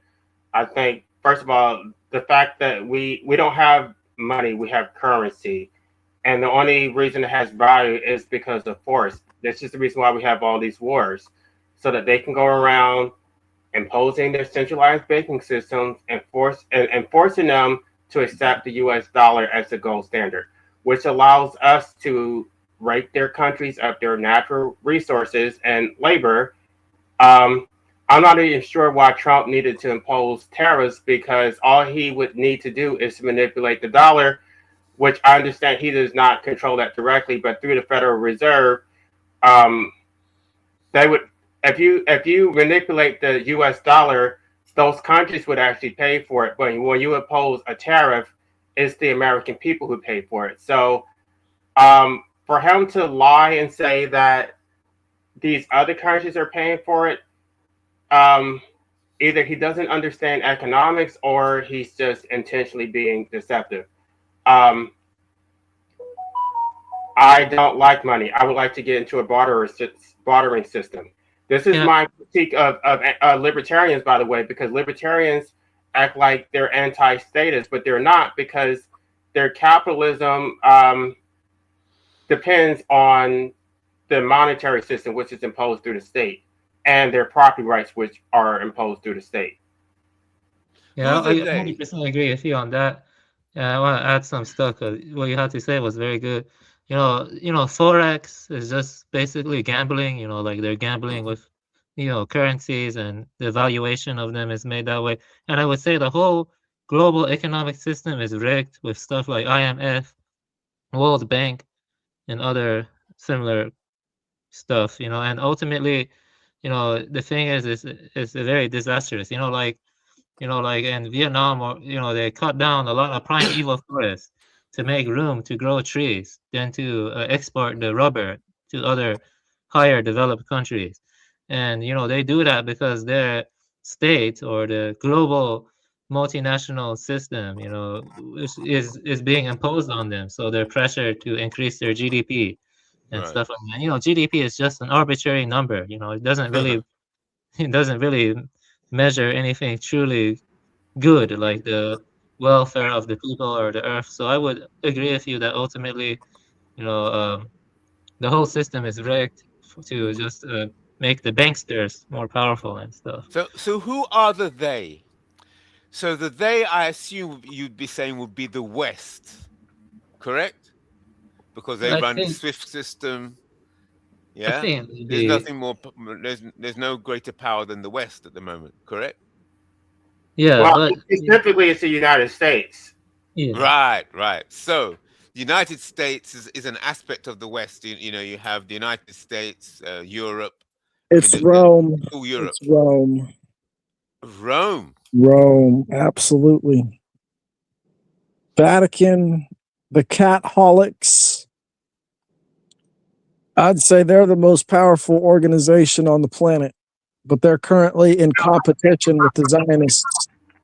Well, Right. they're Yeah, I power. would agree They're that. That's powerful right. politically, but I'm talking about in terms of the monetary system. The U.S. dollar is the gold standard. Yes, but that's because they have the backing of the Catholic Church, who operates through their systems, because they have infiltrated through the education systems, not just the United States, but pretty much every other nation in the world.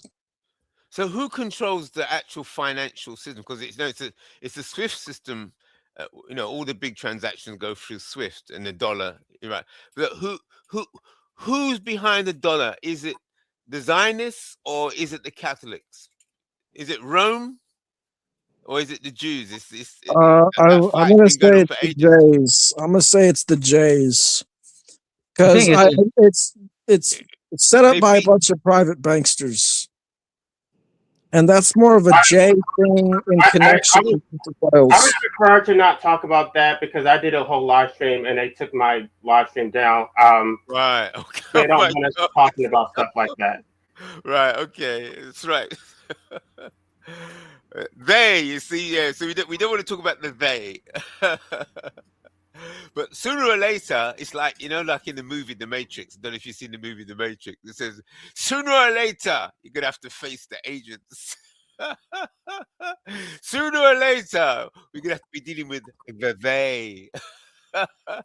yeah. I will let me respond. There's this actual thinker. His name was Igor Panarin. I don't know if he's 100% right, but he argued there was a new British Empire where American and British transnational capital, where their control centers are London, New York, Analytical Center, Rand Corporation.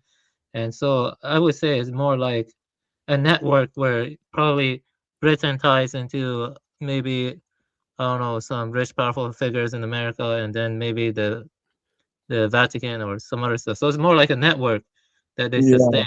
Yeah, but they're fighting each other all the time, and they kill as well. You're not Secret London, wrong, actually. Avian. The reason that I say it's the cat-holics mostly is because they've had such firm control over so the long. education system, and they've Right, shaped the modern education system into what it is. So I right, think that they're the most powerful just because of that reason. right. Yeah, somebody The told me that. Jesuits. Yeah, it's the cats because they haven't been ever since they destroyed the temple of that group that they've been on top ever since. Yeah, like in the end of their grand psyops, it's either going to be them or it's going to be the Zionists, and there's only room for one. Also, I Right, want to add right. something quickly. The petrodollar, I think it helps keep the US dollar as global reserve currency. Am I correct about that? The petrodollar, because the transactions have to be done in US dollars. Like Gaddafi, when he said that he wanted to trade oil and gold, Hillary had him killed, Gaddafi and stuff. So Yeah, but then there's the euro dollar system. So I'm not sure how the petrodollar. I wonder if it's the euro dollar that has more power or is more significant. I'm not too sure. The euro dollar. There's a petrodollar and then there's the euro dollar. I would think it's probably the U.S. dollar because we have the stronger military, and that's generally what gives the economies their backing. Because the U.S. has been able to use their military to exert their might all over the world and secure all these different resources. Meanwhile, consolidating their own, because the U.S. we can be oil dependent just off ourselves. We don't need these other countries. We could be self-sufficient, but we want to go to these other countries because there's profits to be made essentially under the capitalistic model that we have. And we have this huge military, which is basically funded by huge capitalist corporations like Lockheed and Boeing. So there's a whole lot of money to be made in these corporations which benefit the government. So they have no problem going to these, poor African nations or these poor islanders and stealing their land and doing whatever to their land and claiming them as territories. Might is right. Yeah. But really, this is what gives these people, the ruling class, their power. It's the military of the United States. Is it? Because Yeah. let me challenge that. Let's see where we go if I challenge that. So a lot of people say the power is really in the gun, the battleship, the tank, the plane. But I somehow feel that the power really is in the ideological, spiritual realm, because the people that decide which way the guns are pointed and when they are fired, they don't carry guns. All they do is carry briefcases, and they go around and they make phone calls and they send letters, and they make a phone call and that could shift, because the order is given, right? Move those 6 ships from that location to this location. Where did the order come from? Right? Who was it that gave that word to move all those ships and planes from one place to another? Because they're doing maneuvers. So who is giving the orders? And that's where you get into where it goes into the mystical heights. But A somebody has better, to give the order. I think a better question would be, who is manning the boats and the planes? All these thousands of dupes, basically, who thought joining the military was a good idea. And that's the unfortunate reality of the world we live in. It's not like some dictator is out there, personally killing thousands and thousands of people. It's his army that's doing it. Right. Okay, but parents put their children into the world. They don't have a plan. Their children have no future, and if they want to go to college or do something with their lives, the military is an option for them that provides something that other, I guess, employers don't provide. But I feel like it's the parents should have provided that anyway. They should have had a trade or something to give their children. They don't do that. They leave the children to try to figure it out on their own. Right.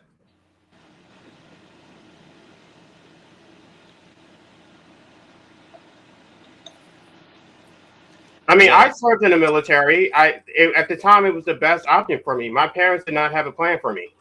Right. Interesting. And you Like learned I discipline. said, it's Order. unfortunate that this is, like I said, they're unfortunate dupes. Dupe is the proper word because they have been tricked into serving evil, but have been convinced that they're doing something good for themselves or the world, typically. Like the recruiting. Like if you watch the recruiting ad from the 80s, it's literally some knight slaying a dragon. No, Right. I never thought I was doing anything good. Um, I, Well, I you thought you were remember doing something good for yourself, right?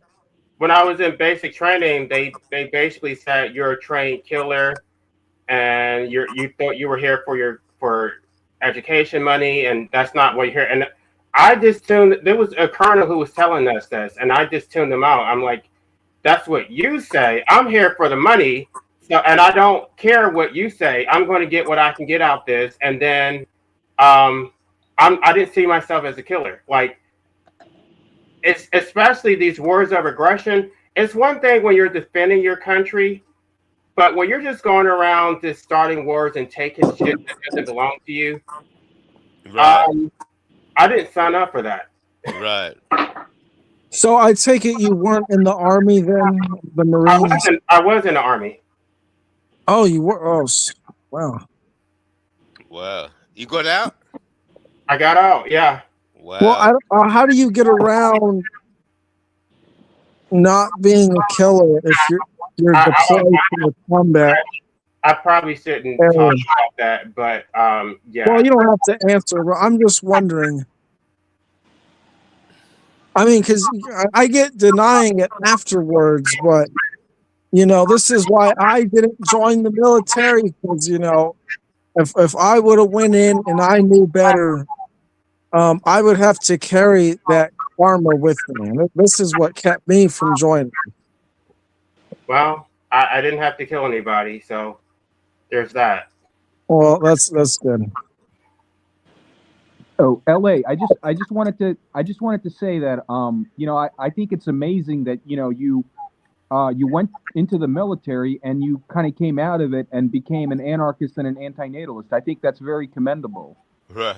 Well, I mean, I was 17 at the time. I didn't know anything. I just Yeah. That makes sense.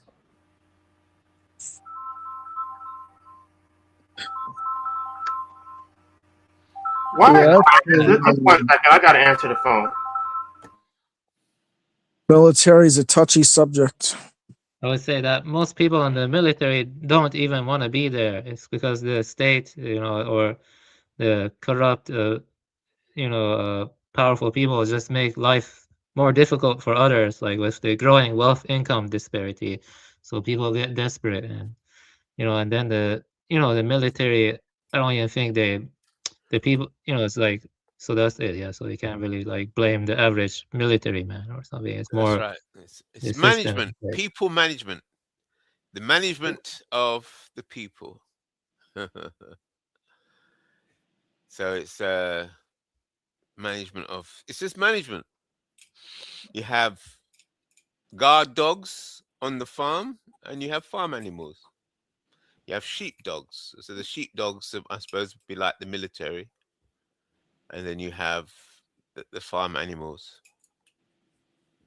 The sheep dogs are efficient and obey the commands and do the will of the farmer. Yeah, Which it's takes amazing that in 2026, people that go into the military, they're kind of they don't really think with their own minds. It's almost like you almost have to think like with a hive mind in a hive mind because I mean you have to be pretty absurd to not realize what you're doing and what you're what you're going in there for. Yeah, but to a degree, thinking like a hive mind is the ultimate, to extreme, is the ultimate inefficiency, because if there's 100 of you and you'll come together and you'll disagree with something, you're going to come and march down the street with your placards. Some of you have to go for lunch, use the toilet, whatever. But if you got 100 military people, um, they don't have to think.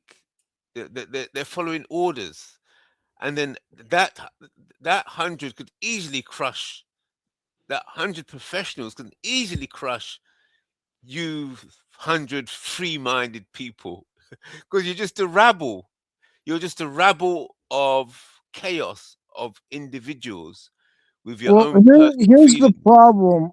Here's the problem I see is that the purpose of life is not just to be this efficient output machine for civilization. The Right. purpose of life is to live and have experiences that you can reflect on, right? Um, that's not what the military provides. The military actually destroys that capability and process by doing what you said, making everyone a hive mind. And not only that, it's it's not actually good for the environment or anyone else around them. The military is a danger to everyone not in the military, and it's a dangerous for people in the military. Right. Right. But so therefore the purpose of the military is to go abroad and send chaos abroad, therefore leaving stability and order at home. So that's why they say we attack them over there, so they don't come here.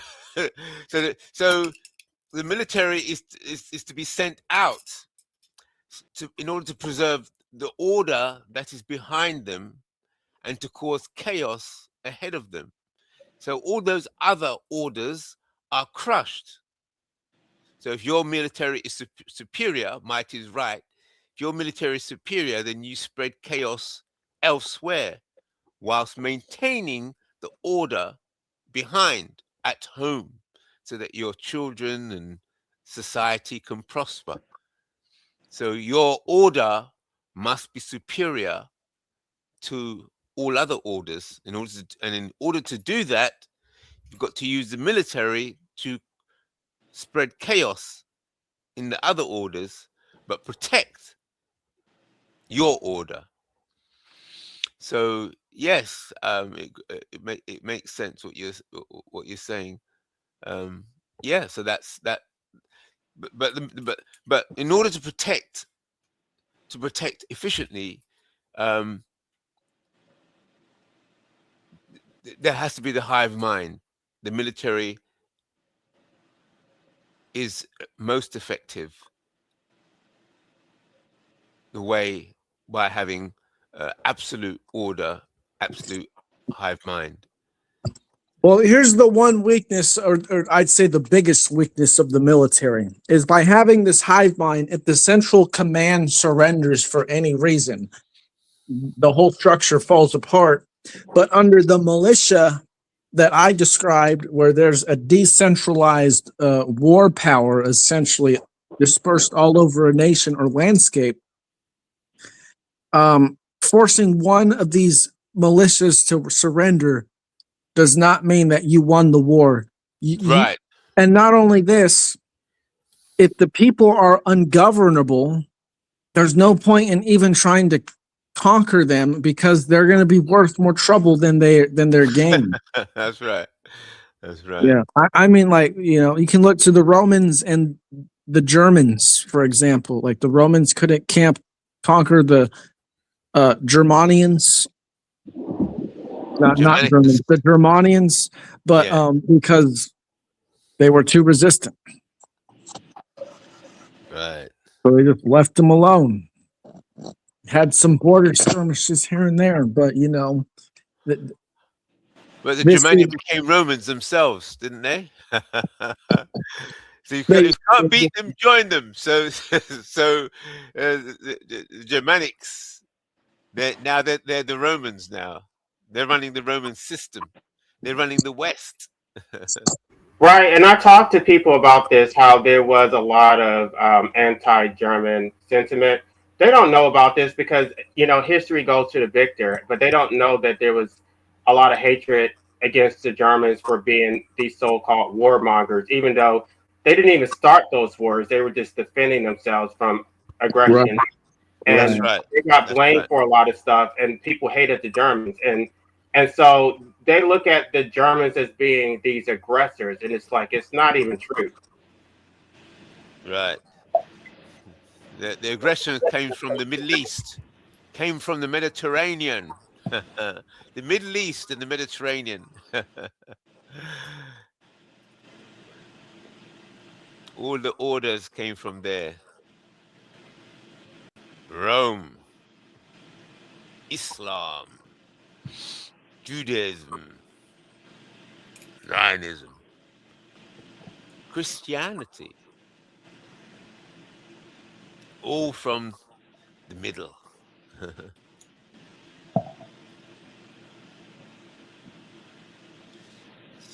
Right. That's another thing I don't like when they do this. They assume that if you're defending the German people, that you're defending the Nazis. So basically, all Germans are Nazis, and so they basically deserve whatever happens to them. That's not logical at all. Yeah, they were victims of their time period and the circumstances that they found themselves in. So just like any other country in a specific time, it's like, they're no better or worse than any other nations or people, but due to their innate human flaws, they couldn't see past the the indoctrination and things like that. Yeah. Well, yeah, I was told that because I was defending the German people, I was a Nazi sympathizer. So that's how dear. that goes. That's why they shut you down in 2 minutes. Right. Yeah, and if you look to Germany today, they're deeply apologetic of that time period. Like, it's been seriously ingrained into their minds that what they did then was bad. But then again, I do see a lot of alt-right, or I'm not alt-right, far-right people, they say, in Nazi Germany as well. So there are definitely people who the far right on the rise now. They've had enough. So the far right, it's the same situation with what happened with Nazi Germany. So now the world has become too debauchery. It's just too much. They had enough. So now they're screaming for a new far right leader because the world is a mess. Confusion between male and female, all kinds of confusion. So now they're saying we need another far right leader. Well, I've been meaning to do this, but I'm going to be doing content talking about what happened to the German people after World War II. Oh, A lot of right. people know that. When you gonna do that show? I don't know. I've been putting it on for so long. I think people need to hear it. That's right. They don't read, so the only thing I can do is talk about it on YouTube. That's right. Yeah, well, that's the way it's going now. People want to hear those things now because they're sick. They're sick of the way things have gone. They're sick of the liberals, so now they want the hard. Yeah, also Merkel, Merkel was crazy. She used German guilt to open the borders, which was really bad for Germany, with a flood of immigrants, and that caused destabilization. Yeah, Merkel was pretty crazy. Merkel, and so in the 2015, that's the. Yeah. Okay, so I'll see you all. Thank you for inviting me on the panel. See you again. Have a good day. It was nice talking to you. Yeah, Thank you. Thank you. Nice of you to be here. Yeah, see, Yeah, I don't even know. I guess I probably should end it unless you guys want to continue talking backstage. But I do appreciate everybody for coming on, and hopefully we'll do this again soon. it's your show, but if you want, I'll just say a closing statement and you can end it.